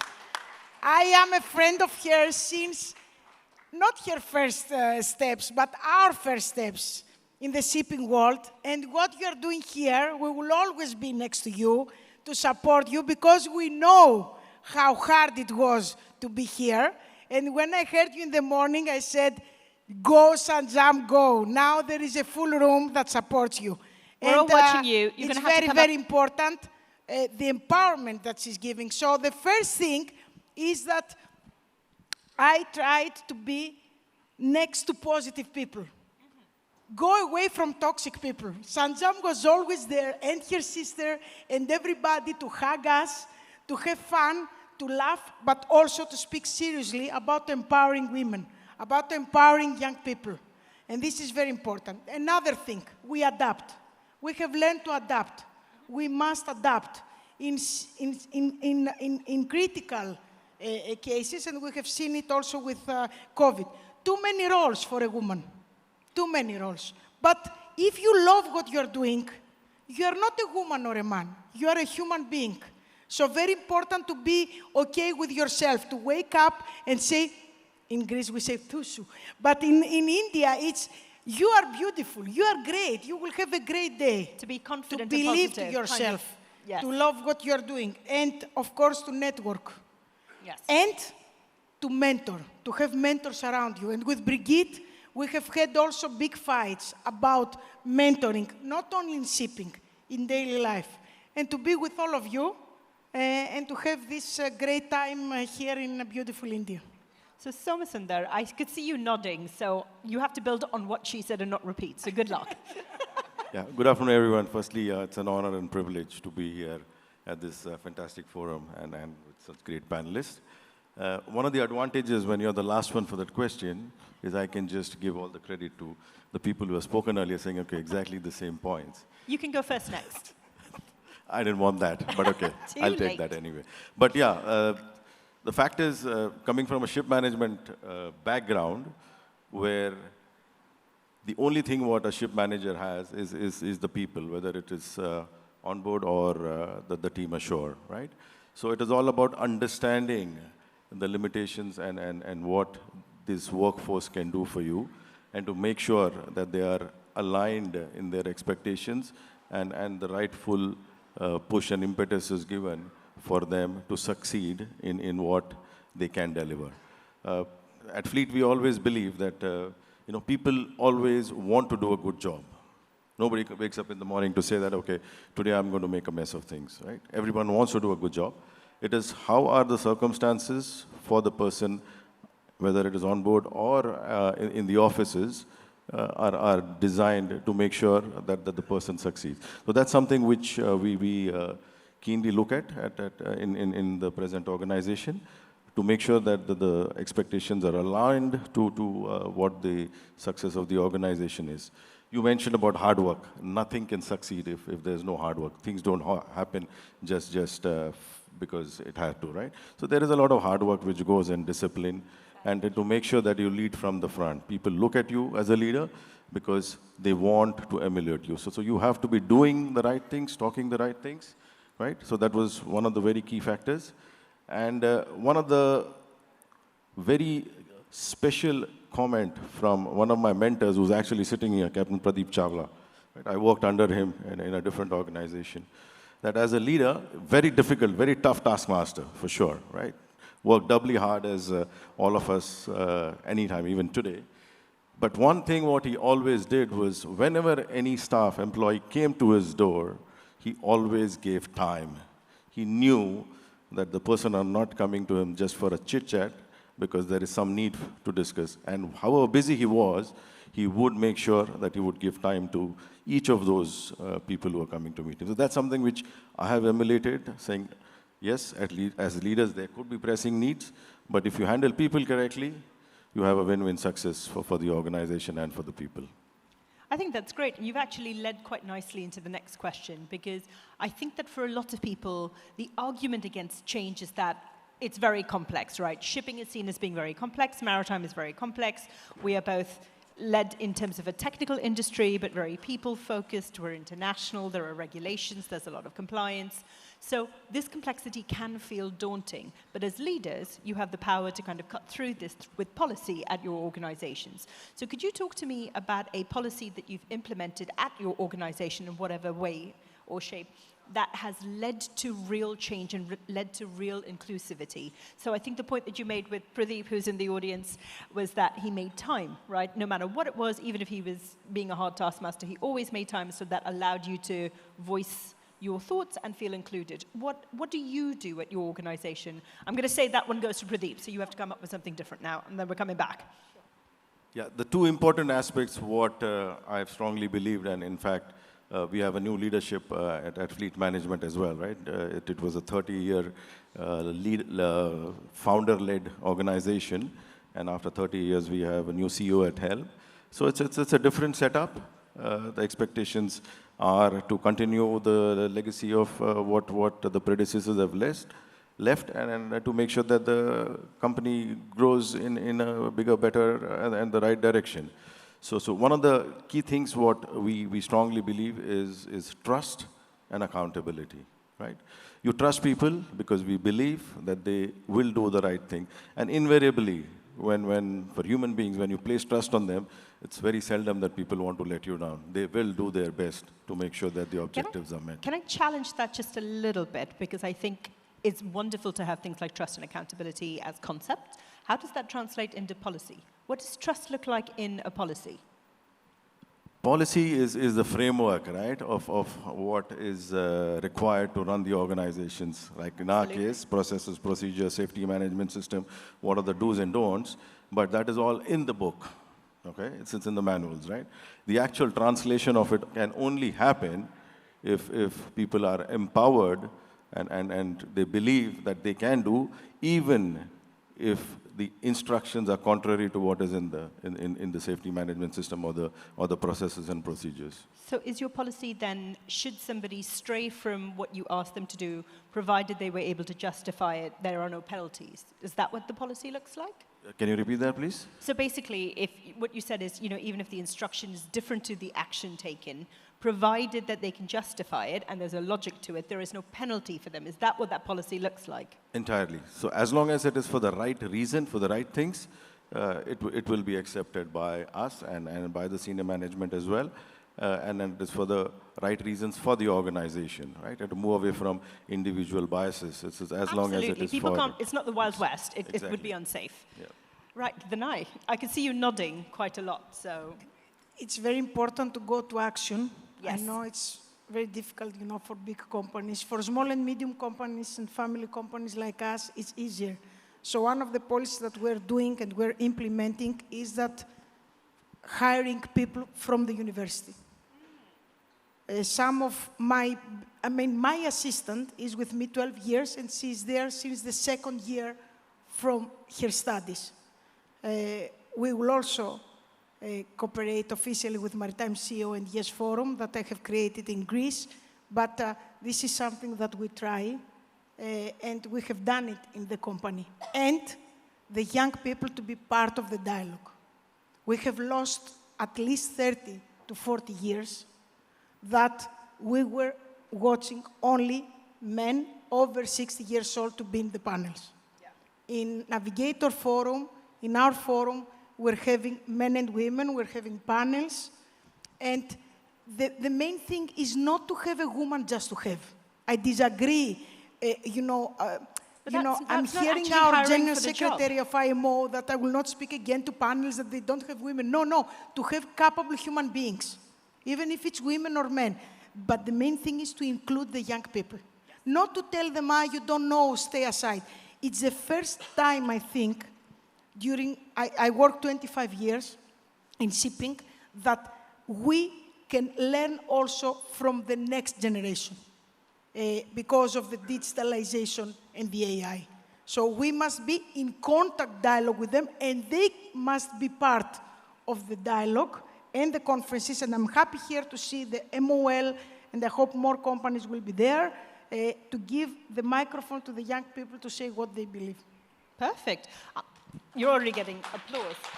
I've got a quick question for the room to make sure everyone's paying attention. How many people in this room feel listened to by their employers? So by your bosses, by your superiors. If you feel listened to in the workplace, pop your hand up. Quite a lot in the front.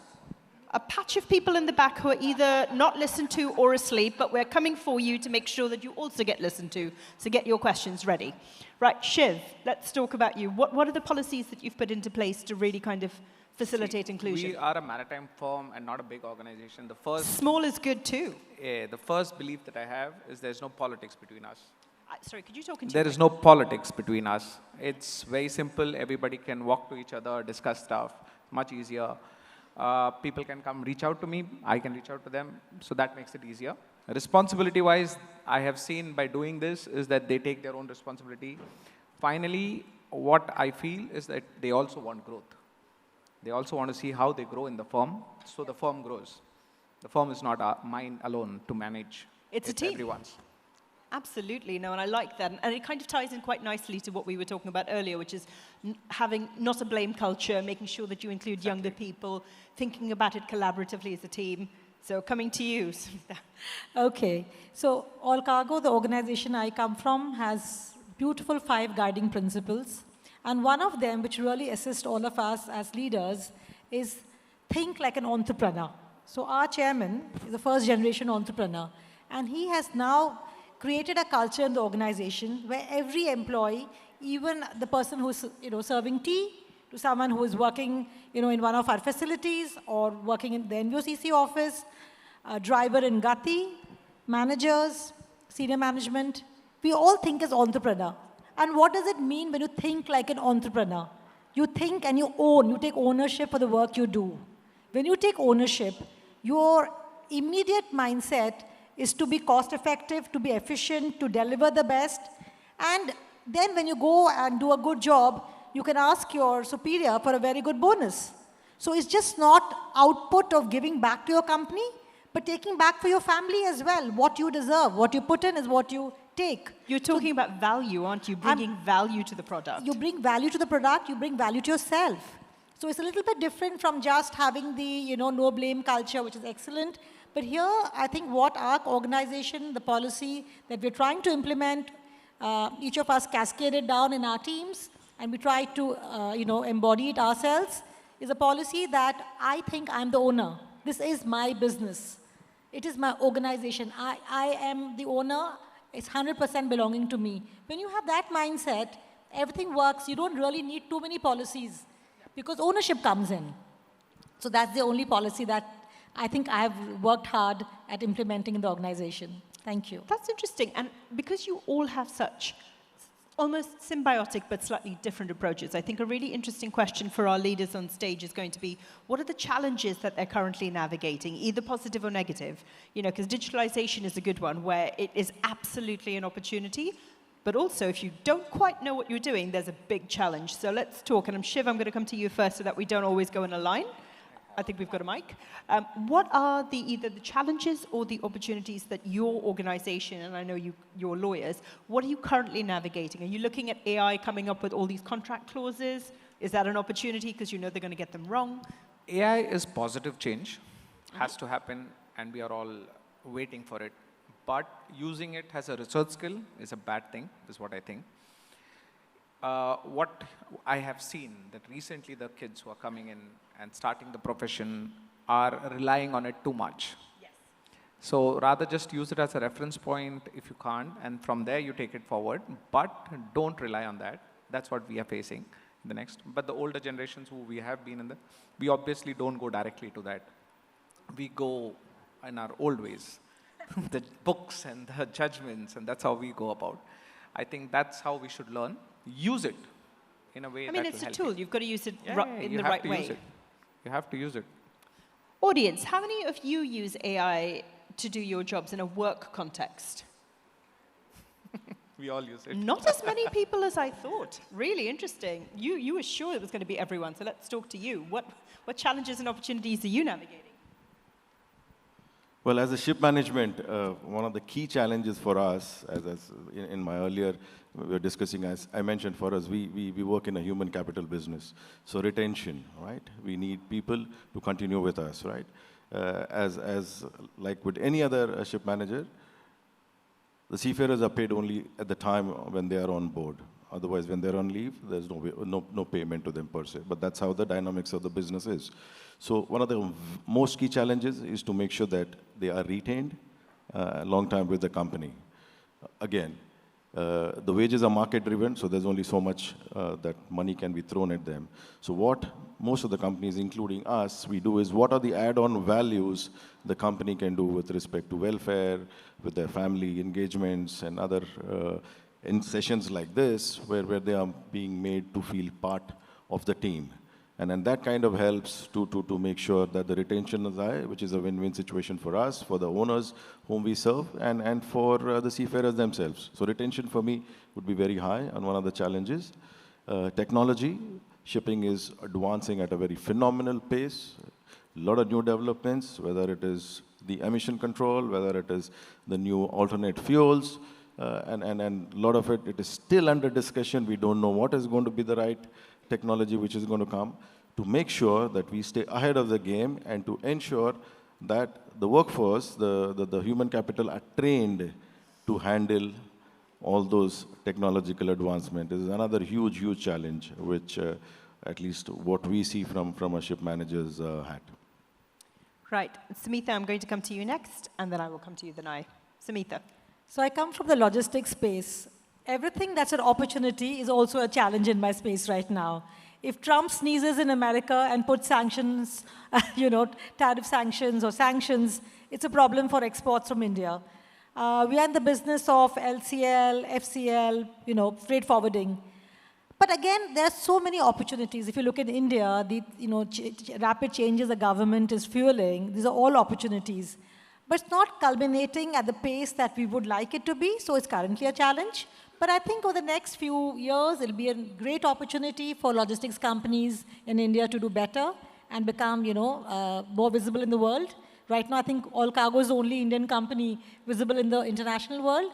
I hope to see more Indian companies in that sphere. Thank you. So you're sort of looking at geopolitical uncertainty as an opportunity to establish yourself and to kind of talk about the opportunities that you can bring to the table. Yes. Because there is, as we all know, without having to name any countries, there's a lot of change going on, and there are going to be vacuums of power. Yeah. And that vacuum is an opportunity. Exactly. But if you were a country in that space, it is definitely a challenge, as I'm sure some of the people in this room know. It's just 1 second. It's very difficult in logistics to foresee the future. In the sense, during COVID, if you can foresee the future, you don't belong on the stage, you belong in like a tower with lots of money. Right. So like COVID, when COVID started, it was such a challenge, right? Everyone who's been in logistics, particularly shipping, we all thought the world's coming to an end. And in the end of the 2 years, giant companies became massive, even much bigger than they were. So really so difficult to think whether the opportunity will convert into a challenge or the challenge will convert into an opportunity. So yeah, we'll have to wait and watch. And I think it's actually a really good way to pull you in, Danai, because you were talking earlier about scale, right? You were like, for larger companies, the challenges and opportunities will be really different, particularly if you're the incumbent, right? Then there will be challenges to the throne. But if you're new, if you're younger, if you're agile, you could jump into those power vacuums and take up space. So talk to us about the challenges that you're seeing and the opportunities. Yes, okay, I will say the retention, the upskilling and the reskilling. It's upskilling, reskilling, and also the training, not only of our colleagues, but also of the management. Yes. Because we were not used to be trained and retrained. Yeah. The mentality was, you are becoming the CEO, you are forever CEO, there is no reason to retrain. So lifelong learning, a big challenge for the companies. The small and medium companies, what we will do, and on behalf of the Greek shipping community, that we're presently 5,691 vessels, and we're waiting another 600 vessels joining our fleet, and managing 21% of the worldwide trading. A country of 10 million controls 21% of the worldwide trade. It's huge for us. So we have to keep shipping into the agenda. This is a big challenge for us. Shipping is running the world, and out of 206 countries that are now in the world, only 15 are managing 85% of the worldwide trading. So I think that we have the challenge of retaining our companies, our people, our team, but also to create the next shipping generation and to convince 90% of the world that the 10% that is running it is doing it because we need shipping, because the trading needs to go on through shipping. It's an interesting thing, isn't it? Because as a sector, we are rather invisible. When we're doing our job right, no one should know we're there. We're sort of in the wings. We're just getting your shelves stocked and your tables brought in and your laptops delivered and whatnot. And then you have the Ever Given in the Suez Canal, and suddenly, you're all over the place, and then you have COVID, and you have different changes. So I think it's really interesting talking about visibility and talking about relevance. And I think it's particularly a challenge when we're looking at governments, etc., that are looking at policies for us. And, I believe you mentioned alternative fuels and the new fuels that are coming in. We're going to be vying for these new fuels. That is a real challenge. We will see. We will see. Absolutely. My point is making sure that you have... At least the ship owners are ready for the new fuels. The regulations are not. And I can see the chairman of the ICS, the Secretary General of the ICS even, I promoted you sideways, nodding. Right, so coming back to the panel, let's talk about gender inclusivity, because we are at the Maritime SheEO conference. And let's talk about the benefits that gender inclusivity are bringing, particularly if you've got gender inclusive leadership. So the question, actually, let me ask the room first and then come to our panel. How many of you in your senior leadership at your organizations have a woman in the team? Ooh, really not that many people in the room that feel this way, so worth noting. How many people on stage have, I mean, definitely you. But does perfect. She said that she's one of 4 daughters, so there is no other option besides having women leadership. But right, let's talk about the benefits of having a diverse leadership, which includes women, of course. So there have been lots of studies that have talked about the benefits. Are there any benefits that you have noticed from having it? And for organizations, I'm going to be kind and say, if you don't have women in leadership, get some. But if you're having diverse leadership in terms of neurodiversity, of people of different economic classes, people from different religions, races, having people from other countries to bring new perspectives, have you seen any of the benefits at your organization? It's very interesting questions. Interestingly, my whole life I've only been in the ship management or the shipping industry, right? And I don't think it's a big secret how big a male-dominated industry this is, right? What? So to get the diversity factor into whether it is easier in the offices, for sure, and as an example, and when you ask me whether anybody on this side, whether we have anybody in the leadership role in the office, one of my colleagues raised his hand there. In fact, we have the head of our legal, head of our new building department, at any given time, 100+ ships under new build. It's a lady from China doing a fantastic job. We have our sustainability manager, also a lady who delivers fantastically well to what the company wants. So we have quite a few on the shore side. And on a lighter note, what it does within the boardrooms and within the meetings is keeps the men folks more focused, right? Normally, the kind of tone and the language is what is used by most of us seafarers may not be totally appropriate, right? But these people help to keep us in check and balance. Yes, very professional, right? However, the dynamics to have gender diversity on board is a bit different. Still at a very nascent stage, right? We have some companies who are much advanced stage of the gender diversity on board. For us, we've started this about 4-5 years back, and I am very happy to share that as fleet management, we have 2 lady captains within our fleet right now. Both happen to be Indian ladies. We also have 2 second engineers, soon to be chief engineers, on board to take, in charge of the machinery. So we are progressively looking at improving the numbers, but the challenges are still the same, the mindset. And as ship managers, we need the authority and permission of our principals, the ship owners, to place them on board. Sometimes that does come as a challenge. Personal experiences with these 2 lady captains, the ship has run clockwork, absolutely no challenges. People on board very happy.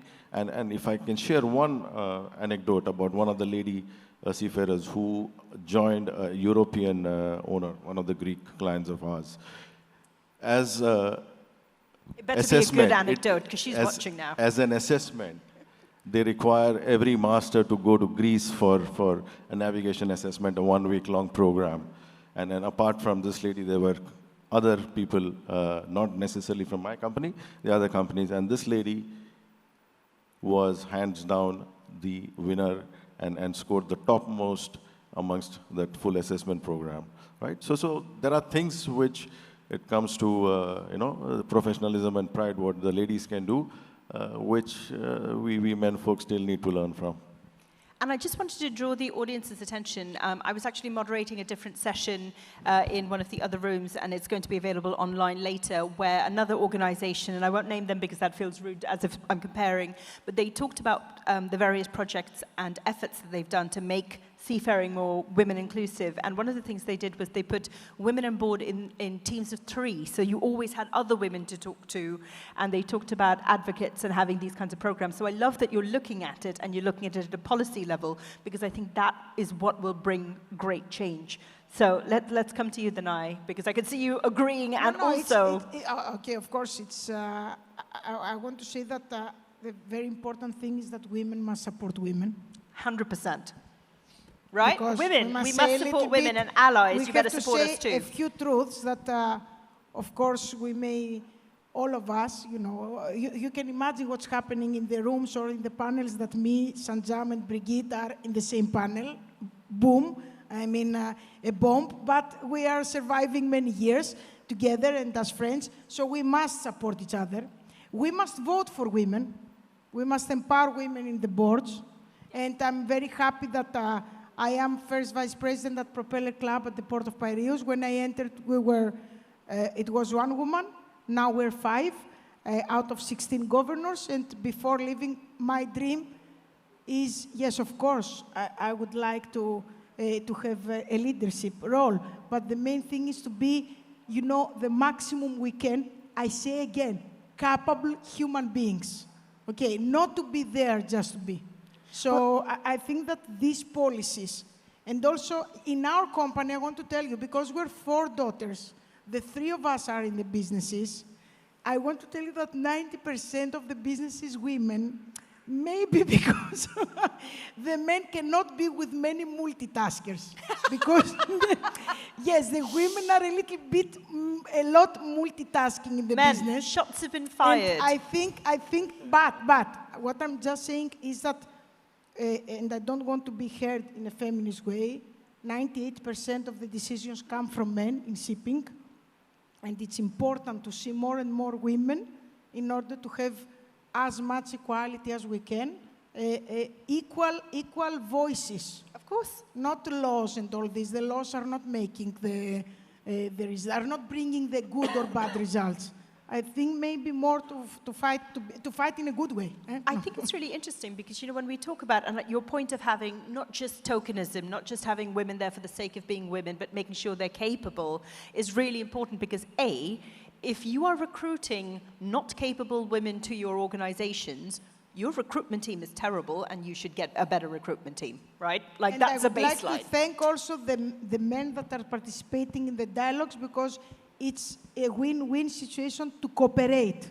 Absolutely, okay. This is yes. very important. And I can see you nodding, so I'm going to bring you in. So for us, as a fraternity, it's always been a male-dominated fraternity, unfortunately. But recently, there have been, like, we have added Aditi, who is a partner, who is an equity partner now. She has been in the industry for 9 years. Similarly, I see a lot of women who are interested in maritime law, and they're doing extremely good. So when I was in the morning, I met someone. He said, Shiv, how are you not insecure? I said, why should I be insecure? It's like, I'm grateful to them that they are coming up and they are now making a name for themselves. So which is extremely good. That's what the change I see in the industry. That is also motivating a lot of other people and other women to come into and face the judges in different courts. They argue in different courts. And they are showing inclination to maritime law, which is extremely good.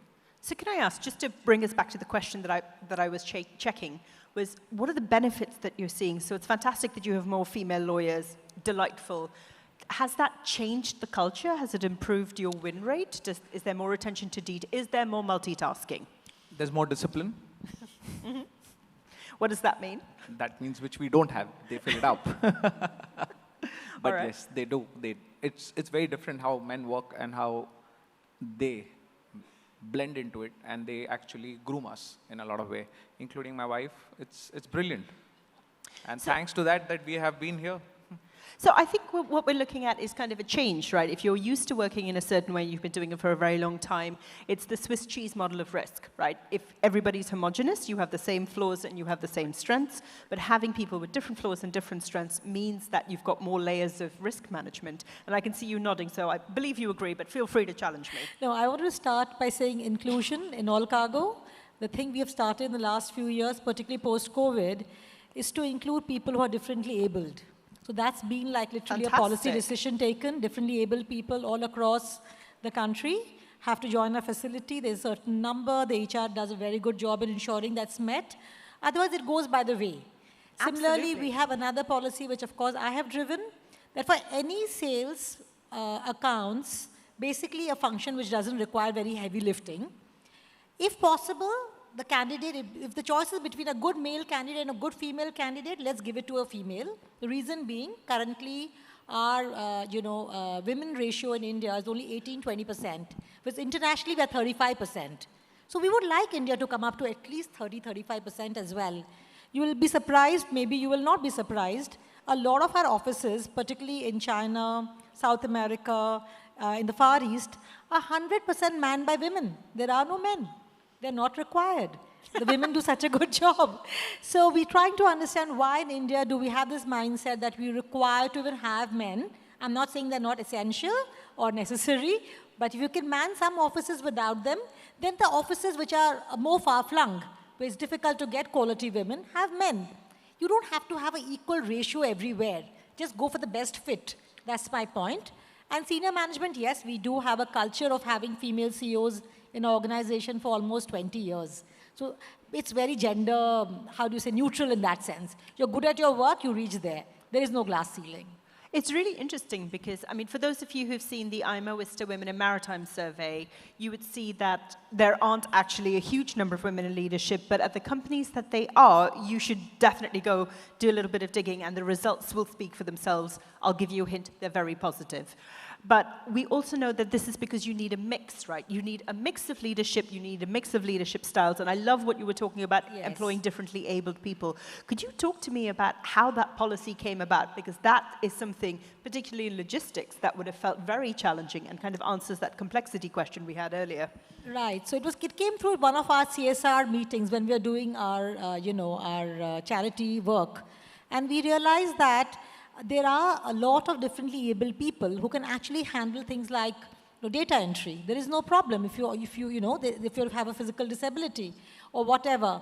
And we said, okay, but who's going to give them the opportunity? And then we found out that there are a lot of intermediate CSR NGOs who actually provide you very good manpower.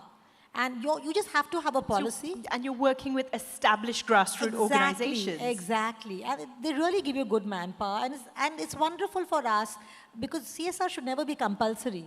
It should be part of your DNA, your organization's DNA. So that's how it came about. Wonderful. So audience, I'm going to let you know that we will be coming to questions from you. So if you've got any burning questions, get your hands ready to put your hands up and we'll make sure we come to you. But I'm going to allow the rest of our leaders to talk to me. And the question that I have for you is basically, if you could take the step, right, if you had the power to take a single step to change something in our sector, to make it just more efficient, because you're leaders, what is the thing that you would want to do? And I'm not going to make you go first. Don't panic, Shiv. I'm going to make you go first. Specifically to my sector or generally maritime sector? You know what? Both. Give me both. So my sector, I believe that the judiciary system, what I see has to change a bit in India. And consciously, we as lawyers have to come together and put this in order because the world is looking at us. And every time since I've been reaching out to people for business or otherwise also, they all say, Shiv, it's a delayed process. Why is it taking so much time? So I believe that we as lawyers also are responsible for that. We should change, and consciously, I believe. It's almost linking into what Samita was saying about ownership, right? Like you're saying, we are participants, but we should be active participants. Yeah. Really good. And did you have one for the whole maritime industry, since you did suggest that? For the whole maritime industry, I think India is going the right way. We are pushing the button the right way. I think it's our time to perform for the next 10 to 20 decades, and we will keep going. Right. It's your turn now. I did give you a reprieve. No, that's fine. To me, one key word what comes to mind when you ask that question with respect to maritime sector, and possibly the same for any other sector, is adaptability, right? I can talk about maritime sector. It's ever-changing, dynamic, new requirements, new regulations coming in. My only wish and hope was that IMO was a little bit more proactive and actually directive in what the new requirement should be, rather than dilly-dallying things and mulling over it for a very long time, which makes it difficult for the end users like us to come up with a game plan. You want clarity? Clarity, for sure, based on which we can adapt to the requirements of the global trade. Like she mentioned, 90% of the global trade is moved by ships, right? Yep. So at some day there has to be recognition for the people who are doing such a wonderful job. And then the only time it comes into the media is when something goes wrong, and which to me is such a horrible thing to... Okay, COVID did change a little bit where people recognized, and there was this key workers status which some of the countries have come up with. So if I had one wish in my lifetime, it would be seafarers would be recognized as key workers, and like the airline industry, crew, pilots in the airlines, they would have just walked through and been given that kind of a recognition. That's my dream for the seafarers. I hope to achieve in my lifetime at least. To you following on that? I would say 3 words: schools, schools, schools. We have done it in Greece. Shipping is a module in all the Greek schools, from the elementary school. We must not wait until the kids are 15 or 16 to explain to them what skills they need. We need to go into the schools. Entrepreneurship must enter the schools of the world. We are these crazy people that do not like to work 8 hours per day. We like to work 18 hours per day, and we like it a lot. We like to be productive. Terrifying. We like to dream. We like to fail in the 99% of what we're doing and be extremely happy for this 1% that finally we made it after 100 years of fighting. Okay, I'm kidding. And this must happen in cooperation with politicians and the academia. Entrepreneurs, politicians, and academia, in cooperation with schools and universities, have to have a continuous dialogue. Yes. And to you, Smita. Well, it's not from logistics, it's from shipping. I really would like to see a lot more Indian ship owners owning their tonnage, managing their tonnage, and our ship managers managing our ships. Nice. Yeah? Yes, because it's really sad for such an old maritime nation that India is. We have very little in shipbuilding. Now government has given impetus to it, but still we are very far behind, right? So you got to have pride in your own tonnage, your own flag. I like to see that happening in India. And the expectation should not be that Shipping Corporation of India or government puts its money. I like to see the private sector put its money there, right? Let's hope that happens in my lifetime. Fantastic. And a challenge to the room. Do we have any questions from the room? Because if not, oh, we have one right at the back. Would you come forward, sir? I'm going to remind everybody, I'm quite a strict moderator, so this better be a question and not a statement. I'm going to hand him my mic. You can take this. Oh, I could just take one of your mics, and then you would share. And this is our last question, because I have a red light flashing at me. There is a question, yes? Yes. Amazing. Thank you, everyone. Thank you. Dear panelists, I'm going to ask you a little question that is leadership for growth. Each of you come from different areas of industry. Each of you have a different approach to leadership and growth. I'd like to hear from you, what is it within your organization that you consider is the right way to create leaders so that you have a legacy that follows when you have moved on from your organization? So the question that you're being asked, and I'm going to make it even quicker and say in one sentence, what is the right way for you as leaders to create legacy at your organizations, correct? Yeah, I hope that was a good question. For me Absolutely. to have also an impact in the society and not only in our pocket. Repeat? to have impact in the society and not only in our pocket as entrepreneurs. Correct. To have impact on society, not just in your sector, but you've also talked about going in young and engaging with the youth and bringing them through, and that is very much legacy. It will take 2-3 hours if you challenge me. That and, sounds like a don't want to take the conversation time. over coffee, and I'm going to get kicked off stage if we go to 3 hours. So, Shiv. With respect to me, it's simple, don't be insecure. Let them grow. You grow with them. Wonderful. Yeah, for me, the company has to be process-oriented rather than people. And you have to have, she mentioned that word, which I love, mentoring. There has to be a constant mentoring for people to grow to the next level. Action speaks louder than words, so please act. You always emulate people who act, and that's what it is. When you're a good leader, people will follow you. You don't have to advise anyone to follow you. They will see your style, and it will cascade down. Thank you. Wonderful. So with that, please join me in thanking my panelists.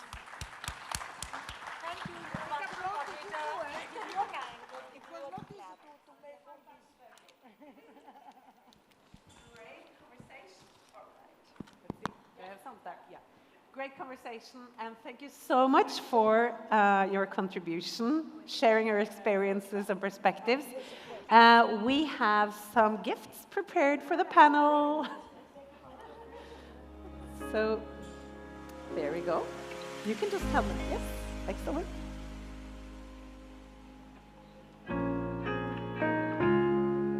Okay. I think you can both also join the photo on each end. Just go ahead. Now we'll take the tray. Just go ahead, get in the picture. Get in the picture.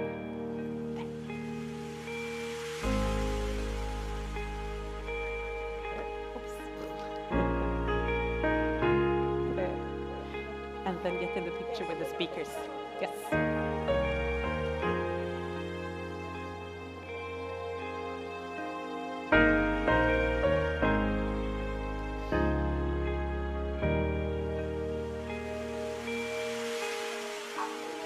Excellent. Thank you so much. Thank you. We are getting prepared soon for our next round, which is the launch of the 2025 Study of the States. Before this, I have a couple of videos to introduce.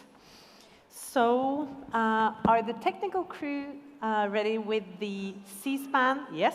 So, as mentioned earlier today, when we had some issues, Maritime SheEO has been contributing on the C-SPAN leads, which comes here.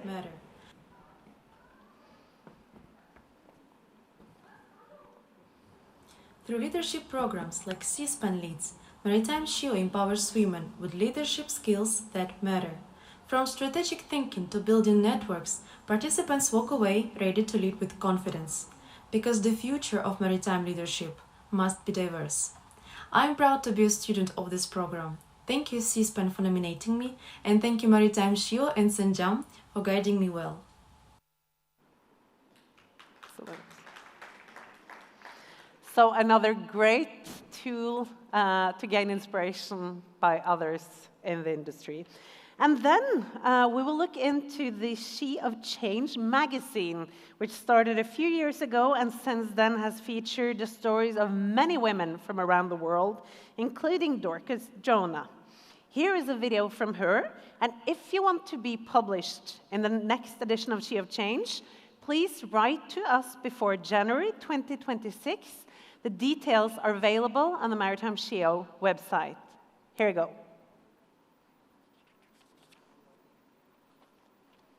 Maritime SheEO launched She of Change and creates inspiring stories of women leaders, student voices, and diversity advocates worldwide. It's a platform to celebrate change and share what's possible in maritime. One of the first companies to spotlight me was Maritime SheEO, and I'm very proud to have been included. Excellent. So I would warmly encourage both the younger women in the audience and the more experienced ones to really reach out and utilize that chance for gaining some more visibility and sharing your stories. It is so inspiring for the rest of the women in the network and the men. So we are getting ready for the Indian Women at Sea, a 2025 study of states, socioeconomics, and shipping pathways. I am really, really excited to see the report launch with VR Maritime. On stage with Sanjam, we have Captain Sanjay Prashar, Sonika Prashar and Kavita Bane from VR Maritime, the SheEO team with Sanjam Sahigupta, Sri Vaishnavi Netula, and Tanas Kurdos. And all of the audience, you can scan the QR code on the screen shown later to download the report. And this will also be available later. So welcome on stage. Sanjam, you're all set? Very good.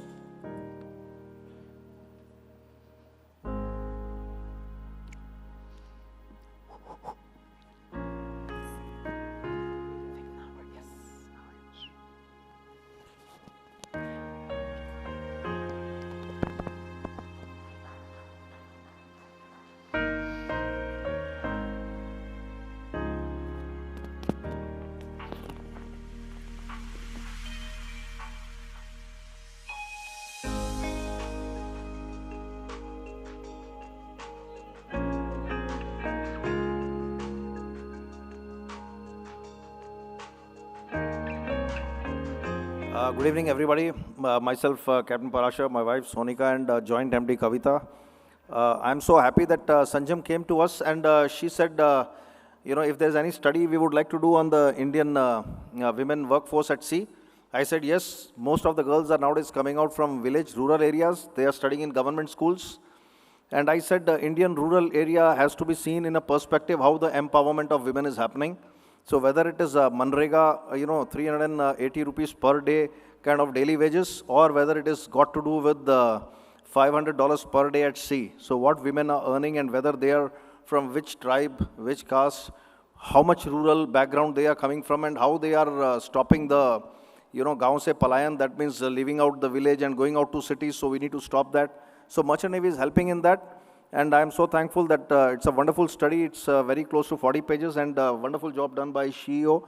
And a big round of applause for Sanjam for actually getting this across to the government. And I'm sure all the state governments will find this more acceptable to give more fee rebates and more power to the women force to come out at sea. And I think Indian girls deserve much better than what they are there right now for having a seafaring life. Thank you so much. Jai Hind, Jai Navik.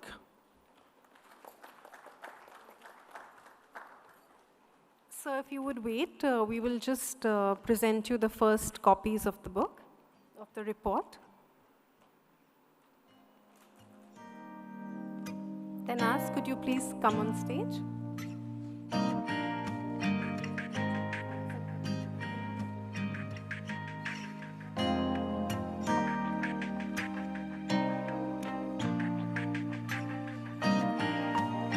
Vaishnavi, please join us.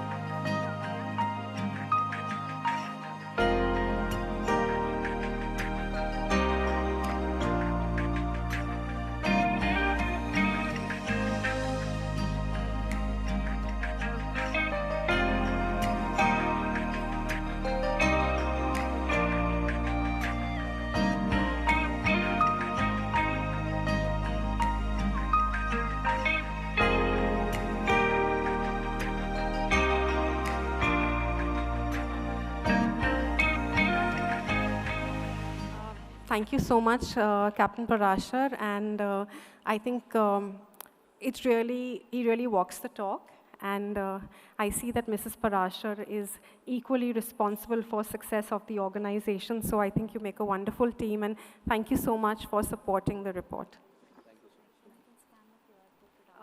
Please scan the QR code for downloading the report.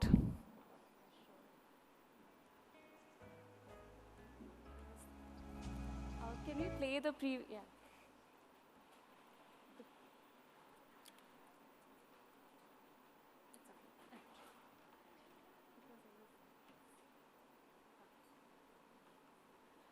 So do take the time to scan and read the report. It's really interesting.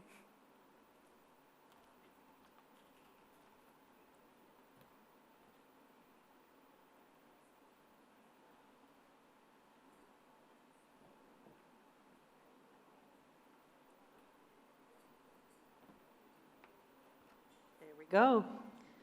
And a special thanks to Shriveshni for the work on the report.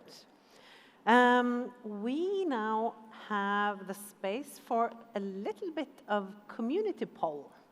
So if we can get that up on the screen, that would be great.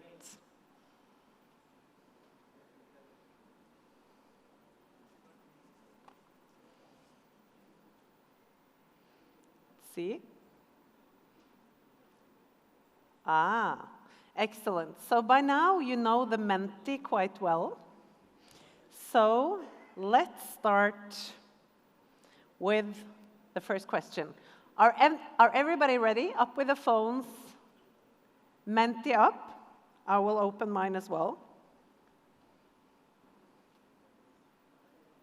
Okay, great. So what kind of community helps you lead better? One that challenges you, supports you, or celebrates you?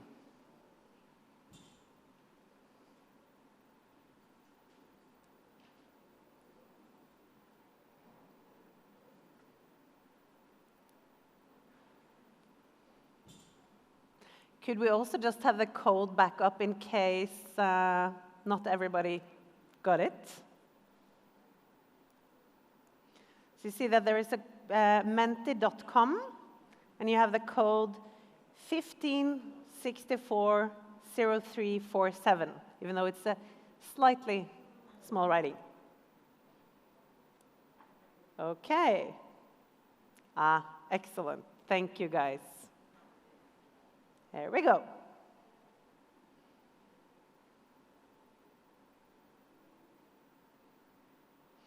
Okay, so support. Oh.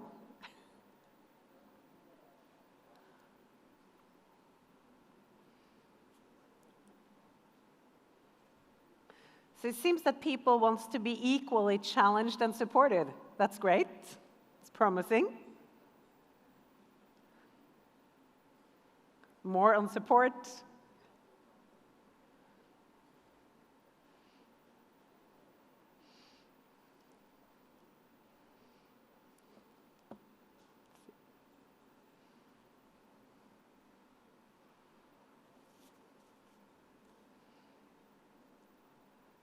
Okay. Oh, still answers coming in. Anybody that are planning to reply that didn't get the time yet? Shall we give it a minute more?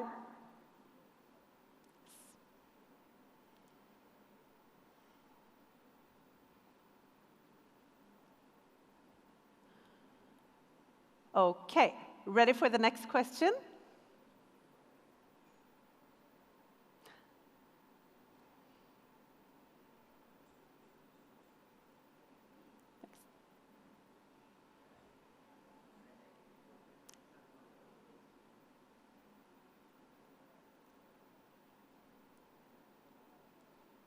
Let's see. Can we get the next question up from the technical team, please? Yes. Oh, sorry. My mistake. There was only one question. I thought it was a longer poll. Anyway, so we are actually a bit ahead of time. But we also have an intro from who you might, if you were here last year, you will remember that Akanksha Batura Pai attended the Maritime SheEO for the first time last year. And now we will hear what she has to say.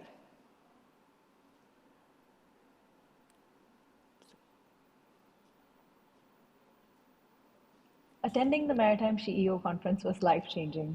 I met leaders who inspired me, future mentors who guided me, and peers who became lifelong friends. I can't wait to attend the next one. Excellent.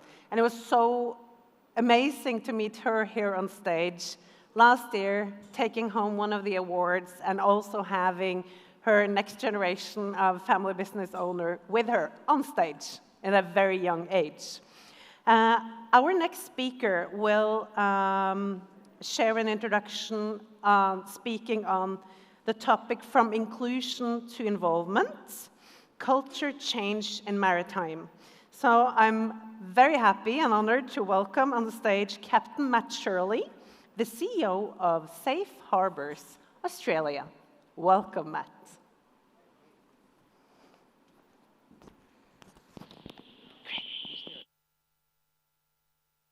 For Matt, let's see.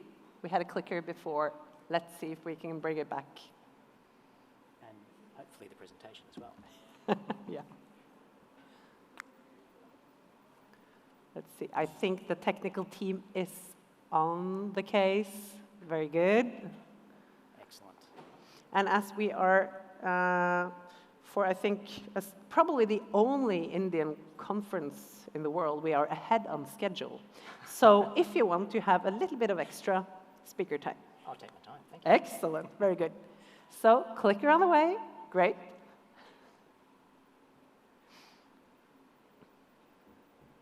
And it's up. Excellent. Very good. And yeah, can everyone hear me? Great, thank you very much. And yeah, I just need to say, distinguished guests, ladies, gentlemen, anyone out there who might be different. And of course, I'm not sure she's here in the room, but the one and only Sanjam. Thank you very, very much for the incredible privilege to be able to come all the way from Australia in order to say to all of you, g'day.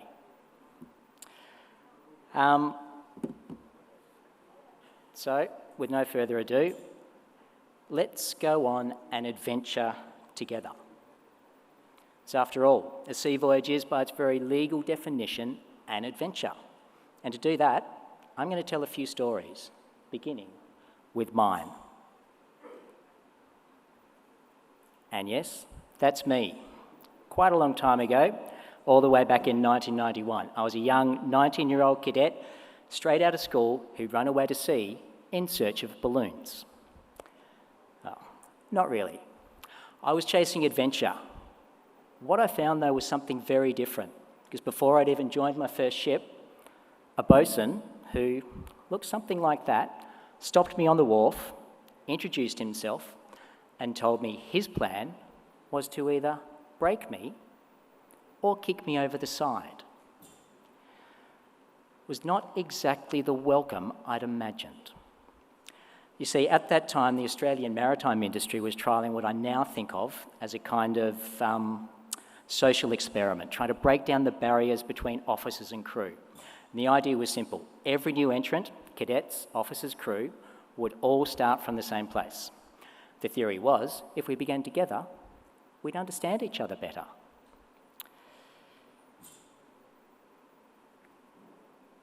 So my first year as a cadet was spent living and working with the crew, with no explanation, no guidance, and no support. The result, the officers ignored me, and the crew treated me as the enemy they still assumed I was one day going to become. It was, to say the very least, brutal. But amongst all that, a few people on board, the catering staff, the second cook in particular, who's still a dear friend of mine, reached out and showed me the kindness I needed to make it through. So while I made it, the cultural experiment failed. And not because it was a bad idea, but because all they did was change the rules and expect us to get along. Nothing was done to build trust, and nothing was done to involve us in shaping the way it might actually work. Okay, so that one failed. Let's fast forward now to 1995 and a cultural experiment that actually did kind of work.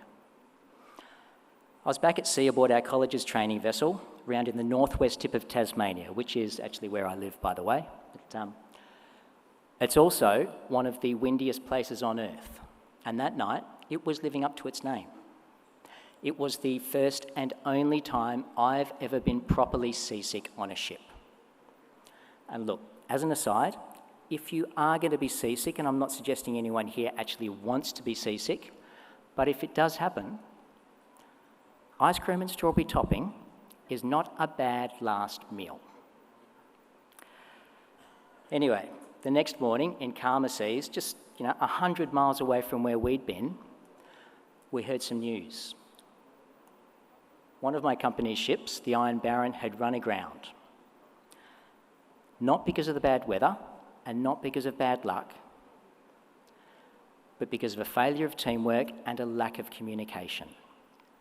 The ship was unfortunately lost. But out of that disaster came what's now known as bridge resource management. For the first time in Australia, deck officers were trained not just in navigation, but in things like communication, leadership,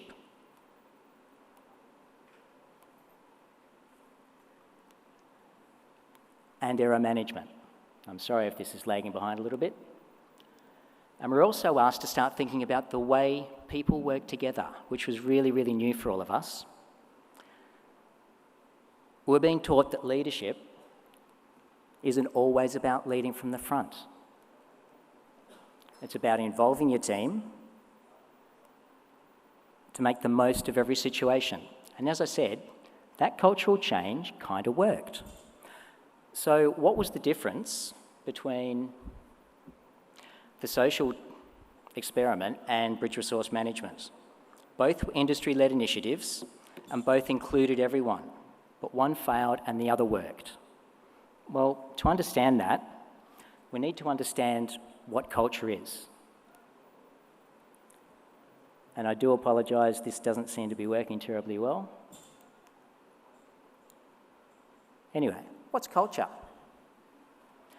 Is it a poster on a bulkhead? A slogan, a strategy, a piece of art or music? Well, it is those things, but it's also more. Culture is the sum of our everyday. It lives in the words we choose, the power we share or hold back. It's every silence. It's every laugh and every shrug. And while you can write down an aspirational mission statement, that alone does not create culture. Culture is written every day in the lived stories of the people who make it, and that's why it's so hard to change. Changing culture means asking everyone to start telling a new story together. But here's the chicken and egg of culture change. People won't pick up a pen to start writing a new story unless they trust that their words will truly count. And if people don't feel as though they're involved, they're not going to trust that their words will count. And nothing will ever change. Trust and involvement feed each other, and you'll never achieve a change of culture if you don't have both. There's another mistake that's very easy to make. We often think things like a safe culture come from compliance, from rules, from checklists and enforcement. And while it's true that compliance may set a standard for safety, that standard will not of its own accord create a safe culture. To create a safe culture, you need involvement. Because when people are involved, they know they have a choice to step in, step up, or stop whatever it is that's about to go wrong. And that's why BRM worked. Not because it gave us another rule book, but because it taught us that people are involved, or when people are involved, they have that choice, and they work better together. So for those of us who were able to create that safe space of involvement on our own, it was transformational. But for those who weren't able to do that, it still missed the mark. Because the thing BRM didn't teach us was how to build trust in the first place. And that brings me to another story I need to tell. And I'm sorry that this one comes with a bit of a trigger warning. Thank you. So if you could just bear with me, I'll try and flick through this and we'll catch up. You see, this was going to be amazing.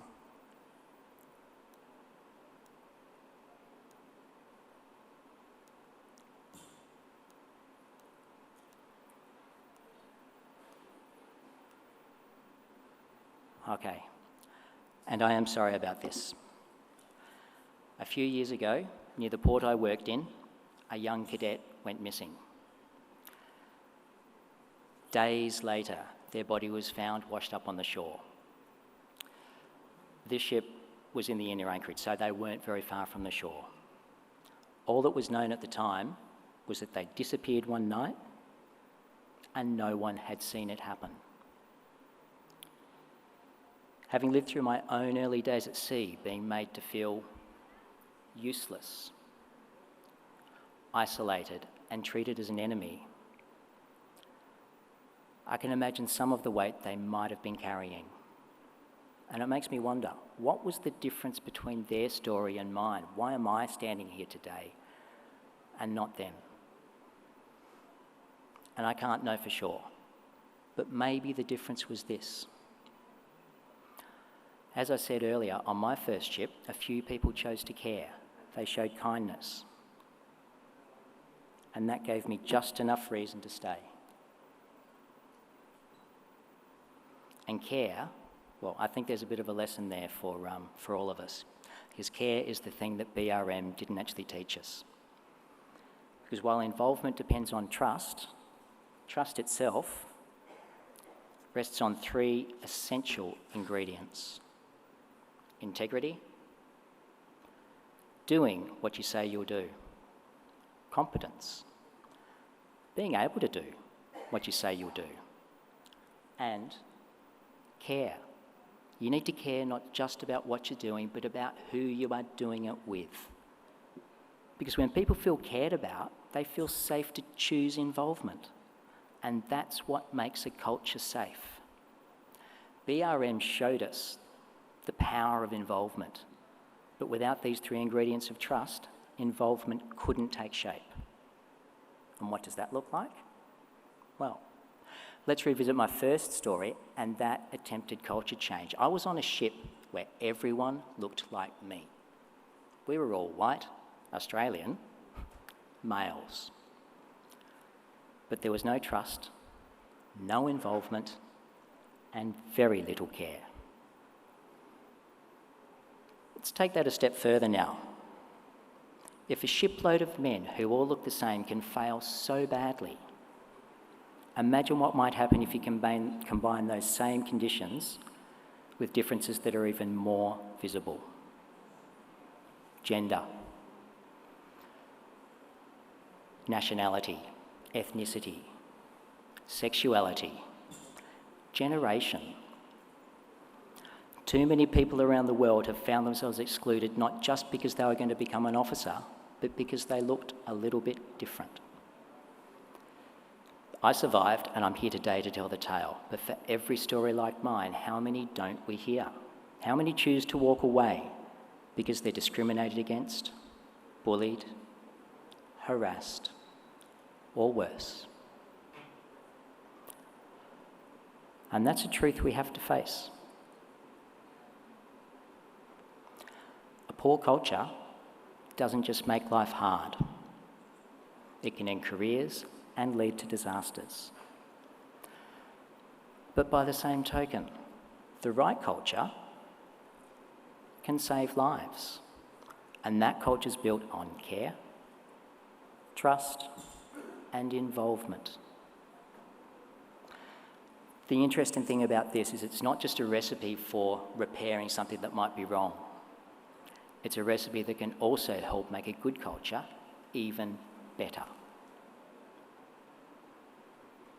Because when care is shown, it builds trust, and people can choose to step in and involve themselves, and that leads to more trust. And that can lead to what we like to call high trust teams. And I can tell you from personal experience, watching that take shape in a group of people is absolutely beautiful. It's amazing. And that's the kind of work that myself and my colleagues like to do. High trust teams learn faster,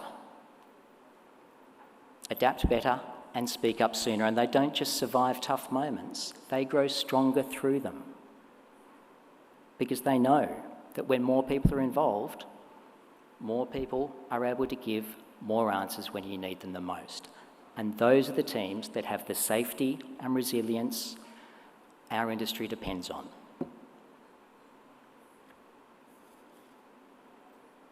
And that is the full circle of my stories. Because every day across ships, ports, offices, people are writing and rewriting the story of our industry. And they deserve more than just rules. They deserve care. They deserve trust. They deserve involvement. And that means they deserve workplaces where difference is seen as a strength to steer by. Because diversity, in all its shapes and colours, isn't just an add-on to trust. It's the keel that will keep our fleets balanced and floating into the future. Embracing our differences isn't a challenge we need to face. It's the answer to the challenges our industry is facing. And the way to make the most of that is through involvement. So, I'll leave you with this. Which story do you want to help write? One that's written after something's gone wrong? Or one that begins something like this? Let's go on an adventure together. An adventure of involvement that builds cultures where every cadet and seafarer, every superintendent and administrative officer, every broker and freight forwarder, every maritime SheEO is safe to work, safe to grow, and safe to thrive. Because that story is still ours to write. Thank you.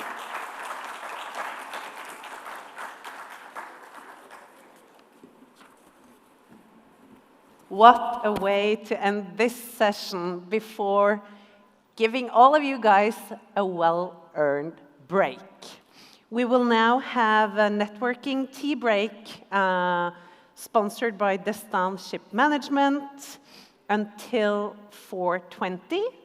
I hope you will enjoy really fruitful, inspirational conversations with peers.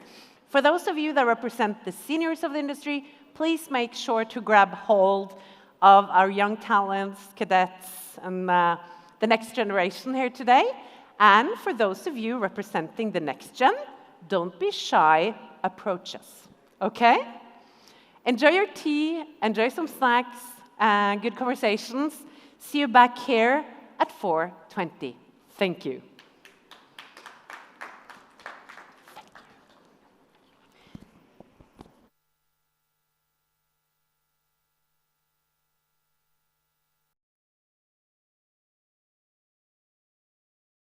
And kick off the launch of WEMA India. So while everybody's getting seated, yes,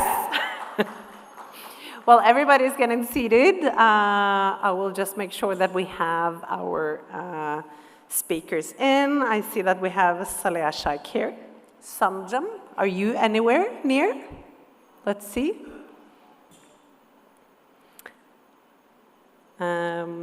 Let me see here. And Jose, you are on board. Jimmy? Just find the front row and then we will get you up. So if anybody can bring Sanjam in, she's probably stuck with some really good conversations. Quite the popular one.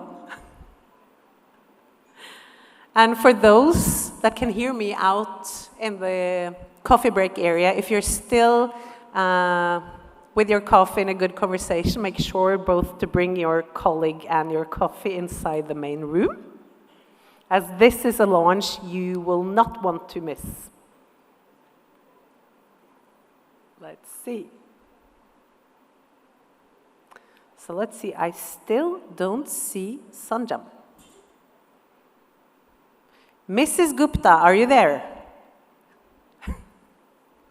Can anyone from the support team find Sanjam? Yeah, great. Wonderful. So that's the classical challenge, I think, for you, Sanjam. Too many people wanting and needing to get hold of you at the same time. So do you want me to bring the rest of your guests up for this part? Yes? Okay. So Jimmy John, President of Vista India, welcome on stage. Saleha Shaikh, Founder, President, Women in Maritime Association India, WIMA. And then we have our guest of honor, Dr. Jose Mateika, Director of Technical Cooperation and Implementation Division at the IMO. Welcome on stage. And now I will leave the microphone and stage in your very best hands. So, Saleh, great.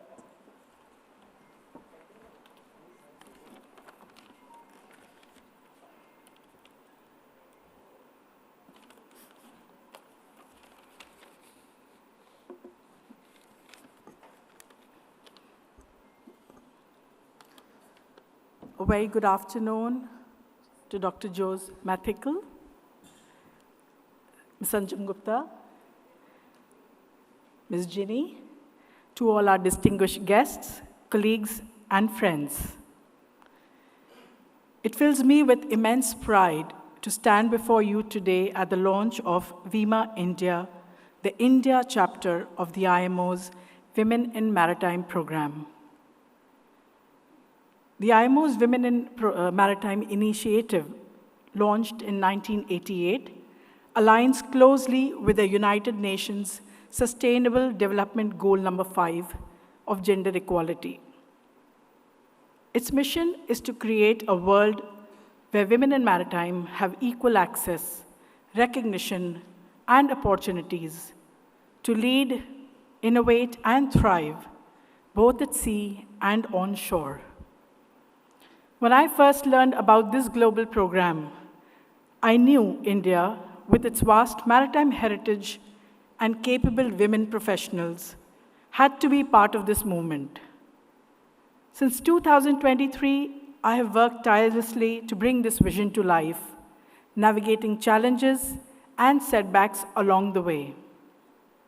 And today, I can proudly say the anchor has dropped, and WIMA India has set sail. The timing couldn't be better. As we celebrate India Maritime Week with a national focus on growth and innovation, WIMA India adds a new dimension, one of inclusion, empowerment, and collaboration.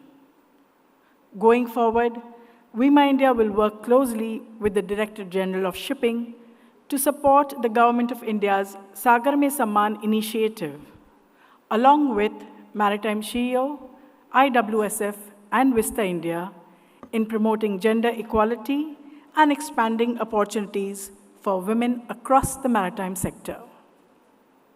This milestone also stands as a testament to the advocacy and commitment of Ms. Sanjam Gupta, whose work through Maritime SheEO continues to inspire women to rise, lead, and create meaningful change.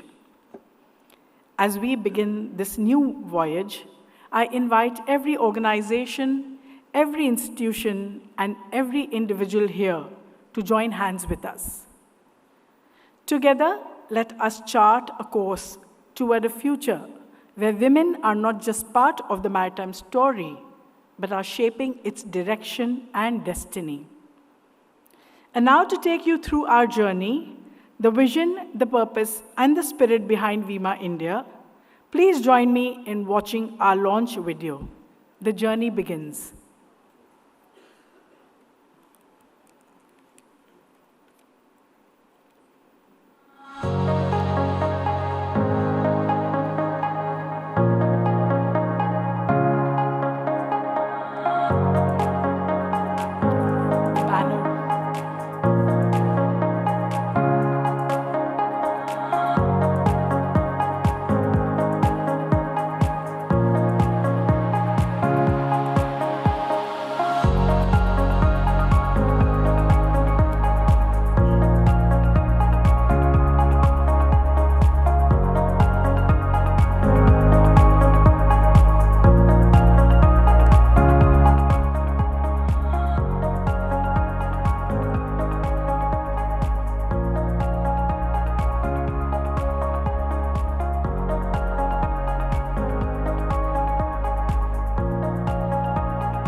I would now like to present the speeches from Ms. Mariana, straight from the IMO, the one who's in charge of the Women in Maritime program at the IMO.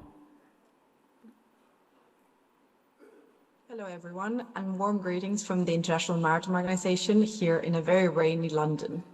It is a true pleasure to join you at the Maritime SheEO conference today, even if only virtually. I am deeply honored to celebrate this exciting milestone with you as we continue to see women making real waves across the maritime sector. Today marks a very special moment as we officially launch WIMA India, the newest national chapter of WIMA Asia, one of the 8 women in maritime associations established under the IMO umbrella.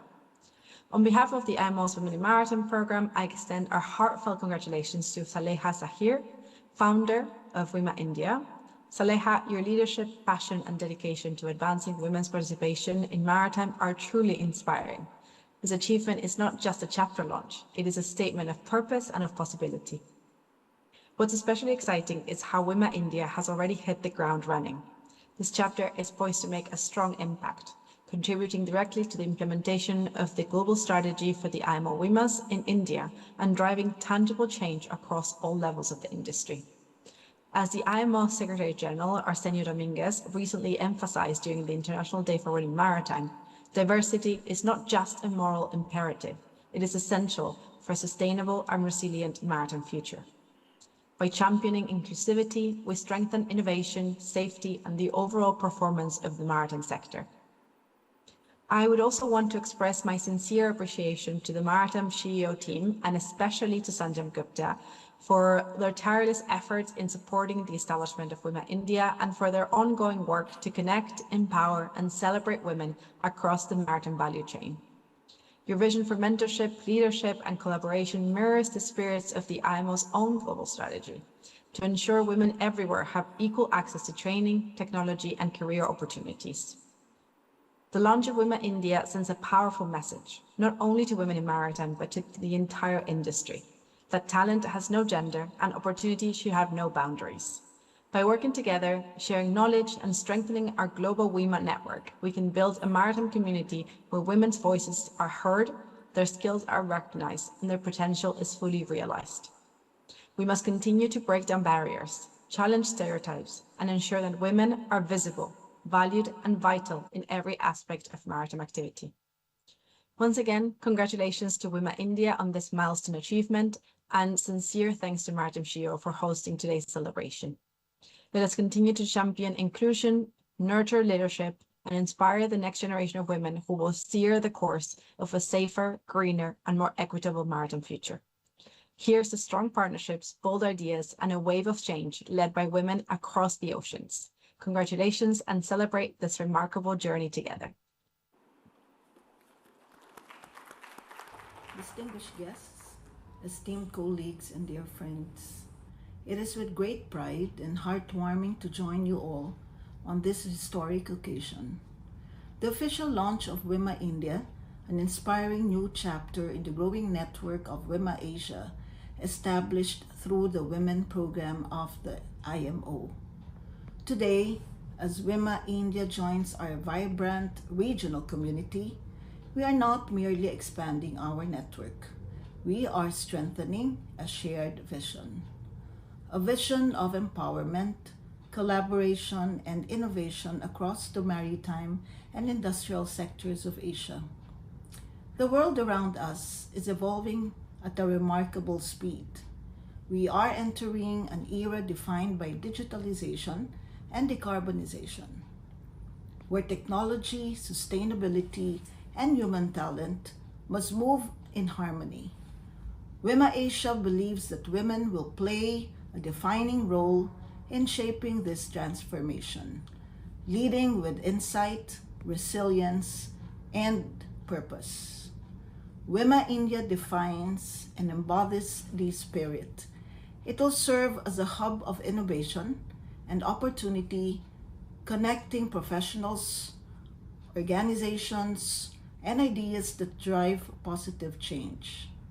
Together, we will champion the transition towards smarter, cleaner, and more inclusive maritime solutions, ensuring that WIMA Asia remains at the forefront of a sustainable global future. To our partners, friends, and especially the remarkable women of WIMA India, led by Ms. Saleha Sheikh, congratulations and welcome. We are honored to have you join our mission, and we look forward to sailing forward together toward a digitalized, decarbonized, and equitable future. Thank you, and once again, welcome to WIMA Asia, where the future of maritime innovation begins. Namaste.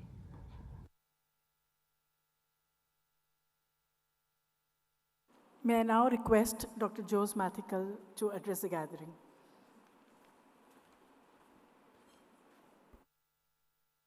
Very much. Wow, what a proud moment. The 7th, I think 7 is a very lucky number. Extremely proud to see this happening. Also, being in IMO as a director in charge of a division where this program sits in, it's so good to see that this launch happening in India. A country that produced prime ministers and presidents, a country that actually recently a ship was completely steered by a full female crew recently, you know that. In a country that produced great champions such as Sanjam and others, I can only be proud, but added to that, I'm very proud being an Indian as well, that this is happening in my country. So only 2 things I would like to mention other than congratulating for this initiative is from IMO, when we see global programs and regional programs, mostly these are in a way conceptual, in a way networking and bringing and encouraging, but the real action happens in the country level. And that's why national chapters are probably the most important ones from an IMO perspective, because that's where actions are going to happen. And hence my message is please do work towards those actions that can make tangible outcomes in the field. And that's what we would be looking forward to. And especially, I'm very confident that this would happen because you have the complete support from the government as well. And this is the first time, maybe very few times, I'm seeing such a close collaboration between the government side and initiatives such as this, and closely connected, so that the dialogue can get into the policy decisions of the government, which Government of India is already doing through the Sagake Samman, those kinds of initiatives. And in order to have that actions, my only message is collaborate, collaborate, collaborate. So there are many associations with the same purpose, but playing in the different space. So please make sure that collaboration happens and strengthen across these organizations that is here in India. And that was my message, and convey my congratulations to the team. You have a fantastic founder and first president. Congratulations, Saleha, with the support of Sanjam, the champion you have behind you, and also you have the Vista India president as well. So, the support is there. I'm very confident that this will lead to results and actions on the ground, and IMO stand by to provide any support that we can from IMO side through our Women Maritime program of IMO. Once again, congratulations, and I think they all deserve, and you all deserve, a good applause for this achievement. And wish you all the very best. Thank you. Thank you, Dr. Jose, for those very powerful and inspiring words. May I request Ms. Jenny Joseph to come and share a few words. Good evening, everyone. First of all, I'd just like to correct my name. It's Jimmy John. All right, as President of Vista India, I'm delighted to celebrate the launch of WIMA India, another strong step towards greater inclusion in our maritime sector. Vista and WIMA share a common vision, empowering women to lead, influence, and shape the industry's future. I look forward to working together to build a more equitable and forward-looking maritime community. And to all the women who are phenomenal in their own way, we require your strong participation. And please remember, whether you stand on the bridge, in the boardroom, or in the courtroom, fight the imposter syndrome and do not be afraid to show up. Stand proud and be more than anyone expects, because being too much is always better than fading into the background. Own your voice, own your power, and own your place in shaping the oceans of tomorrow. Congratulations once again, and I look forward to collaborating with WIMA India. Thank you.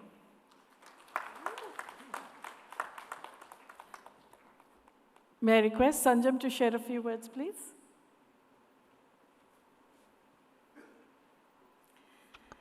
So Dr. Jose actually stole my words. What I wanted to say is collaboration is key, and I think there's no better proof of us all standing here on stage. And when we all women come together, real change can happen. So huge congratulations to Saleha. This is the testament of the hard work that you have put in all over the years. And of course, thank you to Jimmy John, the president of Vista India. And Jose, we are so lucky that you could be here on this wonderful moment to support us. Thank you, Sanjam. I would now request the logo launch video to be shared, where we formally announce the launch of the WIMA India chapter. Welcome.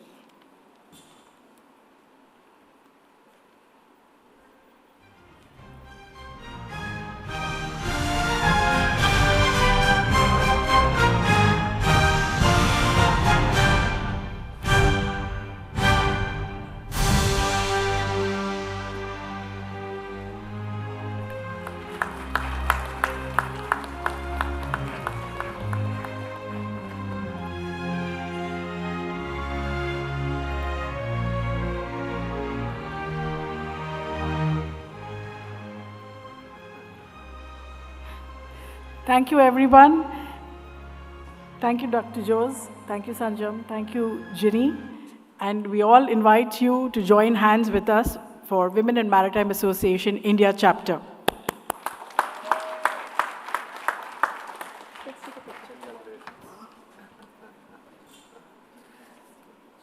This is such a nice occasion, and I'm looking forward, Saleha, to follow your work moving ahead. When I first met Sanjam in Paris back in 2012 for the International Vista conference, Sanjam was just in the process of establishing Vista in India. And now we see that the community for diversity and inclusion and female leadership is just growing, becoming stronger together. And that's so amazing.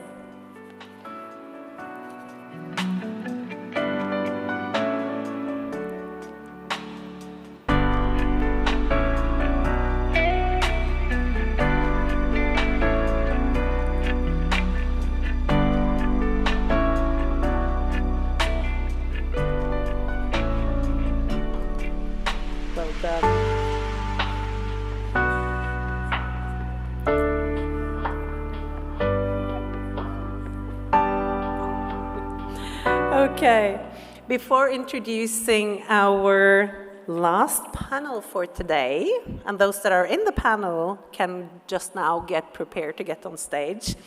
Before introducing them, I will introduce you to Captain Ivana Kulkarni, who is part of the Maritime SheEO community. She has been a member and in 2025 joined as a community ambassador. And she will now share her experiences as a seafarer with us. And then this is a warm encouragement for all of those not yet on board the Maritime SheEO community to join the community. So let's see what Ivana has to say.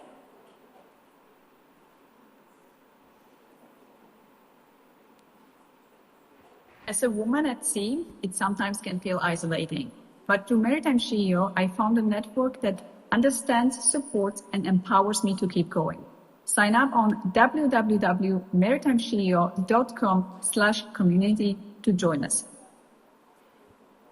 Excellent. So, Now, calling our last panel of the day to stage.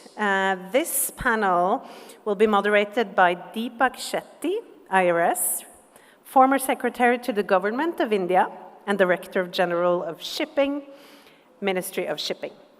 On the panel, focused on sustainability across the value chain, this panel is powered by VO Chidambaran Port Trust, and the panelists are Federico Corini, District Manager and Private Equity Consultant of BNP Paribas in Milan, Anshumali Dwivedi, Whole-Time Director, CFO and Head of Strategy in SR Ports, Sophia Fürstenberg-Stott, Founder and Partner of Fürstenberg Maritime Advisory, Nicole van Spronsen, Project Manager Maritime Research Institute of the Netherlands.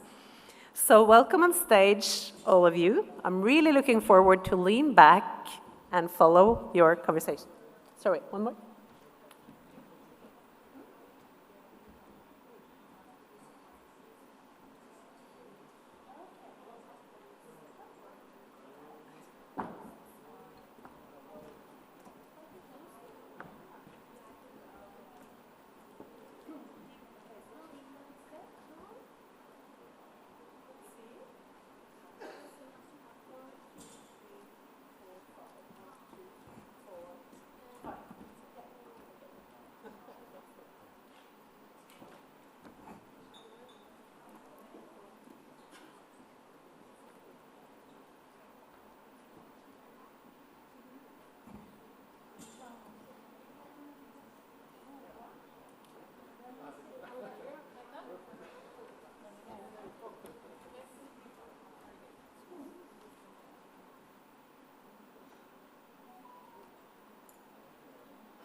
Good evening, ladies and gentlemen. It's an absolute delight to be here amidst all of you this evening. What hopefully is a very promising session on a fairly muddled topic of sustainability. There's so much spoken about, so much of bandwidth around it, but at the end of the day, my co-panelists will bear me out that when you distill and try and drill it down, I think conceptually there is probably lack of clarity. This is no offense meant to you. But before I get on, I'm extremely, it's my privilege and honor to have my very distinguished co-panelists here and all of you as invitees. And a big thank you to Sanjam for this very gracious invite extended to me to moderate this session. Mindful as I am that this is the very concluding session. So, you know, in terms of receptivity and absorption, there's always a potential challenge. We'll try and get around that and make it as, you know, light-hearted if possible. But the stuff is really very laden with a lot of concepts. Given the fact that, of course, we have four, and of course, I don't need to profile them. My panelists are around. I mean, you know them here. Let's look at purely from the framework of what do we understand by sustainability. Before I get on to that, we are now well and truly in a contemporaneous era where there is a serious pushback against sustainability. Whether we like it or not, the global trends do not augur very, very well. And what do I mean by that? There is a strong sense of climate denialism, or what we call as nihilism. There is a deep, let's say a pushback in many parts of the world, and I don't want to name and shame here, that's not the intention. All of you, those who are glued to the media, would simply understand what I'm alluding to here. There are countries which have pulled out of the Paris Climate Accord. Then there are countries which are going full steam ahead with fossil fuels, completely turning 360 degrees and upending all the credible work that's been done in regard to ESG. So the challenge is, and of course you also have establishments world over which are leaning towards the right, the extreme right, and I don't want to name any one in particular. So that's hand in hand, you have a trend where there is denialism about climate change, whereas the stark reality is that climate change is here and is for real. There is no kidding and getting away from this at all. So the more serious and the more quicker we are able to grasp this, it's not only good for us as this current generation, but I think we'll be doing yeoman service for the generations to follow. Otherwise, it's the greatest disservice that we'll be leaving to our posterity and our legacy going forward. Now, what is the sense of awareness about sustainability per se? I mean, let's look at some simple facts. At a very international level, you've heard of the United Nations Sustainability Development Goals, the UN SDGs, which straddle the 15-year period from 2015 to 2030. There are 17 goals, 169 targets embedded under that. Every government which is part of the UN system, and there are 193 sovereign nations which are member states of the UN, all of them have subscribed this paradigm of the UN SDG for a 15-year period. We are well halfway ahead of that, the halfway mark. But I think when you look at that, there is something called as Nationally Determined Contribution, NDC, which every sovereign government has sort of committed to, that this is what they will do. And they submit annual reports to the United Nations as against the goalposts that they have subscribed to, where do they stand on an annualized basis. Generally, it is seen that the concept of NDC, the Nationally Determined Contribution, is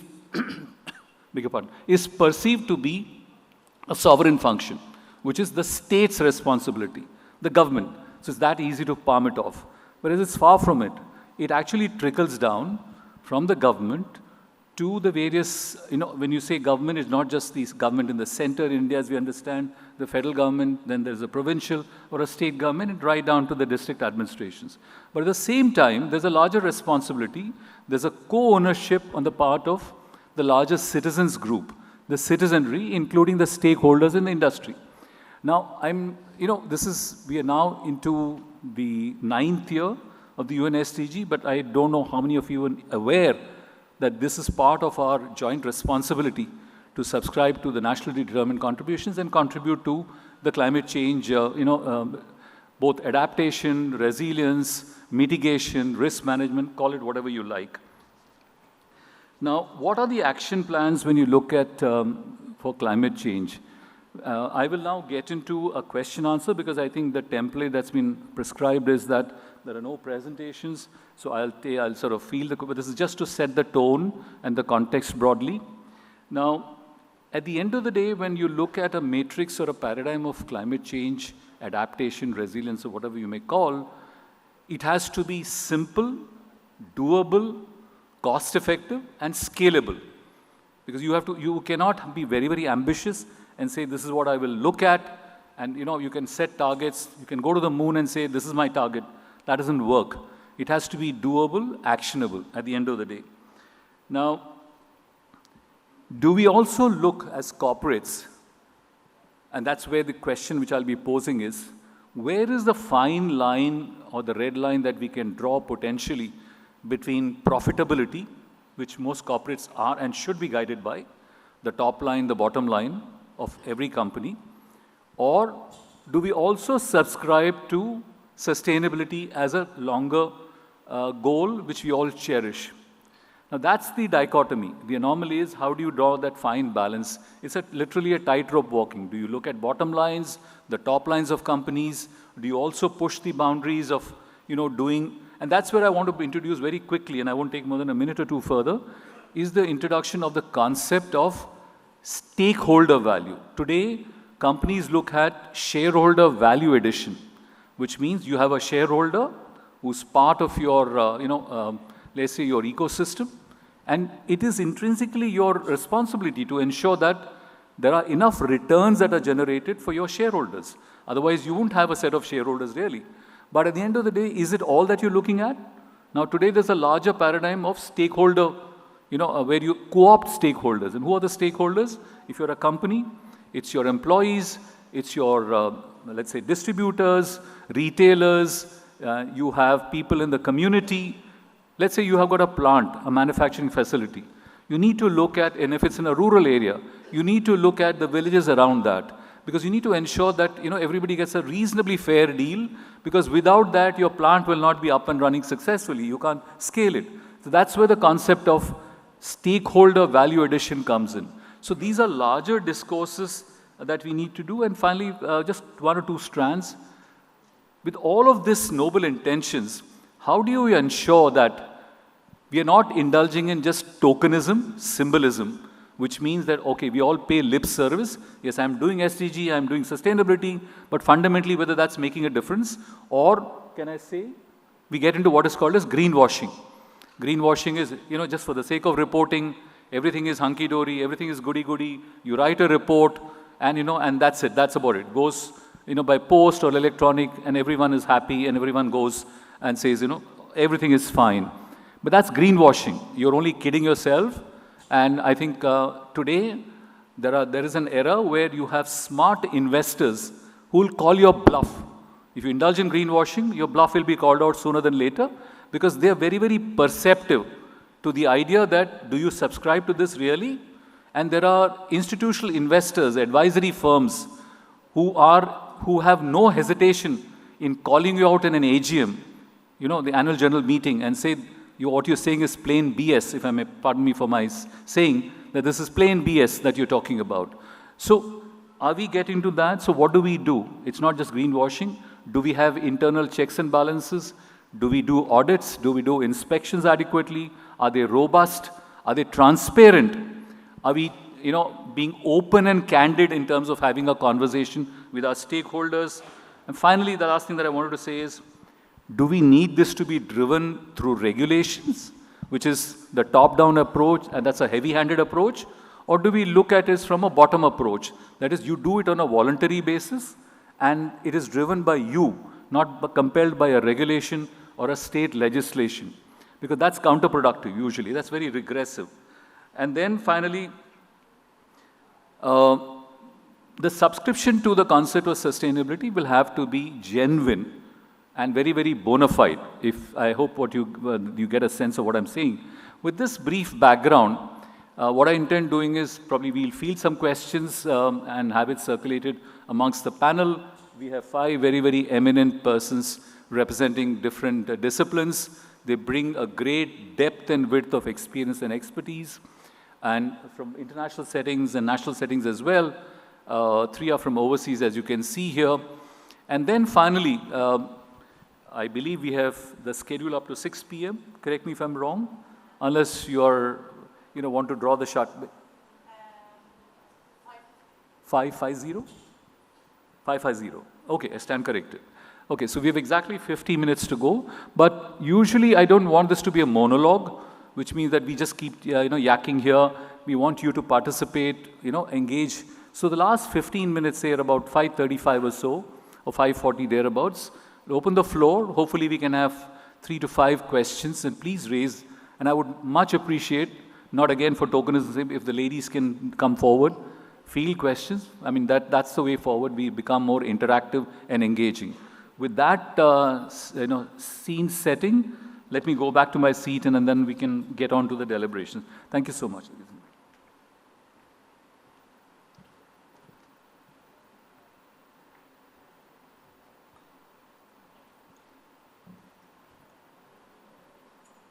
I think just for the sake of comfort of...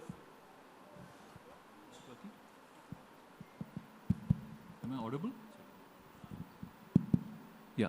So just for the comfort quotient of the speakers, we will begin with, the areas that you work at and how do you incorporate sustainability. Let's begin that way, because you represent a very diverse set of disciplines. So I think it'll be better that you say first what you do and how does that tie up to sustainability. Then we can get into, slightly more rigorous questions, if I may put it that way. Go for it, please. So, good afternoon, everybody, and thank you for having me. I'm very proud, and I thank Tanyam for asking me. My name is Nicole van Sponsen. I'm from the Netherlands. I'm also a part of the Dutch delegation. That's why I have the orange, and blue combination. I am working at MARIN, the Maritime Research Institute of the Netherlands. What we do is we try to burn as less energy as possible when it comes to ships. So we optimize ships, we optimize ship hulls, and we do that through towing tanks. We have large facilities, but also via computers and simulators. And we optimize not only the ships, but also the ship's operations. Because every energy you don't burn, you don't have pollution. So that's how we deal with sustainability. Thank you. Sophia here. Very proud to be here in the room and fly the Swedish flag. I am here to tell you about how to accomplish holistic sustainability that makes sense across the value chain. I'm a strategic advisor for the maritime industry. Thank you. Good afternoon, everybody. I'm Anshumali Devedi from SR Ports. I currently am at the holding company level, and I'm the CFO and sit on the board and also look at strategy. And in the past, I've been the CEO for one of our port companies in Canada. So I can say that I've seen both the developing world and the developed world at fairly close quarters. And we used to run facilities on the Great Lakes, so ecologically very sensitive. In India also, we've had facilities in very, very ecologically sensitive areas. And going forward, I would want to challenge some of the initial concepts put by Mr. Deepak Shetty about dichotomies, because maybe there are synergies, and it's not a trade-off when you go for sustainability. And there is actually a win-win that we should be looking at, and that actually is happening, sir. So we'll touch upon that. Nice to meet you all. I'm Federico Carini from Italy. I live in Milan, which is the financial capital. I represent BNP Paribas, which is a global bank. Before I worked with Mediobanca, which is the biggest investment bank in Italy. I represent around 200 entrepreneurs. I must say that India is my second country because we invested a lot of capital here. We invested in women business. Of course, we are interested in ESG, impact, and of course, sustainability. We created a platform called Asia Impact. We currently have a 66% stake of a Credit Taxes Grameen, which is the biggest microfinance institution in India and fully owned by, the capital is coming from Europe. They are doing extremely well, so I love to be here. And I hope to deploy more capital in this fantastic economy. Thank you for the opportunity you gave us. Thank you very much. So that was the easier, the lighter round. So now let's get into understanding from each of you. We now talk about ESG, right? But I think the overemphasis is purely in the environmental part of it. We often tend to neglect the social and the governance elements of that matrix, because all the three are very cohesive elements of that same unitary framework. So is that how you use it? I mean, how do you view it? Is it from a singular point of view of just environment, or also the social as well as the governance element? Because governance is supremely important, because if you have good corporate governance, automatically then you tend to address the elements of the environment and the social obligations. Because there is a certain commitment, there's a certain responsibility, there's a responsiveness on the part of the company board to align itself with these. So just wanted to understand from where you come. Do you see ESG as a split screen, or do you see that as a holistic principle which is viewed and executed compositely? Well, thank you for the question. Very interesting. I think it's a holistic. You can view it from a lot of points, and I was glad you talked about shareholders and stakeholders, because we are all stakeholders. When you view it from the point that maritime has to transport goods, and they transport goods for a certain amount of money, and I think my Italian co-panelists can tell anything about it. But we are all part of it, because in the Netherlands, the goods are coming in to Rotterdam. And if the goods are coming sustainable and a bit more expensive, like for instance, 1% more expensive, who in this whole environment, who wants to pay 1% more for their goods? For just a pair of shoes? Can I see hands? Who wants to pay 1% more for sustainable transported goods? I see some nodding. I see some. No, more. Yeah. So I think we are in this together, and we are in this with all persons here in the room, but with all persons in this hall. So I think that's one point, and the other point is here in India, the last Maritime Week, sustainability is buzzing. So the government is pushing it. And I think that's a very, very strong point. And I think we can be grateful for that. Thank you. Sophia, your thoughts? Yes. With all due respect, sir, I think the question is wrong. So, happy to be contradicted. Please feel free. So ESG, environment, social and governance, to me, is the language we use to please investors. And that in itself is not going to take us to sustainable impact. So I think we have to start with asking ourselves what sustainability is. And we're here to talk about sustainable value chains. What value chain are we talking about to begin with? Are we talking about all the services that are engaged from port to port? Are we looking at from production of an item to when it's finally consumed? Are we looking at the production and transfer of data in that regard? Are we looking at the building of a ship? What is the value chain, and who are we in the value chain?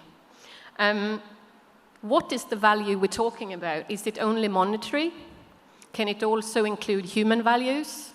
Can it also include natural values? And if I may, sir, and if I have the time, I would like to tell the audience 10 steps on how they can accomplish a sustainable value chain. May I? Would you like to know?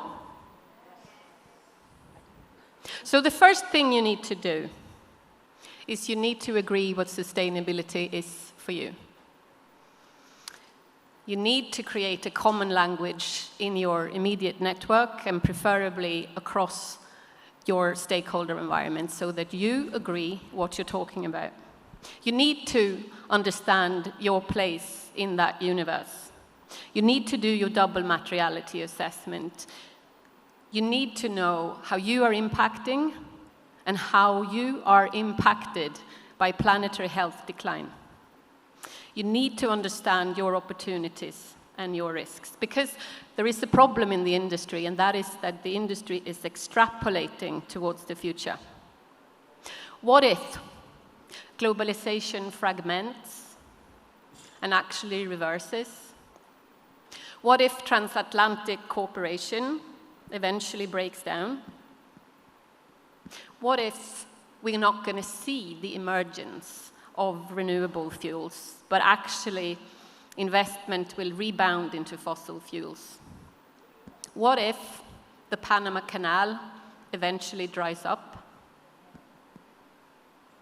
You need to understand the competition. You need to know what knowledge and what capacity and what curiosity they have and measure that against what you have.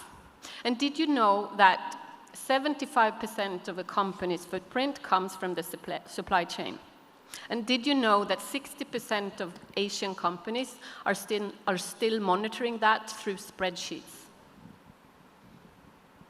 The fourth thing you need to do is to explore your customers and explore your suppliers. You need to look into how you can share risk, how you can co-invest, how you can agree on common data platforms, have that shared language, and you need to be curious about what's happening upstream from you and downstream from you. Collaboration is key. The fifth thing you need to do is to do your SWOT analysis. You need to understand your strengths and weaknesses with regards to sustainability, and equally how the external environment is opposing a threat or an opportunity for you. And you need to understand if you understand the demand signals on sustainability correctly. The sixth thing you need to do is to understand whether you can trust your data. The data that you yourself produce and the data that comes from your suppliers and customers, and are you able to identify greenwashing? The seventh thing you need to do is to start exploring the future. Your foresight analysis is something where you should spend some time. What if a development that you strongly expect to happen is delayed or stopped by the weight of present structures or habits? What if an assumption you hold true turns out to be misaligned or in direct opposition to how the future unfolds? Eighth thing you need to do is agree what good looks like. Why are you doing sustainability? What is sustainability for you?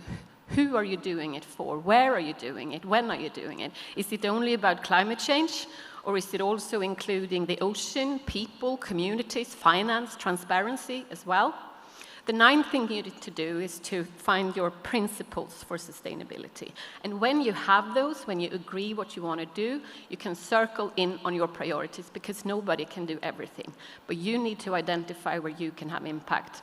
And did you know that it's only 11% of all the companies who are actually executing their sustainability commitments?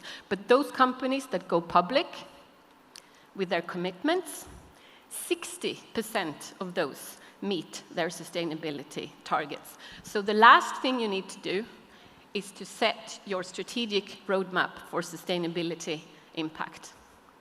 So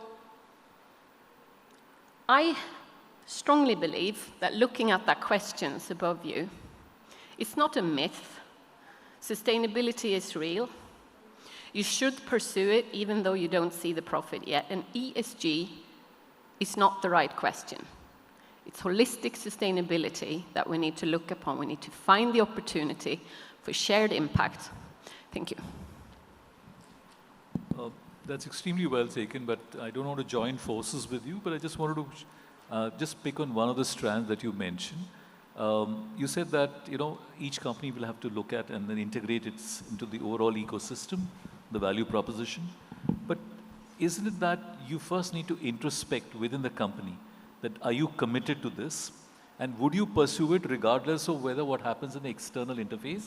Do you want to start with that, make that first step, and create that informed awareness so that that acts as a trigger? And the second follow-up to that is, how do you then get that bandwidth by having like-minded people coming into the value chain and who can then drive the industry, change as such? Because somewhere it has to begin at a company level and then probably get amplified to an industry level. Because if you assume that the industry is going to be receptive and you wait for that to happen, that could be ages and probably even generations. So whether you want to trigger it from a company, set the benchmark, and let the others follow through the nudge theory, the famous nudge theory, which you try and gently nudge people to follow suit as an industry leader. So of course you have to start from within, but I'm sorry to say, but the industry overall doesn't understand the risk they're faced with. They're not asking the right questions. Education is key, internally as well as we need to educate our customers, need to educate our suppliers, and we can't wait for those generations.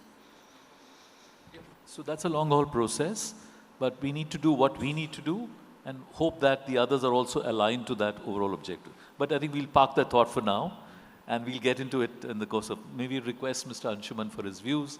We just picked and said, let's have each one of us say, but yeah, over to you, Mr. Anshuman. So, very interesting thoughts and very interesting topic, and it can be a debate which can be debated both for and against. But let me start by trying to go for it.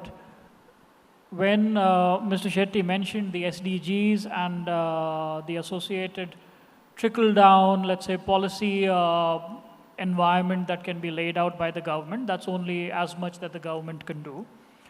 And thereafter, we have to go bottom up. And the industry has to look at the policy benefits and see what are the benefits to be gone after. And then go after it, and that would be the nudge. We can share a few examples. At SR, we operate a coal terminal in Gujarat in a very, very pristine and beautiful set of waters there, very close to Marine National Park. So early this year, we happened to go there for a visit, and the CEO was there, and I was like, the nudge came from us saying, how can you bring down your cost? And he was consuming a lot of power because this is a fully mechanized coal handling system with almost 16.5 kilometers between the berth and the stockyard. So he came up with a good idea, the CEO there. He said, give me some CapEx budget and I'll implement a solar plant to reduce my power cost. And when we looked at the math of it and the guy implemented it pretty quickly, the payback was 2 years. So within 2 years, the plant pays for itself, and his operating cost was going down significantly. He was cutting down his power bill by 1/3. And if you know, in India, we consume a lot of thermal power. So we burn a lot of coal. So that's one of the ways we could see sustainability in action, and it was profitable. It was not profitable. So that was one part of it. We happened to interact with some of the funding agencies, and without taking names, I can tell you that some of these development funding agencies as well now are coming up with green funding options, which reward green investments. So that is a very good nudge for the industry, that your cost of capital is going to be significantly lower if you are going to be doing things in a greener manner. So the shoe would not be $1 more expensive. It'll be probably the same price, or the price can come down, and the company will actually be more profitable because the cost of capital has come down, and you are maybe making the shoe in a manner that is greener. In terms of governance that you were mentioning, the governance is slightly different. It is a must-have. And there are boundaries that have to be set around corporates. I've seen corporates in North America and how we act, and we push the boundaries. And in the emerging markets, we have to grow very fast. So we push the boundaries that ways. But unless you put boundaries and very strong guardrails around us, we will tend to push the boundaries. So governance is more compliance-driven as well, and those compliances need to be stronger. Social goals are spin-offs, and they come in multiple ways. In India, in an economy like India, job creation itself is a big social goal, and there was, for a very long period, a mindset in India that only the government could create jobs, but the high-quality jobs that are being created with India's economic growth from the private sector and the industry coming in, that's been fantastic, and that's allowed a lot of guys like us to come out of good campuses and work for the corporates and go international as well. That's just one of the benefits, but once these companies become global leaders and industry leaders and they create new standards, it is for the overall well-being of the community around it and the larger social footprint that has. So it's all interlinked but separate, and all of it needs to be pursued.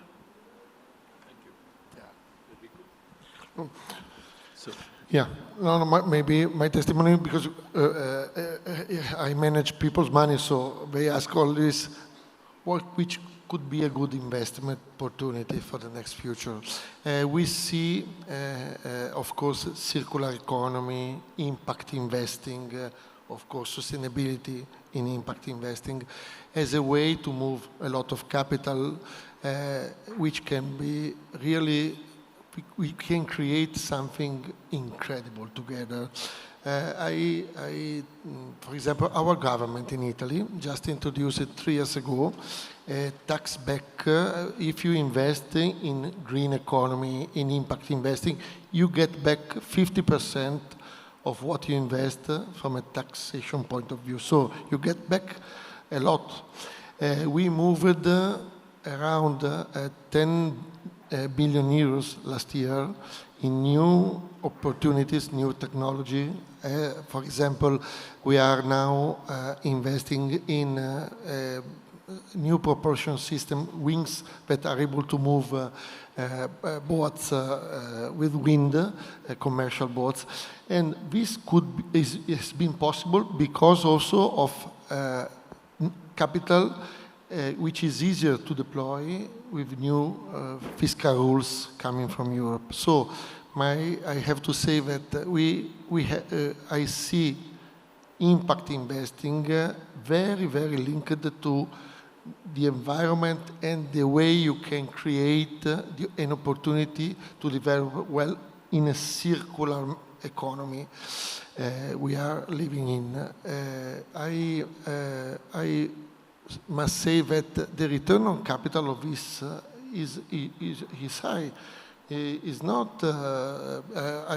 We had a panel in Amsterdam 6 months ago, and the person who invested in this way, they got much more capital gains than before, because the world is really changing. I see younger population very keen to do this kind of investment, and you will hear much more in the next future about permanent capital which can be deployed, and which is not a speculative capital. It's a capital that can wait for the results.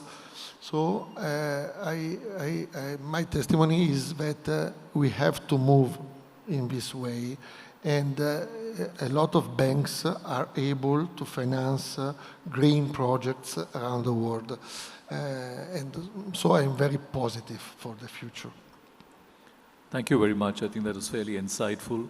Let me move to the next round of questions, which is, in the overall international scenario today, when there is so much of regressive pushback against climate change, the denialism that I alluded to earlier, is there a very discouraging, demotivating element for companies? Is there a wrong message going around that this is not what you want to do and that it's not worth it? Because in some jurisdictions, and I don't want to name them, it's very, very obvious, there's a complete 360-degree swing from what was being subscribed to now. So the messaging for the citizenry and the corporates at large within those jurisdictions is completely antithesis.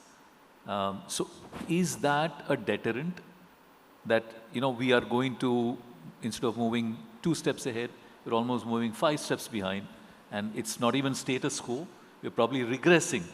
Is that what we are in for? And if that's a challenge, and I'm sure it is the grim reality, then how do we combat that realistically? First of all, I can look at the situation in the Netherlands, and also in the Netherlands, politically seen, there are some step backs by the politics. But if you see and look at the companies are seeing this, and they are not looking ahead for 1 or 2 or 3 years. They are looking for much longer period of time. So it's encouraging, and they were just going on and with their sustainability actions. So that's very encouraging. So that's what I see in the Netherlands, and I think it's happening in the rest of the world too. So politics are just for a short period of time, and we have to go for the long period. Thank you. Sophia? Yeah, that's a very good question there. And it's very unfortunate that sustainability has been so politicized. And it shouldn't be an option whether we believe in climate change or not, because it's true. So it shouldn't be a topic that we are disputing. And so I always come back to that knowledge is the key. And so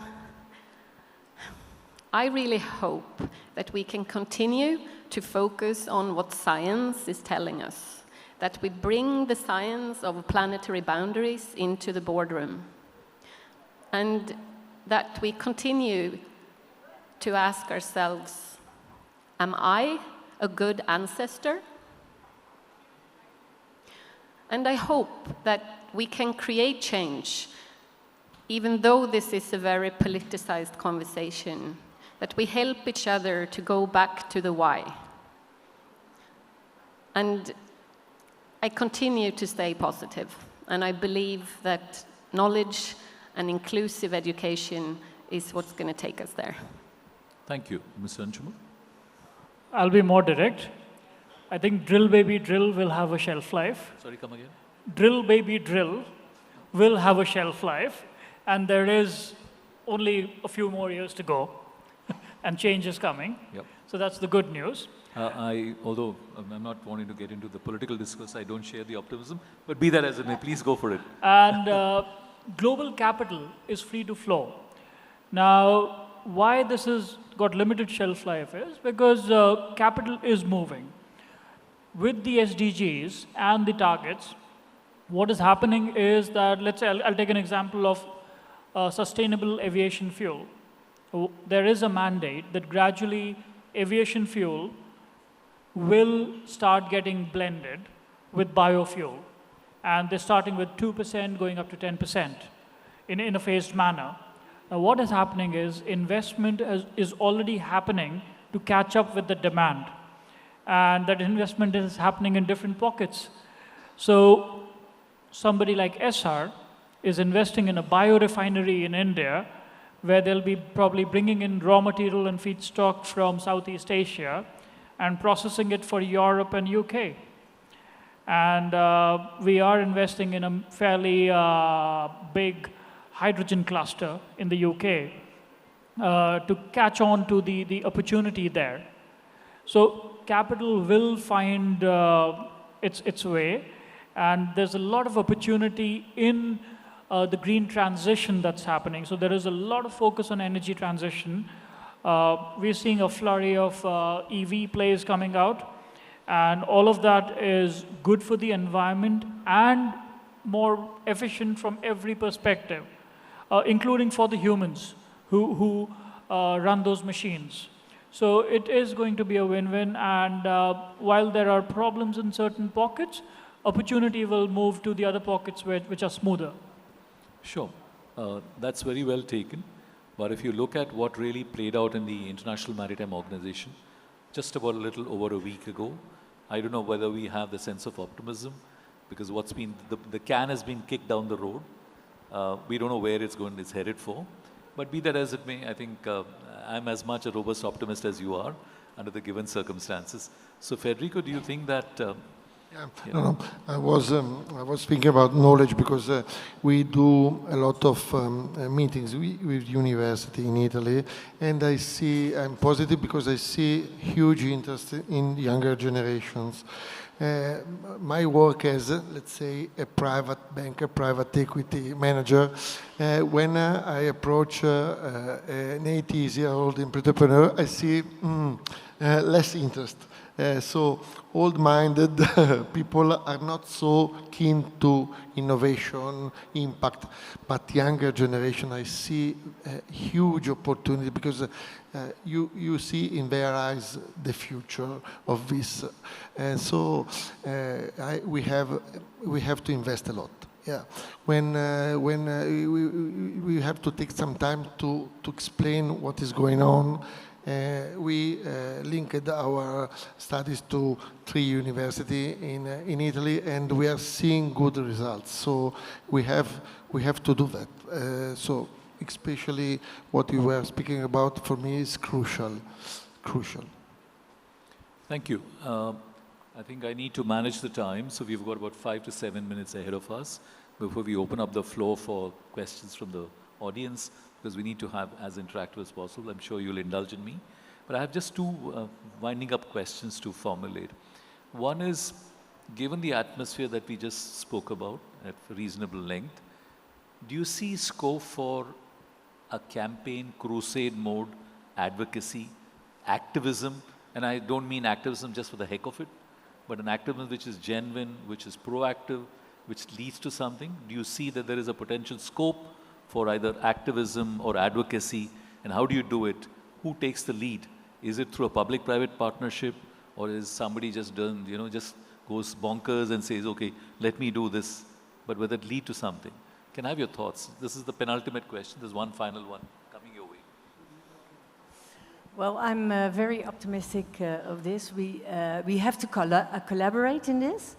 And I'm very proud that our Minister Thiemann, was signing an MOU with the Indian government. And, well, they signed an MOU about a hydrogen hub and to bring hydrogen to Europe. So that's, I think we have to work together in this. Activism, well, it's more action. We have to do it. You're asking very good questions here, I think. So, being an activist, that's not very comfortable, is it? Put your chin out, say what nobody else dared to say. You need to be really brave to be that activist. And I don't think we can expect everybody to sacrifice their safety to be an activist. So, I want to spin it a little bit around, because we can all be activists without sacrificing our safety. And that is to look in that fabric of maritime trade. Where can you and I share risk and reward? Where can we find new pathways for innovation, for new value creation, while at the same time not forgetting that we only have one planet? So I think you can all be activists, but you don't have to sacrifice your safety. Look at opportunities where you can share risk and reward. Your thoughts?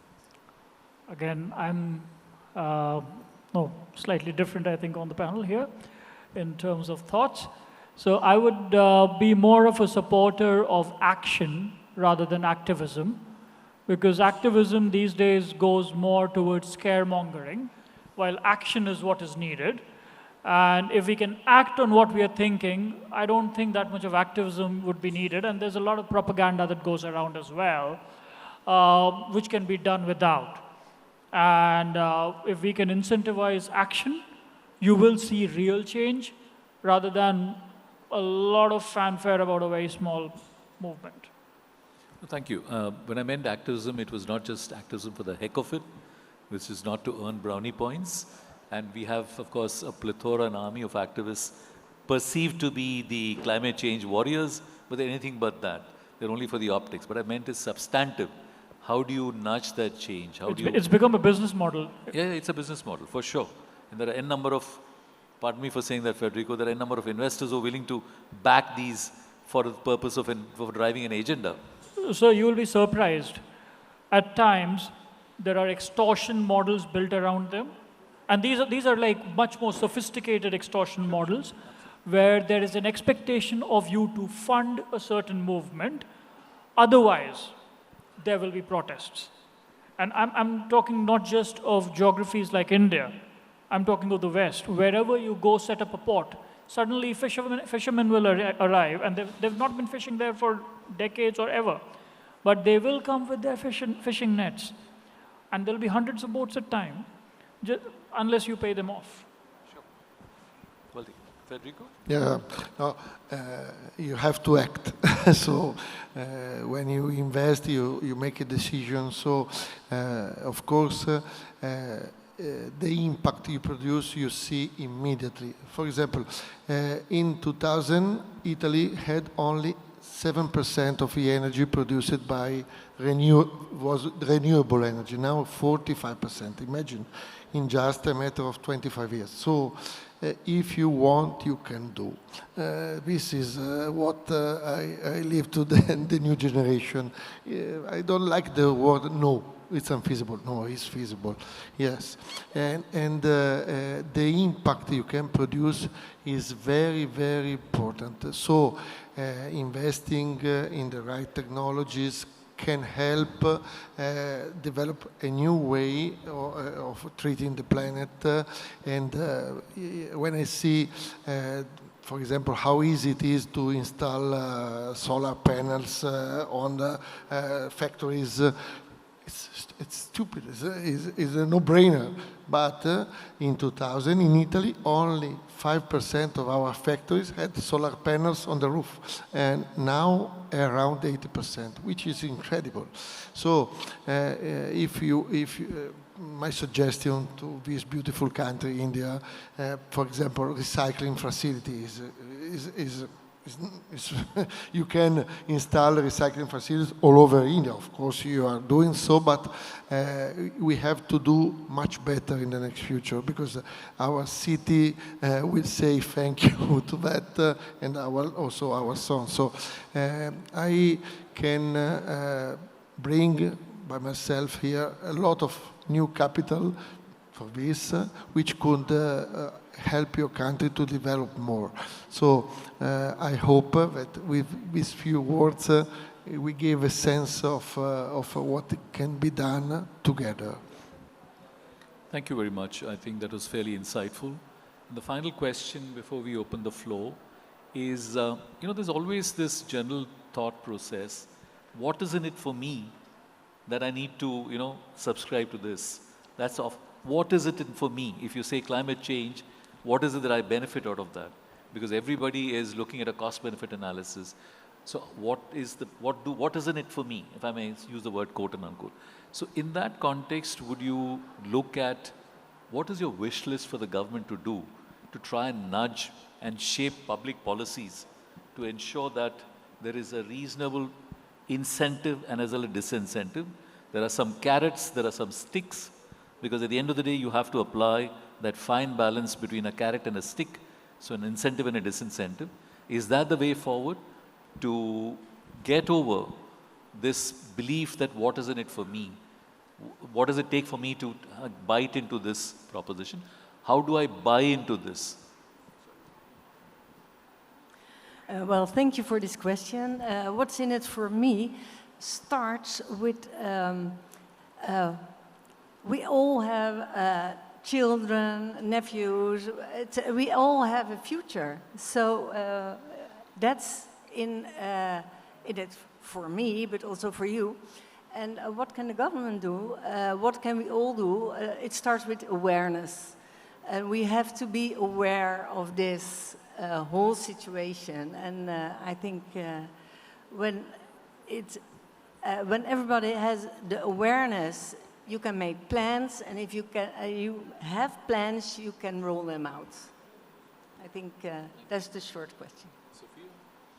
Yeah, I'm sitting here thinking what smart thing I can say to this question.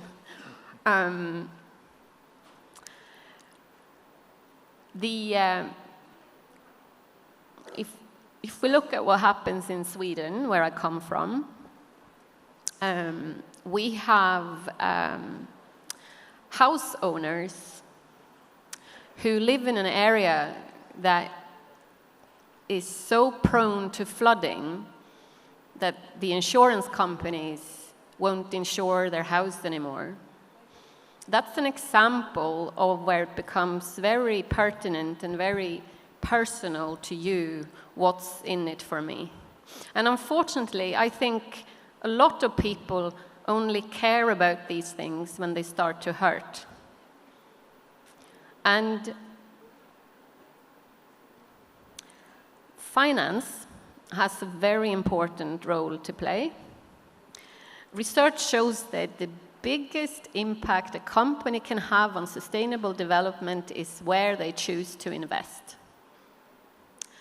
Governments need to know better what sustainable development actually means. They need to create a shared language. They need to stop politicizing this topic. They need to make it easy for the single person to make informed choices. I need to stop there because this is a super philosophical question, and I'm going to go out on a tangent now, so I'll stop. Yes, Mr. Anshuman. So in your question about carrot and the stick, I would say more carrot, less stick. But in countries like India, while incentives are being given out now for the transition, and more incentives can be given, one of the big lacunae I saw here was in environmental remediation, and those norms are fairly lax here. So in the West, if you are the last owner of a site, you're supposed to clean up. So let's say you were handling hazardous chemicals. Whatever's the contamination gone into the ground, you are responsible for cleaning it up, or it'll be at your cost, and it can really wipe you out. So companies are more conscious about what they're sending into the ground or the water around them. In India, those norms are yet to evolve to those standards. So we need to probably play a bit of catch-up here, and also fixing the responsibility, which is fairly hazy right now or not there. And that will also be relevant for our future generations, because what is going into the ground and into the water we are drinking or consuming, and there's rising incidence of cancer, etc., all of that impacts our future generations and us. Thank you. Federico? We had the same, and we are having the same problems in Italy. Just to give a small testimony, we in Lombardia, the richest part of Italy where I live, if you say, look, we have to create a recycling facility for plastic, they say, oh, it's good. But if you put in a city, they say, no, not here, not in my backyard. No? So I think our governments can do a lot to socially responsibilize, because it's easy to speak, but then when you put at work and you do action, you have to move and you have to make choices. So of course the resistance on this is extremely high. During the steel boom in Italy, a lot of factories where we had at least 10 big facilities to produce steels. Then they gave incentive to close it. And 80% of entrepreneurs in the 70s left the factories without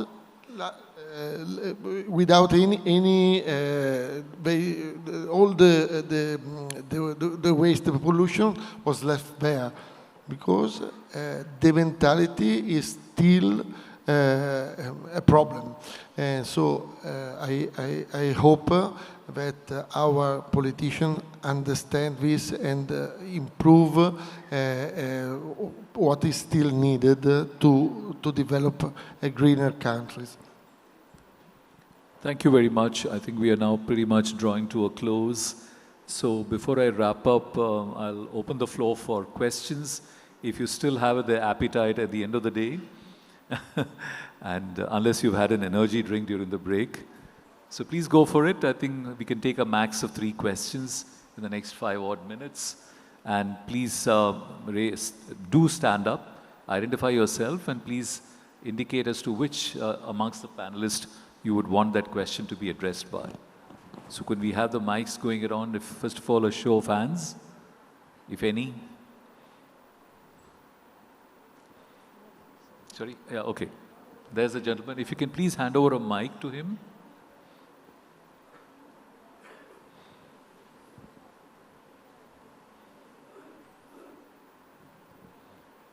My question is for Mr. Dwivedi.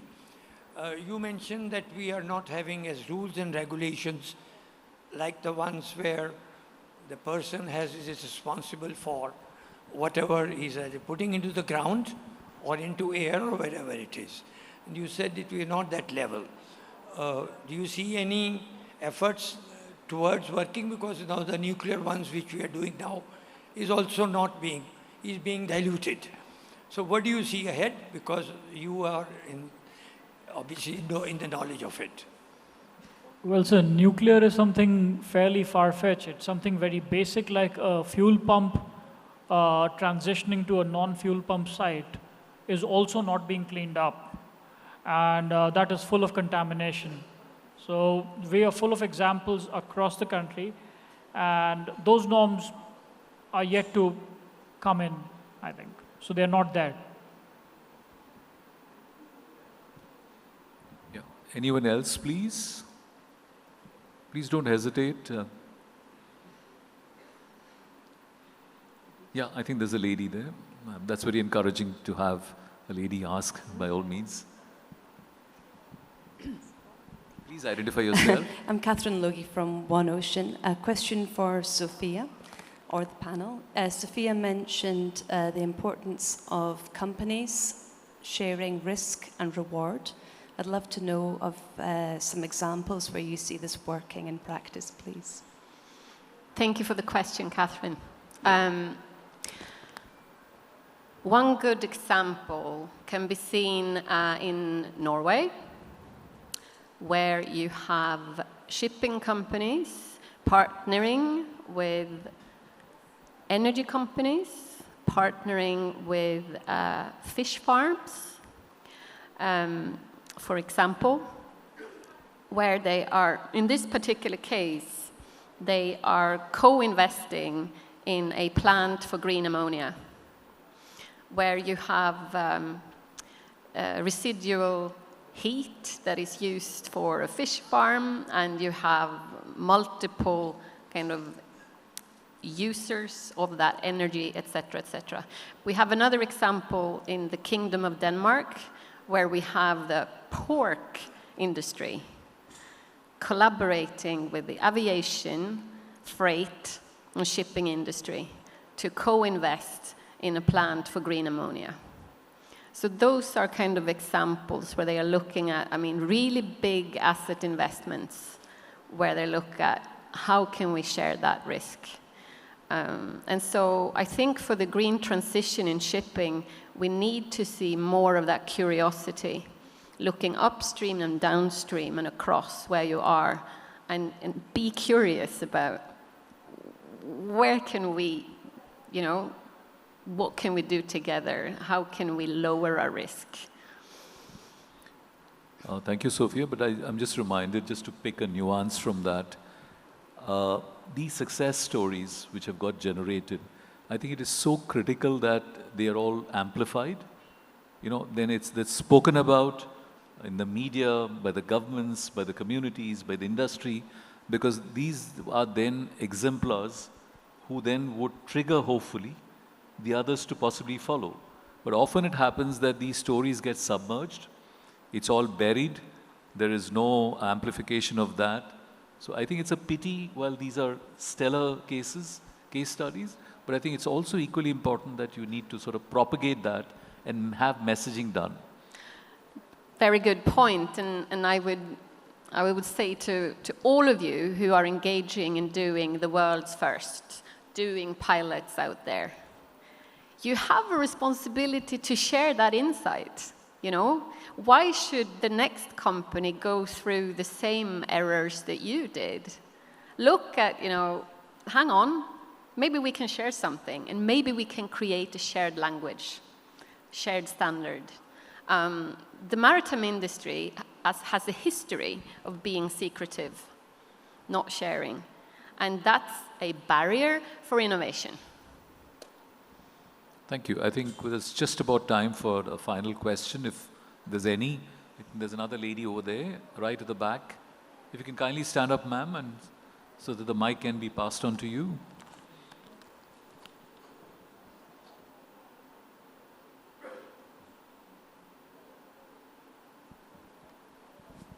Please identify yourself and Hello. also mention the speaker that you want the answer from. Hello, my name is Sarah. I'm a third officer from MOL. The question is for anyone that has an answer, really. And it's, how can we So could you please hold the mic closer so that... Yeah.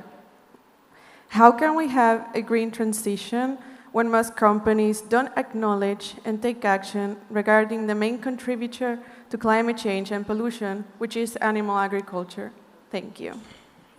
Sorry, I didn't get it. My apologies. If you can just repeat that slightly slowly. Okay. How can we have a green transition when most companies don't acknowledge and take action regarding the main contributor to climate change and pollution, which is animal agriculture? Thank you. Yeah. Would you like to go for it, Sophia, or anyone else? Yes.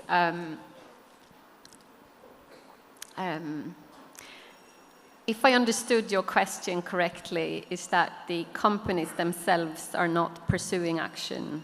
Is that correct? So there is a term for those employees who drive change from within the company. It's called to be an intrapreneur. And I talked about activism before, and being an intrapreneur also takes a bit of courage. But having worked with management teams and board of directors, I know that they want to be responsible, they just don't have the knowledge. They don't. They ask very stupid questions sometimes. They do. And so if you know something that they need to know, bring it on, have the courage. And if they don't want to listen to you, you have an option to go somewhere else and have impact there. Everybody should have an opportunity to have impact. And if you're not supported where you currently are, go somewhere else. Thank you. I think that's as blunt as it can get to be. But I think we're not here for the very palatable, and charitable answers, really. But because these are serious issues. So just to wrap up, you've been a very attentive audience, so thank you, much appreciated. Just my final thoughts. I would look at a triangulation of collective action efforts, although this is, too optimal, too, let's say, too, simplistic. But I would assume that the government, for instance, will have to adopt the nudge theory if they want to drive change at a macro level, because there must be this perception and realization on the part of the governments, be they the federal government, the provincial governments, the local governments, whatever they be, that they need to be the ones who need to lead and drive the change, and essentially using the famous nudge theory propagated by the famous economist Richard Thaler, which went on to win the Nobel Prize in 2018, which simplistically translates to the fact that every public policy is an instrument of state policy to drive a change through a nudge process, not the hard way, essentially through a soft power approach, through incentives, disincentives. The second is where you need captains of the industry to understand and appreciate that this is for real. We are not kidding ourselves. Climate change is here and it is right at our doorstep. So there is no kicking the can and saying that this is something that we'll do when a crisis emerges. The third is you need to co-opt the community.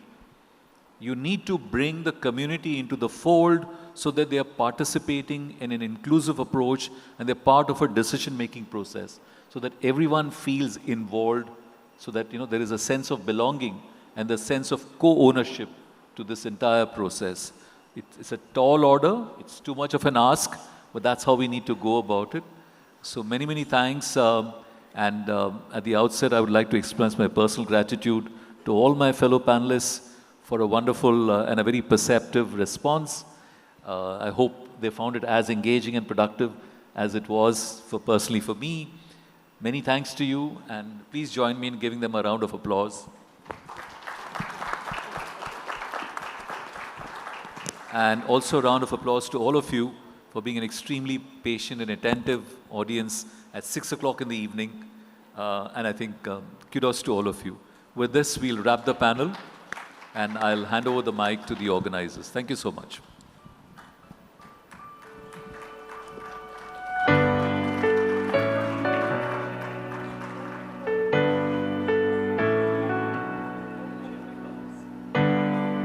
Thank you to our eminent moderator and panel. I think there might be a small gift for each of you, and we'll have some photos taken.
There. We are very close to raffles and mingling and gala and all the fun stuff. Two small features on the agenda before that. First, we have a great contribution from the American P&I Club. They received the 2024 Safety for Sea Sustainability Award for their work promoting safer and more respectful workplaces at sea. And we will now see their award-winning SASH video, which is one of 4 developed to raise awareness and prevent sexual assault and harassments on board. All those 4 videos and the supporting materials can be viewed on their website, reflecting the club's ongoing commitment to safe and healthy shipboard environments ever since. So please roll the movie.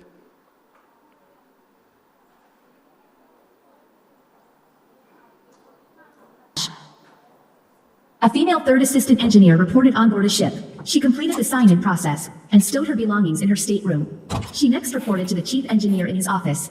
He welcomed her on board and explained the watch rotation to her. The first assistant engineer stopped by the chief engineer's office, and the chief engineer introduced her to the first assistant engineer. He also welcomed her aboard and shook her hand. He said he looked forward to working with her and asked if she would share her social media with them. He said he just wanted to get to know her better, since they would be working together for the next several months. She found that request odd, and said that she would have to think about it. She hoped that he would forget about the request. The next morning, at the engineer's morning meeting, with the entire engineering department in the engine control room, the first assistant engineer approached her, and again asked about her social media. Specifically, he wanted to be her friend online. She replied, "No, I don't think that would be a good idea. I limit my social media presence to close friends and family." The first assistant engineer looked a bit annoyed and said, "Hey, there is nothing to worry about. We just want to see what you look like off-duty and having some fun, and maybe at the beach." She replied again, "No, I'm flattered that you ask, but I have to get back to work now." The following day, the first assistant engineer asked again. She again politely answered, "No, it's just not a good idea." The first assistant engineer said, "Look, I control all of the work assignments and approve all of the overtime hours. If you don't want to get all of the dirty jobs and want to get some overtime, you will give me access to your social media." Taken aback, she said, "Okay." Later that day, she went to the chief engineer in his office and told him how the first assistant engineer was pressuring her and threatening her with all of the dirty jobs and no overtime if she did not share her social media. The chief engineer responded by saying, "I don't do social media, and I think it is just a lot of garbage." The first assistant engineer controls the work assignments, so if you don't like your assignments, maybe this job is not for you. Then, he dismissed her. On her next watch, the first assistant engineer came into the engine control room. He asked a few questions about the status of the machinery and their plan to transfer fuel oil between tanks later that day. Then he asked when she was going to give him access to her social media, like she promised. She said that she had not got around to it. She was relieved that he took that for an answer. As soon as she was off watch, she emailed the captain and asked if she could discuss something important with him. He replied soon after and scheduled a time for them to meet in his office. Then she described the behavior of the first assistant engineer and how he was pressuring her for access to private social media pictures and threatening poor work assignments and no overtime. The captain listened and asked a few questions. Then he explained the company policy of zero tolerance for sexual harassment and how they all had received training about that. He said he will speak with the chief engineer and the first assistant engineer and insist that the inappropriate behavior stop. Shortly thereafter, the chief engineer and the first assistant engineer were in the captain's office with the captain. He told them that he had received a reportable complaint and that all inappropriate behavior must stop immediately. He emphasized, a hostile work environment involves repeated unwanted behavior that discriminates based on gender or sexual orientation. The quid pro quo of better work assignments or approved overtime in exchange for social media access was wrong and must not happen again. The chief engineer was wrong to dismiss her complaint. They must treat her the same as every other third assistant engineer. They also must not retaliate against her for speaking with him about this. If they continue the inappropriate behavior, he will notify the company and insist they be replaced. Quid pro quo, or this for that, is when someone in authority may promise to grant an employment benefit or reward in exchange for sexual favors, or threaten punishment for someone's rejection of sexual advances or sexual favors. 3 mariners went ashore together to relax and get off the ship for a few hours. They were the chief officer, the second assistant engineer, and the third mate. They went to a bar and had a few drinks. The chief officer insisted on paying for the third mate's drinks, and throughout the night, made subtle verbal sexual advances toward her. The third mate's body language and responses made it clear she had no interest in him. The second assistant engineer witnessed the interactions, and felt that the chief officer's behavior was inappropriate. He decided not to intervene since they were out to relax, and he didn't want to ruin the atmosphere, or anger the chief officer. When the bar closed, they all took a taxi back to the ship. Despite having different levels of alcohol tolerance, their consumption that evening left all 3 mariners at some level of intoxication. Once out of the taxi, the group proceeded to walk down the pier and onto the ship. The third mate said she was tired and was going to bed, but the chief officer put his arm around her and said, "What's the hurry?" She stepped away from him and politely removed his arm from her shoulder. The second assistant engineer felt that he was in a very awkward position. It was clear the third mate was not interested in the chief officer's advances. The chief officer stepped closer to the third mate and started to put his arm around her again, but she put up her hand and said, "No, stop." The second assistant engineer turned to the chief mate as the third mate entered into her stateroom. They could hear the lock click on her door. The chief officer started to chuckle and said to the second assistant engineer, "Well, you can't blame me for trying." The second assistant engineer replied, "Your actions were not really appropriate. As her supervisor, she'll probably wonder whether she will get worse treatment from you, because she did not welcome your advances. That's quid pro quo sexual harassment, because it appears you want something from her, in return for favorable treatment. She's not even sober enough to consent to anything. You were wrong for even trying." The chief officer says, "I will apologize to her tomorrow, and ensure her that I will treat her professionally. I didn't realize that interaction could be interpreted as sexual harassment. It won't happen again." Consent. It's a no, if you are unsure whether someone is sober enough to consent. It's a no, if it is not a clear, affirmative yes, with an expression of interest and desire. It's a no, if consent was given, but later withdrawn.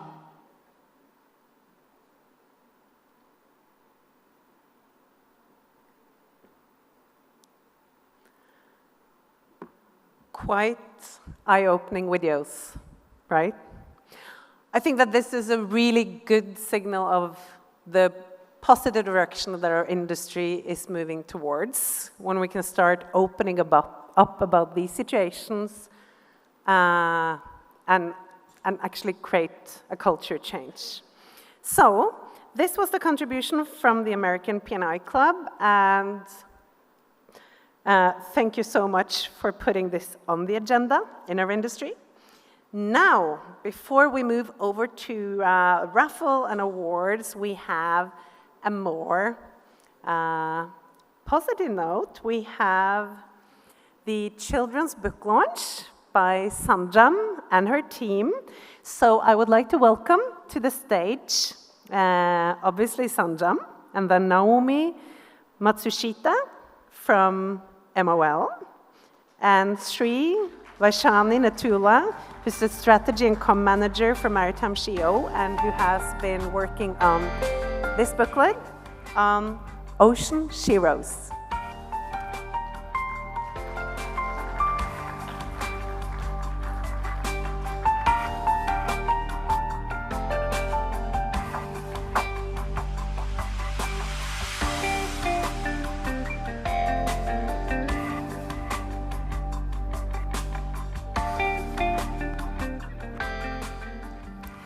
Once again, good evening, ladies and gentlemen.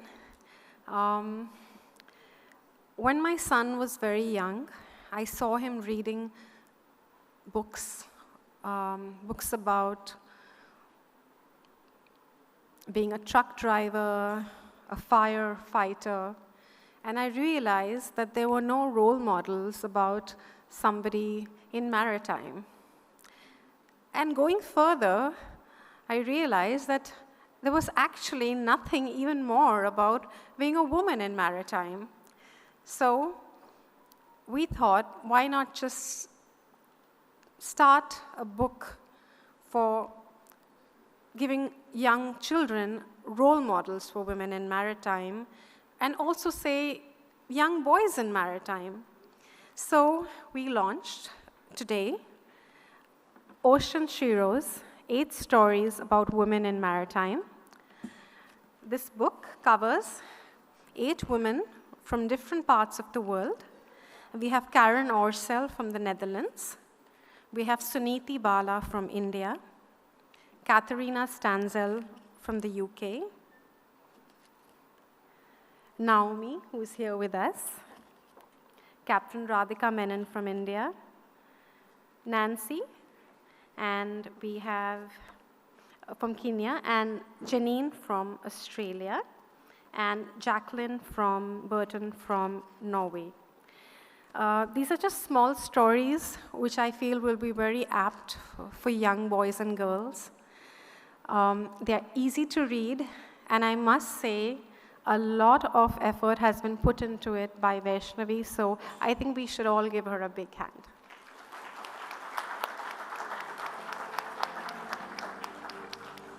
Vaishnavi, Naomi, would any one of you like to say a few words?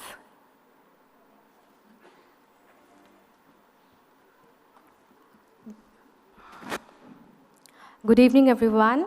So this is my first project with Maritime SheEO, and I think it was a really nice experience for me to be reaching out to real-life women who have been epitomes of true womanhood in the spirit of showing gender diversity in the maritime industry. And I had such a great time reaching out to people and then also making sure that the illustrations are childlike and have a heart that children, when they look at it, can reflect with. And I would really like to thank Sanjam for this amazing opportunity as well. Thank you.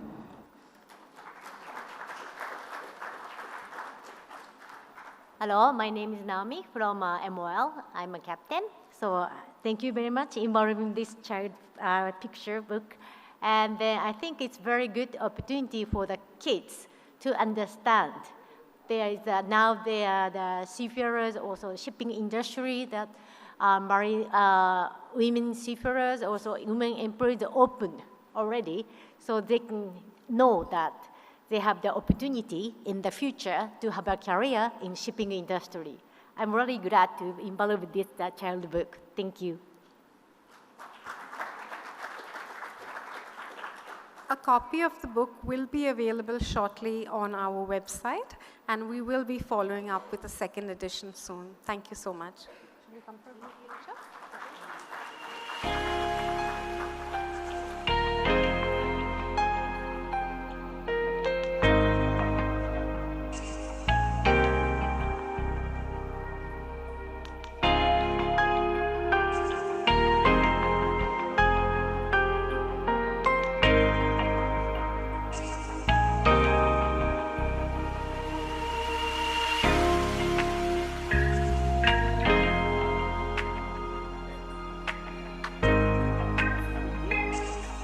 Congratulations and well done, Team SheEO.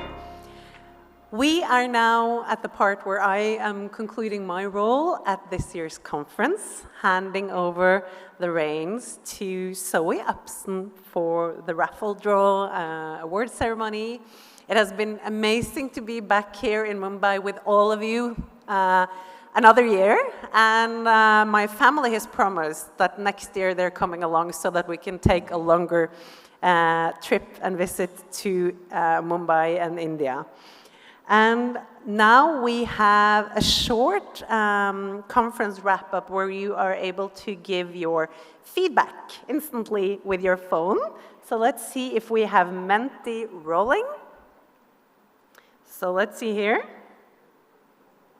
Just scan the code and then join us in giving a little bit of instant feedback before we move over to the really fun part. Let's see.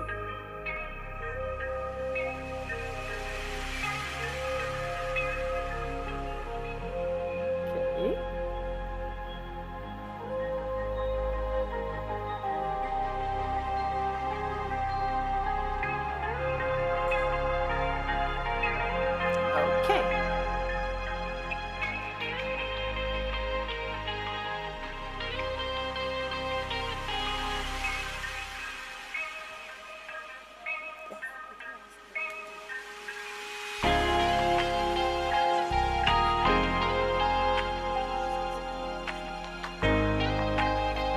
While we are conducting this, I would just ask Tripti Sharma to come backstage with Sanjam, if you're in the room in front of me. Great, okay. So now we're starting to get feedback. How do we feel about this conference? So we have amazing, great, or good. So let's see, it looks good for the amazing feedback so far.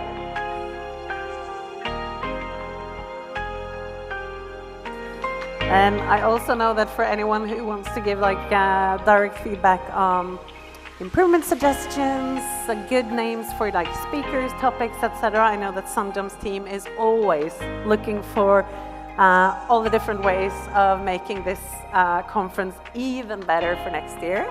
And again, as one of the partners of Maritime SheEO, I would also very warmly encourage any of you that are representing organizations that are not already active partners, sponsors, supporters of SheEO, join and team up with us towards next year so that we can continue to build this initiative and create more ripple effects year by year.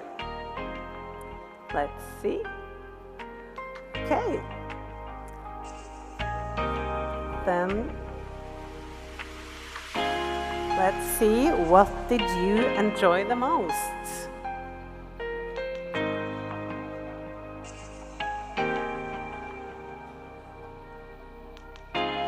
And here you can submit a number of words, and then let's see what the word cloud says.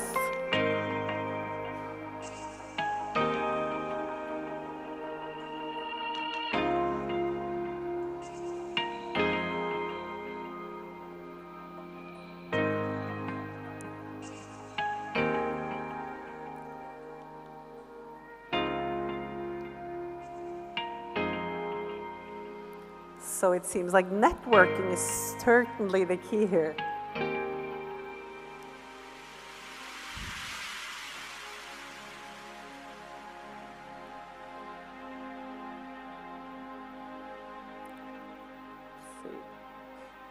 So people, networking, panel discussions, food.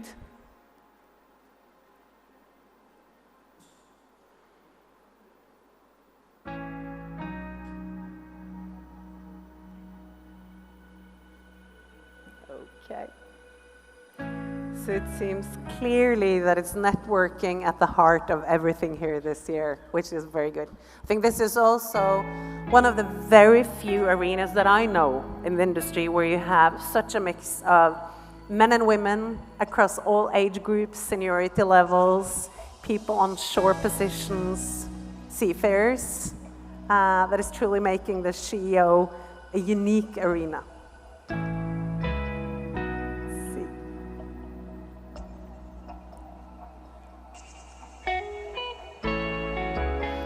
So now, while we are getting in the last rounds, I am just making sure to see that Zoe is prepared to replace me on stage. So you can just come up on the side here, as I'll be passing the torch and just sitting down as ordinary delegate for the rest of the night.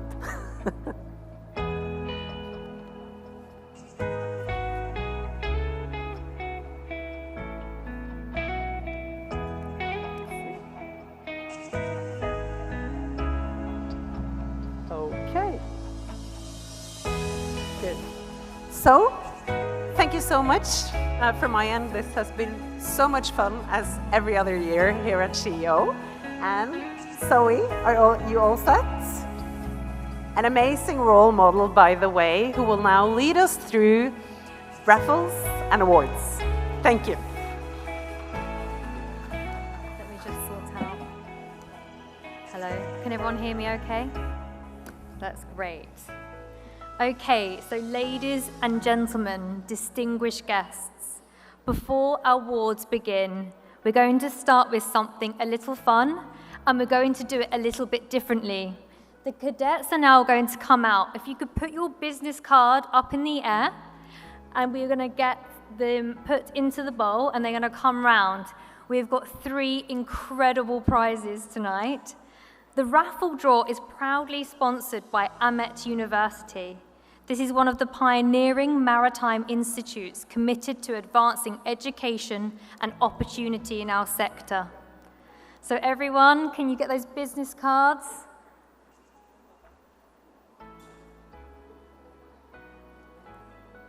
Get them in the air. The cadets will move around quite quickly.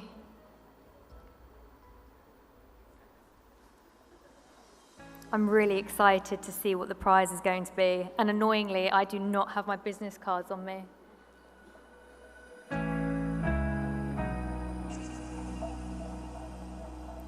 Cadets, I can see lots of cards at the back. Please don't leave them out.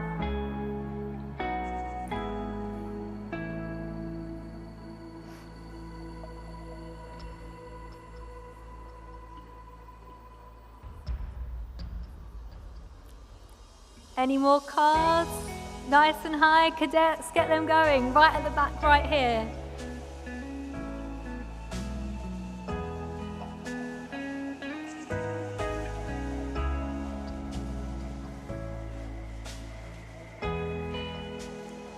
As they say in the UK lottery system, you have to be in it to win it. Get your business cards out.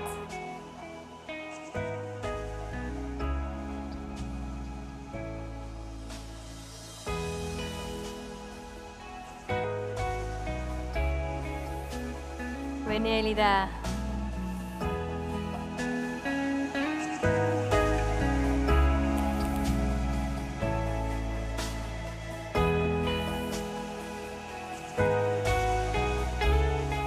Any last ones? Yes, up in the air.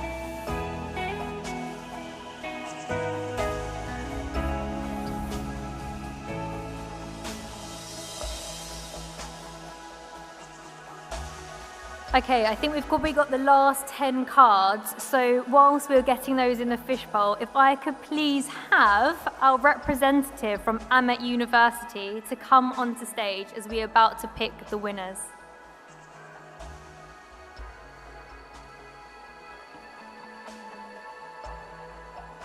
Do we have our representative from Amet University? No? Okay, Sunjam, we need you. Could you please come to pick the winners?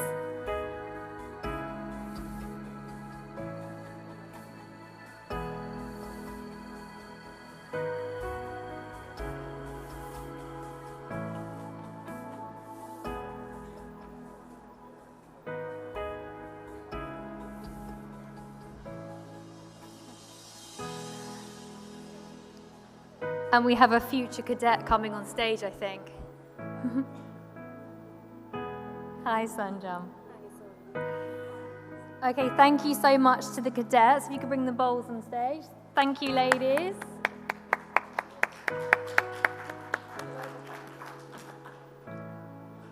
Okay, if you just stand over there a bit more. Sanjam, could you please select the first card?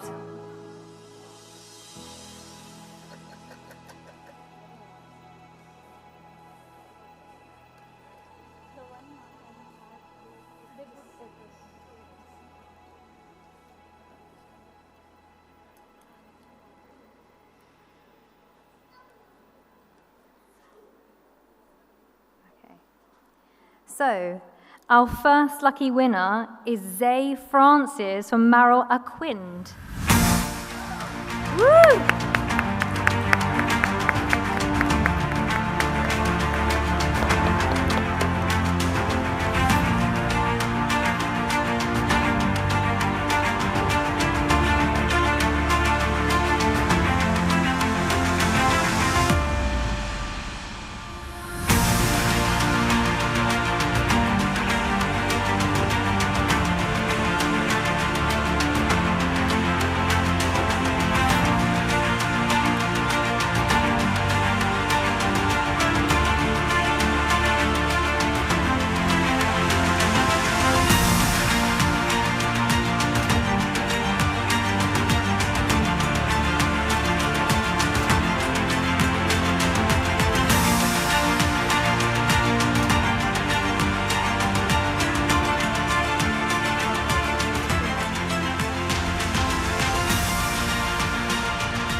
To go, so can I request Mr. Atul Kulkarni, who's here with us, to come and do the honors?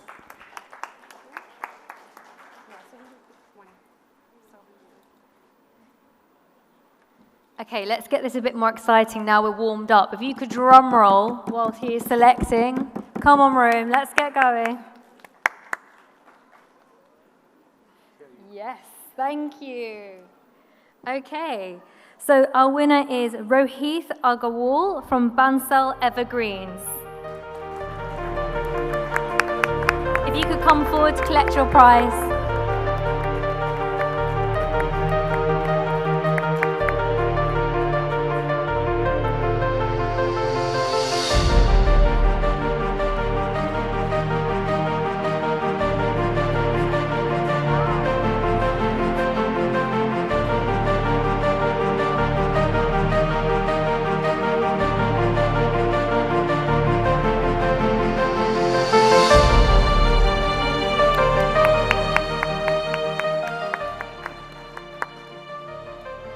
And Sanjam, for our final prize, if you could please pick one more card.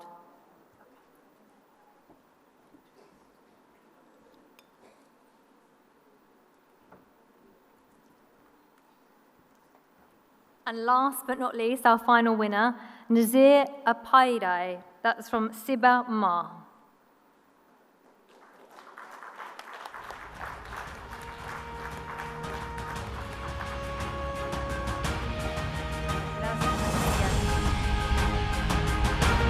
Mr. Nazir Upadhyay, is he with us? Oh, okay.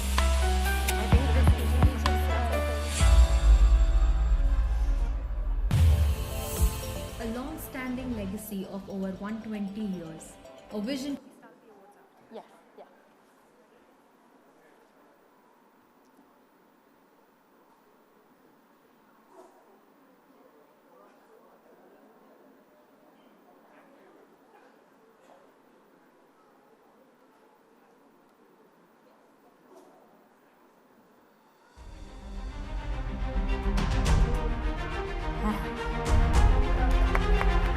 Thank you, Nazir.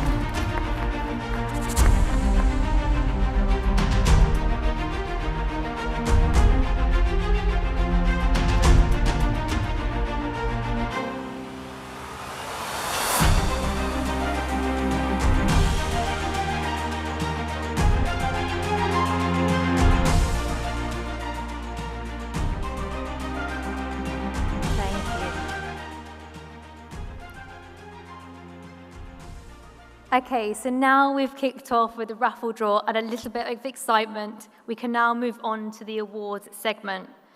First of all, I just want to take a moment to say how special this evening is to me. The Maritime SheEO Awards have a really special place in my heart because they reflect not just the recognition, but the power of community and the power of support. Sanjam is an absolute powerhouse behind this. And a few years ago, she was one of the first people in the industry to recognize my leadership and what I was doing. And she put me into her publication, and that really was a foundation of my elevation in this industry. A year ago, I was the winner of the Maritime SheEO Entrepreneur of the Year Award. And here I am in this full circle moment announcing the awards, and it is an absolute honor. Sanjam, you have literally had an impact on every single person in this room and also to the maritime industry globally, yet you are the most humble and kind person I think I've ever had the pleasure of meeting. Sanjam is the example of what is possible when vision meets commitment. So I would like to invite a round of applause to Sanjam Sahi Gupta.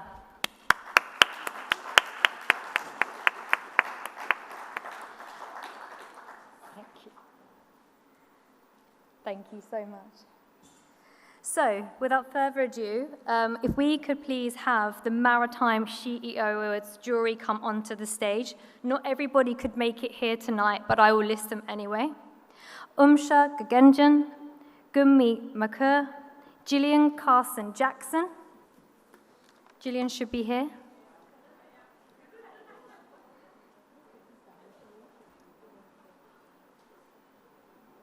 Angelica Borja, Colleen Walker, Danae Benzantaku, Magdalene Chu, Mohan Naik, and S. Priya.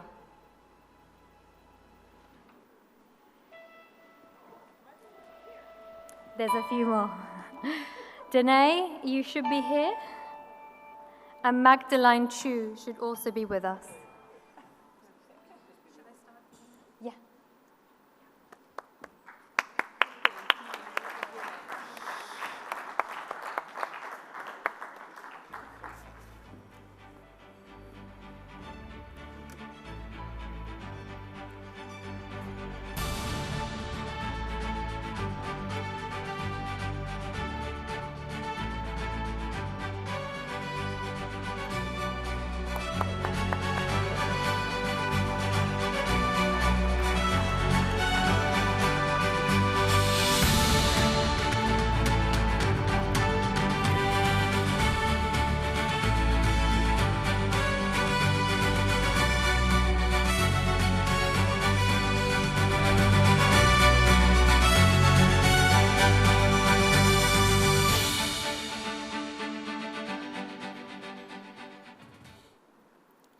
Okay, so let's start with the company awards, recognizing organizations that are setting the standard for diversity, inclusion, and leadership in maritime.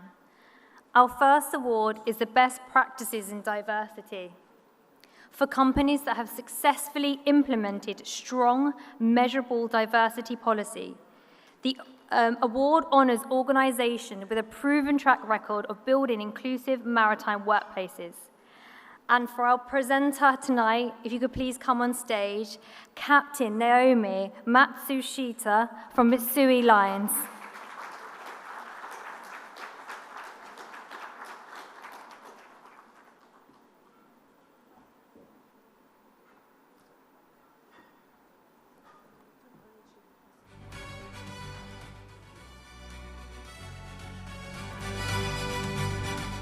And the winner is DP World.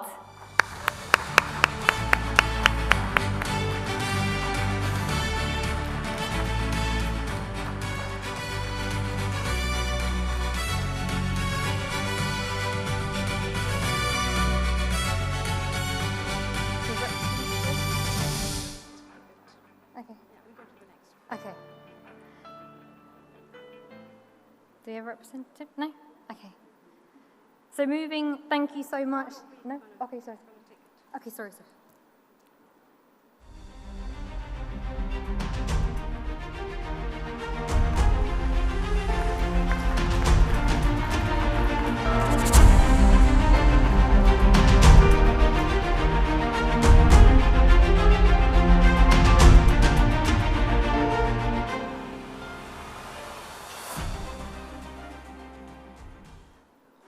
And now, our next award, Best Practices in Sustainability. This recognizes companies that have embedded environmental sustainability into their strategy and operations. Eligible companies must demonstrate real data-backed sustainability outcomes. So we can invite our next presenter onto the stage, Captain Bagu Yuv, Rule from Seros Shipping.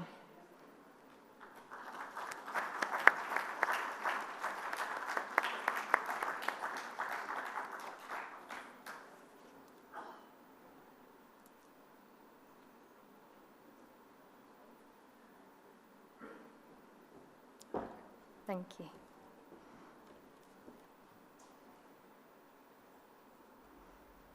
And the winner is MSC Crewing Services Private Limited.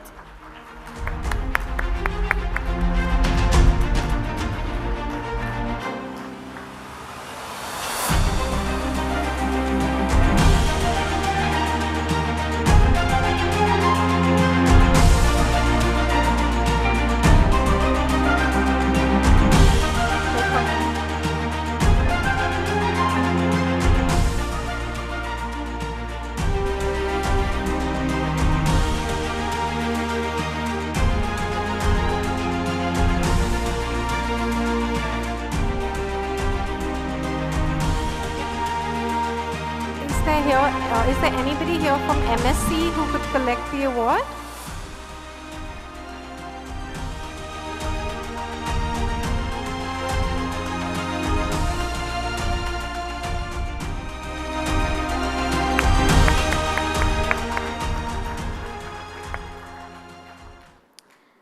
Seafarer Workplace Diversity Award, awarded to companies that provide safe, inclusive environments for women at sea. Organizations that have created pathways for women seafarers to thrive and to continue their long-term careers. If we could now have our presenter, Tarangi Vakil from HIMT.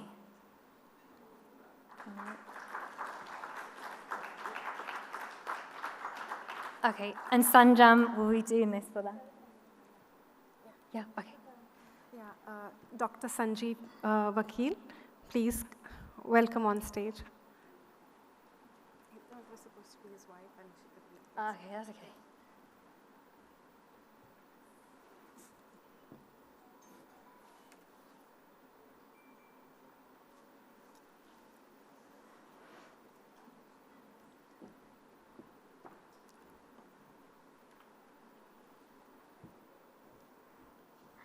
And the winner is Mercantile Marine Management.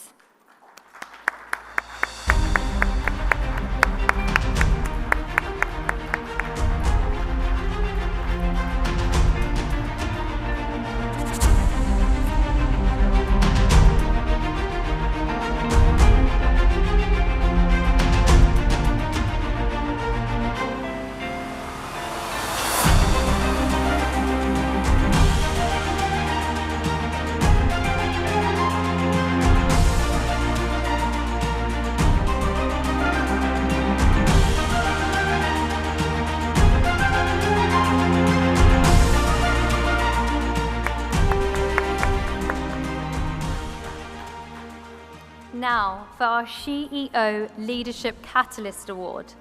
This recognises companies that actively develop women leaders through structured training, whether in-house or through external partnerships. The ideal organisation will show a reel of investments and outcomes in upskilling their employees. For this award, our presenter is going to be a representative from MMSI. If you could please come onto stage.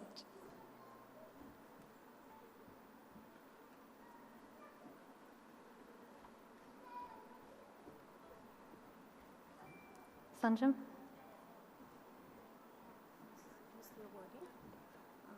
Here. The presenter, we would like a representative from MMSI. Is anybody here? If not, can I request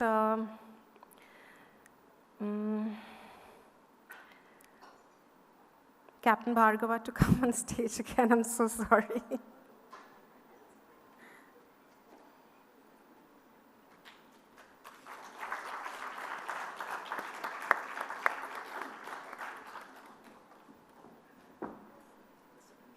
Thank you. Thank you for the honours. The winner is C-SPAN Crew Management India.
And our final award for the companies category, Diversified Maritime Education Award, open to educational institutions enabling women's entry into the maritime industry. Through inclusive admissions, curriculum and outreach, applicants must show evidence of impact and commitment to diversity in education. So if Doljit Singh Koili could come onto the stage, please, to present this award.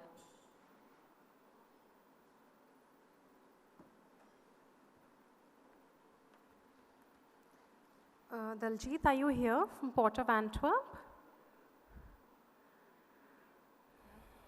Can I request Mr. Deepak Shetty to do the honors?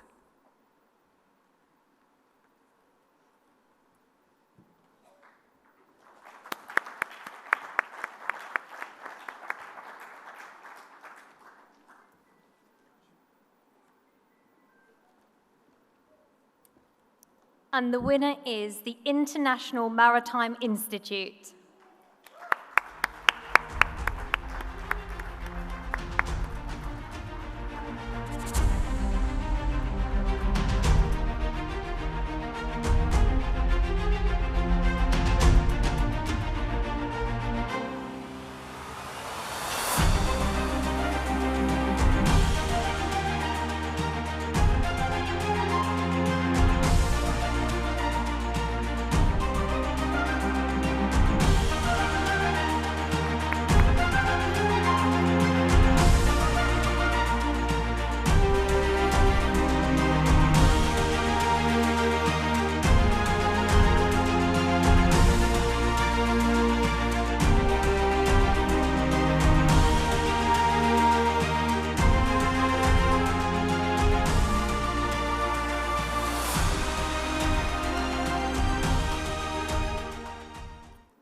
so now we move on to the individual award categories, celebrating incredible women and allies transforming us across the maritime world. The first award is the SheEO to watch out for. This is rising women professionals with 3 to 10 years experience. They've demonstrated outstanding potential and performance in maritime. So you have to nominate someone whose growth signals someone to watch out for. If I could please have the presenter come onto stage, Vikram Gupta from DP World.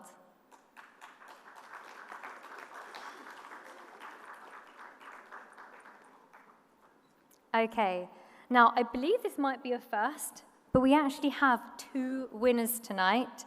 It's Kate McIntosh and Anna Clara Namacinto. I believe, unfortunately, they're not here tonight, so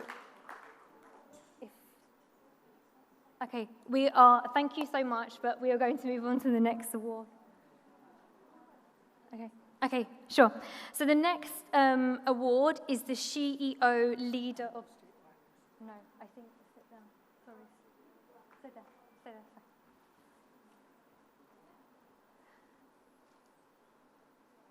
Nope, coming off. A small blip, but that is showbiz sometimes. Okay, so the SheEO Leader of the Year Award, that's for women in CXO level positions with 10 years plus experience. They lead with vision, with integrity and impact. This award, unfortunately, is not open to entrepreneurs. If we could please have Samar Sandag Nia from the Executive Director of Fleet Management to present this award.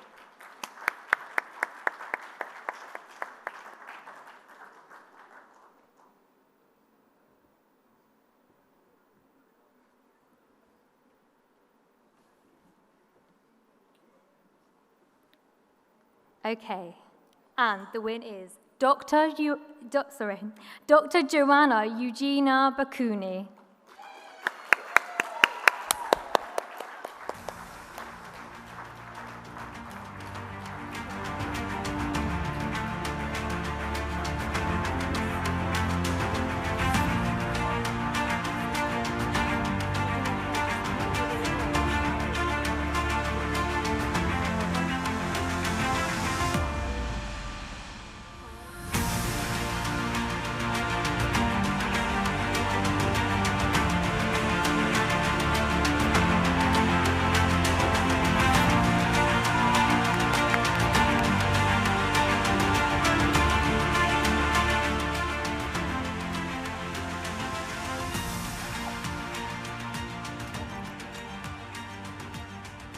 I had the honor of having dinner with Joanna last night, so it was very nice to see you on the stage.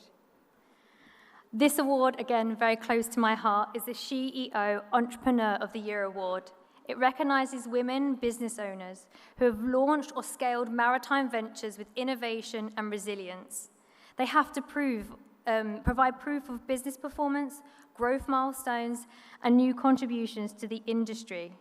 So if we could have Bijal Shamerver from Odex Global come onto the stage to present this award.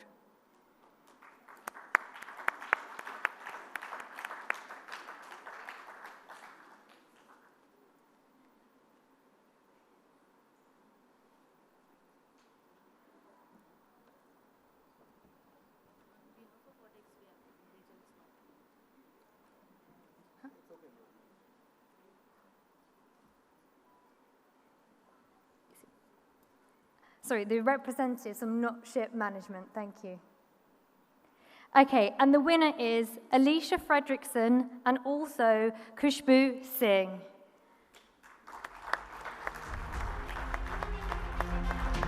If we could have someone to collect the award.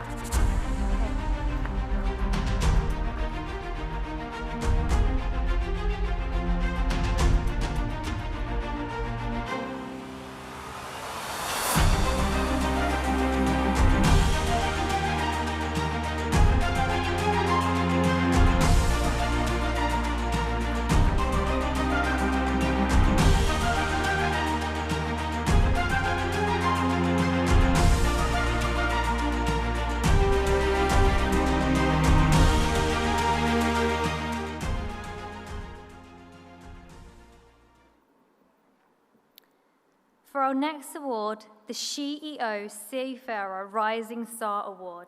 This celebrates women seafarers with 2 to 6 years experience who have shown remarkable achievement, leadership, and huge potential. It's ideal for those who are making waves early in their careers. If we could have the presenter, Rohit Agarwal, onto the stage, please.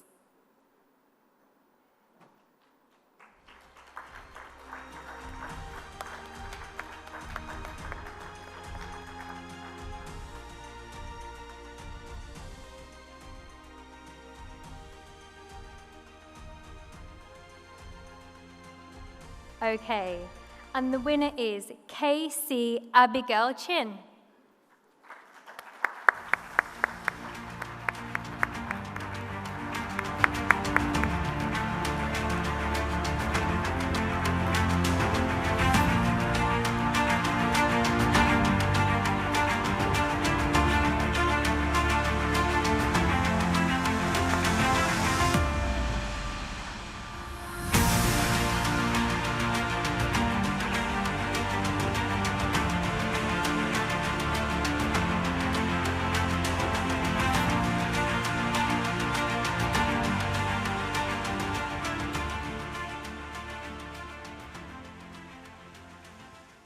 Now for our champion of diversity.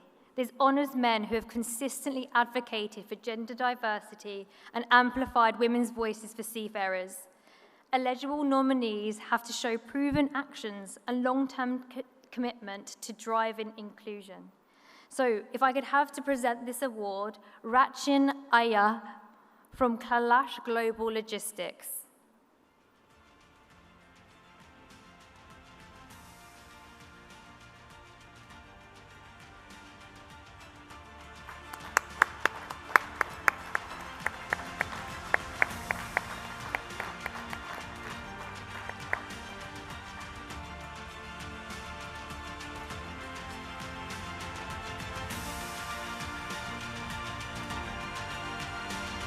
And the winner is Captain Sanjay Prashar.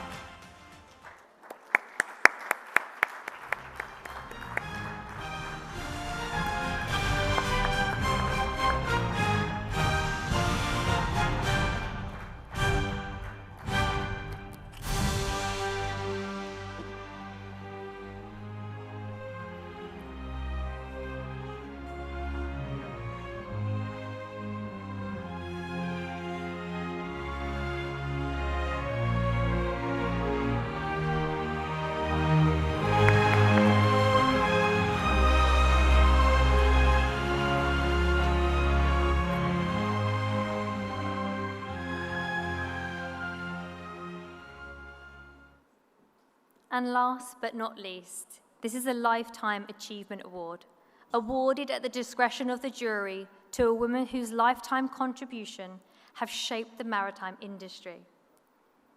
This category is not open for nominations. And if we could please have Sanjam to come to present this prestigious award.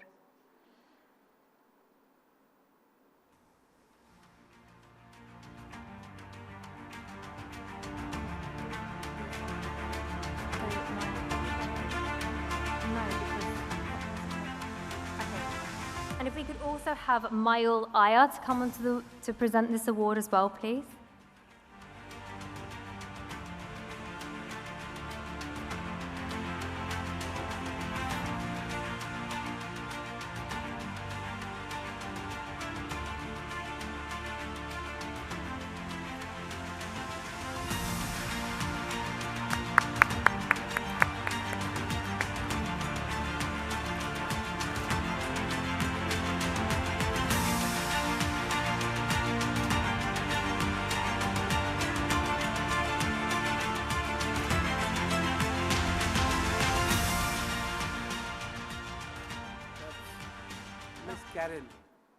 Karen Avellino.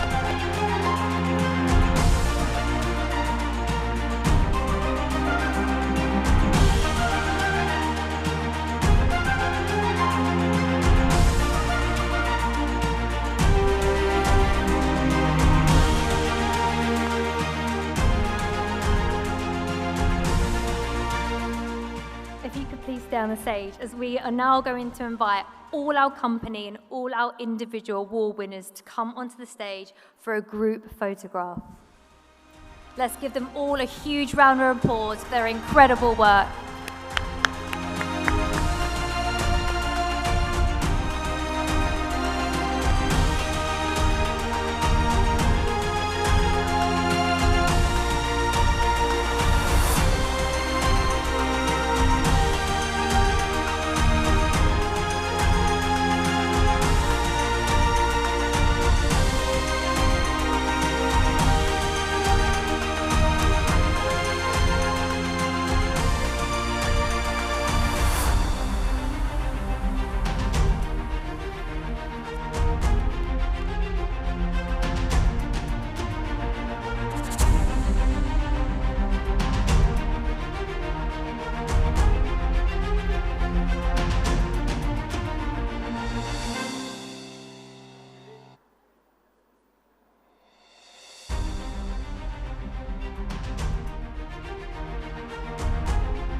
A huge round of applause for our winners, please. Woo!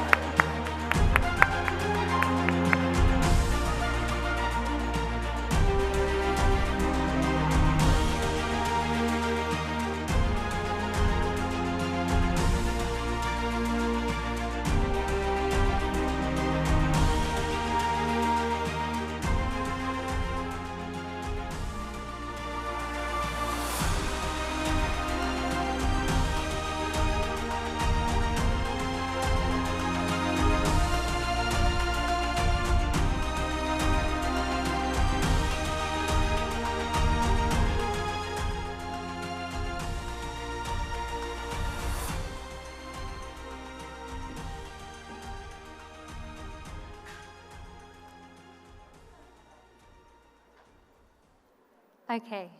Yeah, sorry.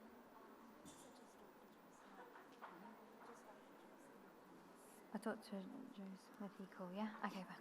That's fine. And now, we turn to our next segment, the AnchorCon Legal Awards 2025, an initiative that celebrates excellence and leadership in the field of maritime law.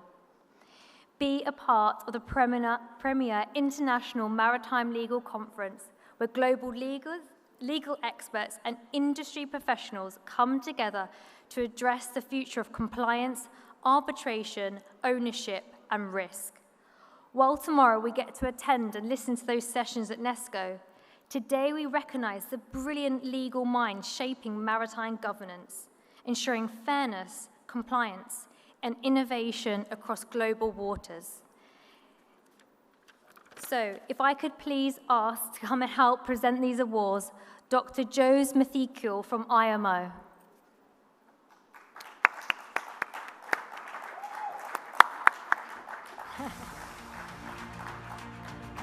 We're now going to start with the AnchorCon Corporate Awards. The first award is the Maritime Legal Excellence Award. And the winner, Fitch & Co. from UAE.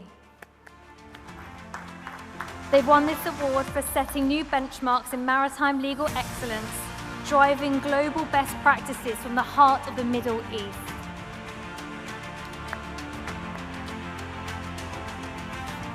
If we have a representative from Fitch & Co.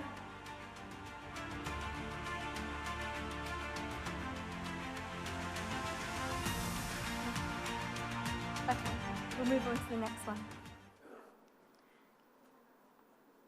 Our next award is the Excellence in Maritime Law Practice.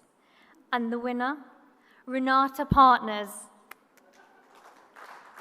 They've won this award for consistent legal excellence in litigation, arbitration, and advisory.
Thank you.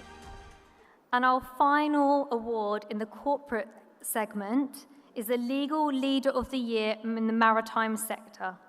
And the winner is Bose and Mitra & Co. India. They've won this award for visionary leadership and sector-wide impact.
So we now move on to the AnchorCon Individual Awards. The first award is the Anchor Leader Trailblazer Award. And the winner is Magdalene Chu, Managing Director, Asia Legal, LLC, Singapore, for trailblazing leadership and transformative contributions to maritime legal practice across Asia.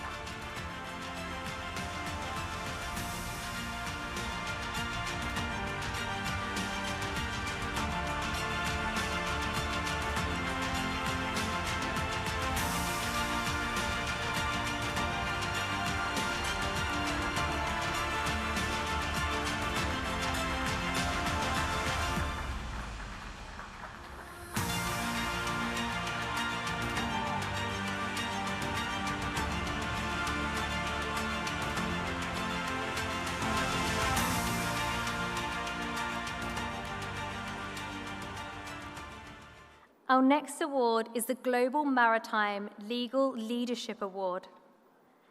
And the winner, Jacqueline Zalapar, solicitor from Campbell Johnson Clark in the UK.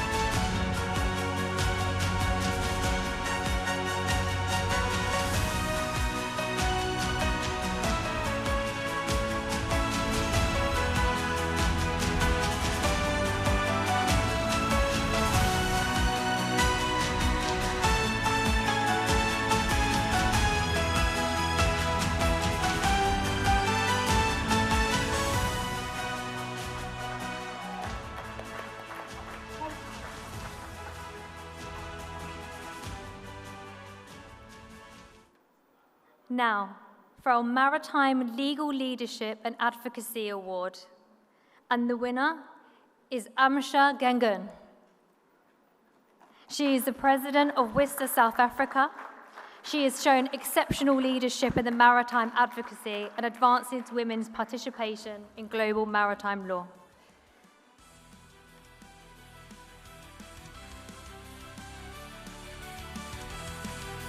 If we have someone for Amsha to collect the award. Okay.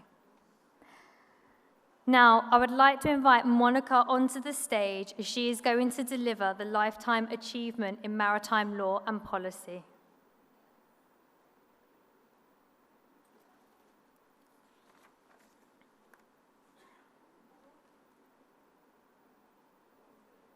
Yes, thank you so much.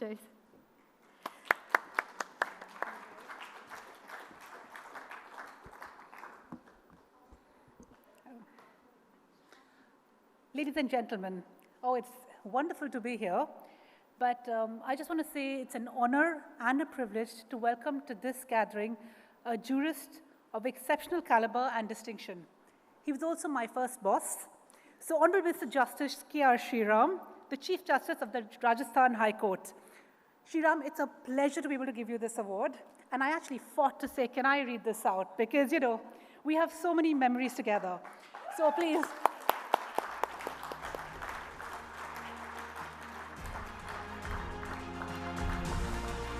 So while we have Justice Shriram on stage, I thought I'd give you a little bit more. So you can all stand on stage while I read out his exceptional. You are to be given this. You are to be given this. Come on, Justice Shriram. Years of excellence, years of giving back to the industry. Of course, you get this from Sanjam. So let me tell you a bit more about Justice Shriram. For those of you who don't know him, he was raised and born in Mumbai. His academic journey is a testament to his brilliance and commitment to excellence. He holds a bachelor's degree in commerce with specialization in financial accountancy. And this he showed to us when we first joined his chambers. He would tell us exactly how to do all our claims and how we had to present them. He did an LLB from the University of Mumbai, and then he went on to pursue a master's in law from the prestigious King's College in London, where he graduated with merit. He was also the inspiration for a lot of us to do our masters after that. I think Shiv, me, all of us. Shiv, actually, would you like to come on stage? Because when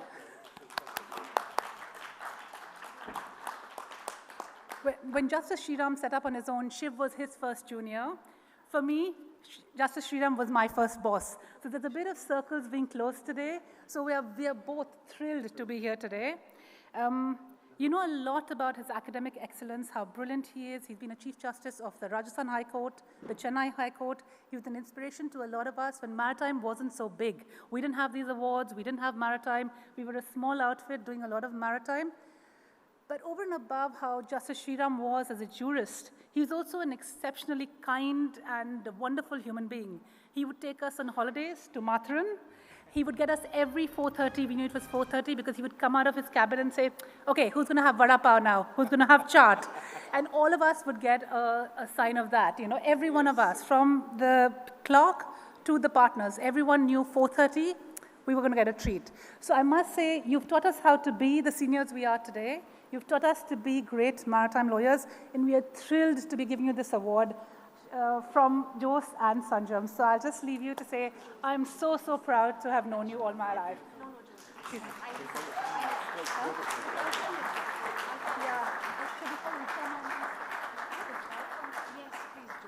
Please can we ask Usha ma'am, who's in this beautiful pink starry, to also come on stage. She's also been a part of our lives, and she's been around with us. So we're thrilled to have you on stage today, ma'am. Thank you.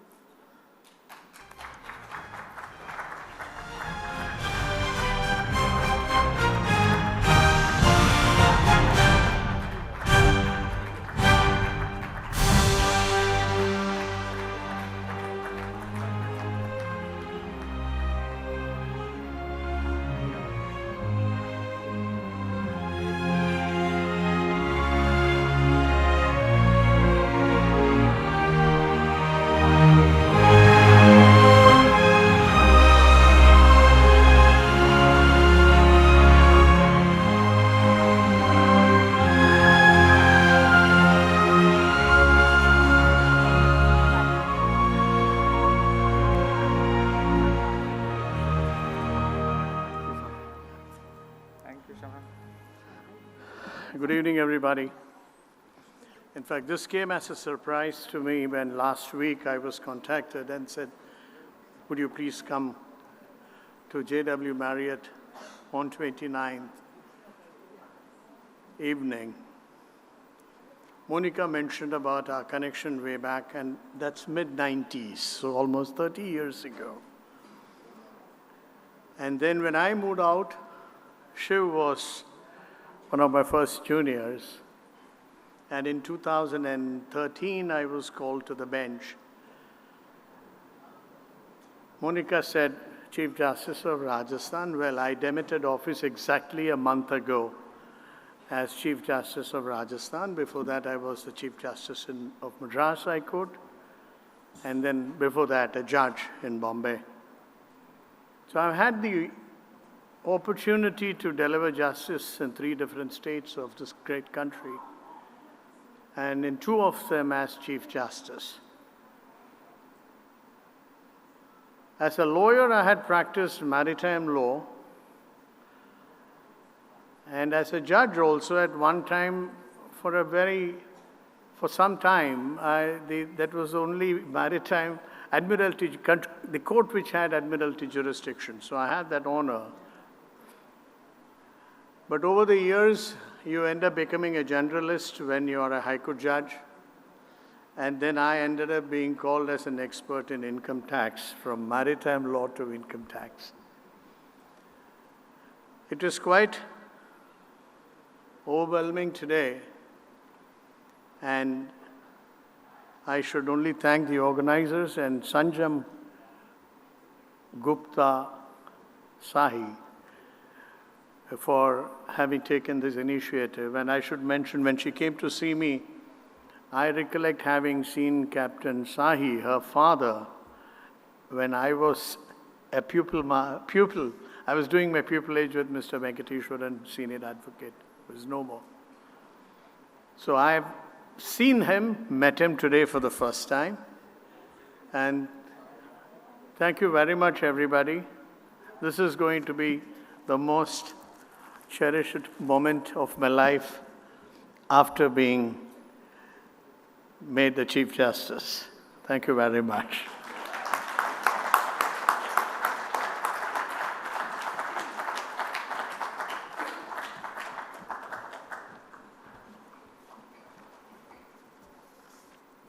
So congratulations to all our AnchorCon Legal Award winners. May I invite all the recipients of the awards onto the stage for a group grand photo. Award winners, please come back onto the stage.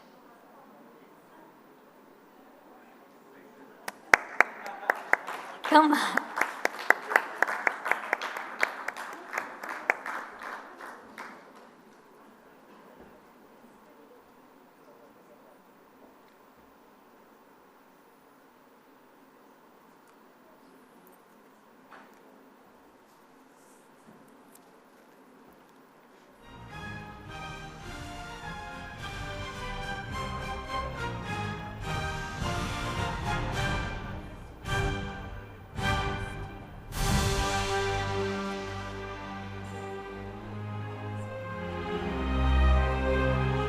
Impressive work. Thank you to our winners.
So, as we come to a close of this incredible day, I just want to take a moment to reflect on the magnitude of what we've achieved.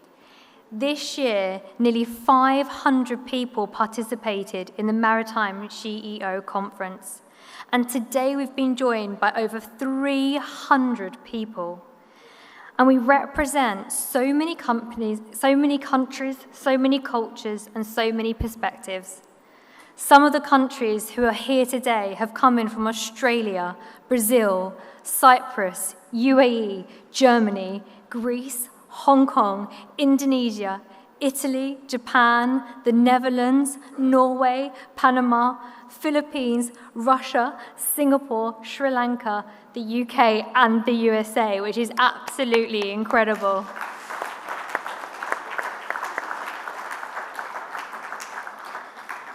It's amazing to think that this in-person conference started at just 250 people in 2022, and now that number has doubled. It's really, really incredible. Another thing that's so incredibly impressive is our gender ratios this year. It's 47 to 53 female to male today alone. And that is a milestone worth celebrating. It's almost an equal ratio. That is what we've been working towards. The stories we've heard, the leaders we've honoured, the conversations we've started, this is going to ripple well beyond this event. So, I would like to invite Sanjam Sahi Gupta, the founder of Maritime SheEO, to deliver her closing speech. Sanjam.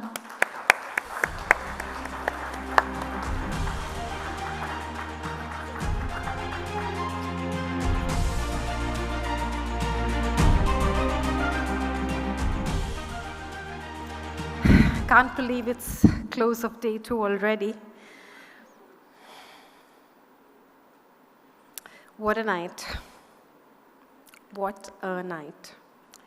Every time I stand here at the end of a Maritime SheEO conference, well, today is end of day 2, I'm reminded of why we began the journey.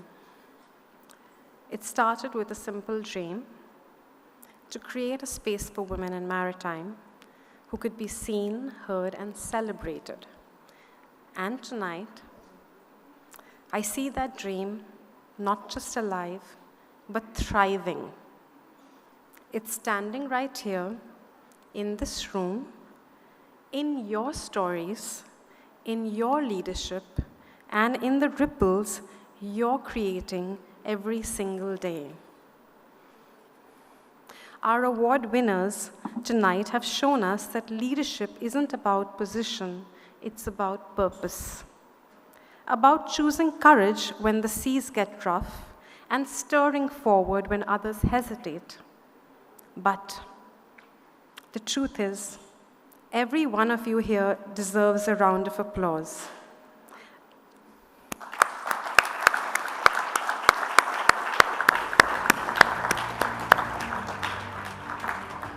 Because you showed up, you listened, you shared, you challenged, and most importantly, you believed.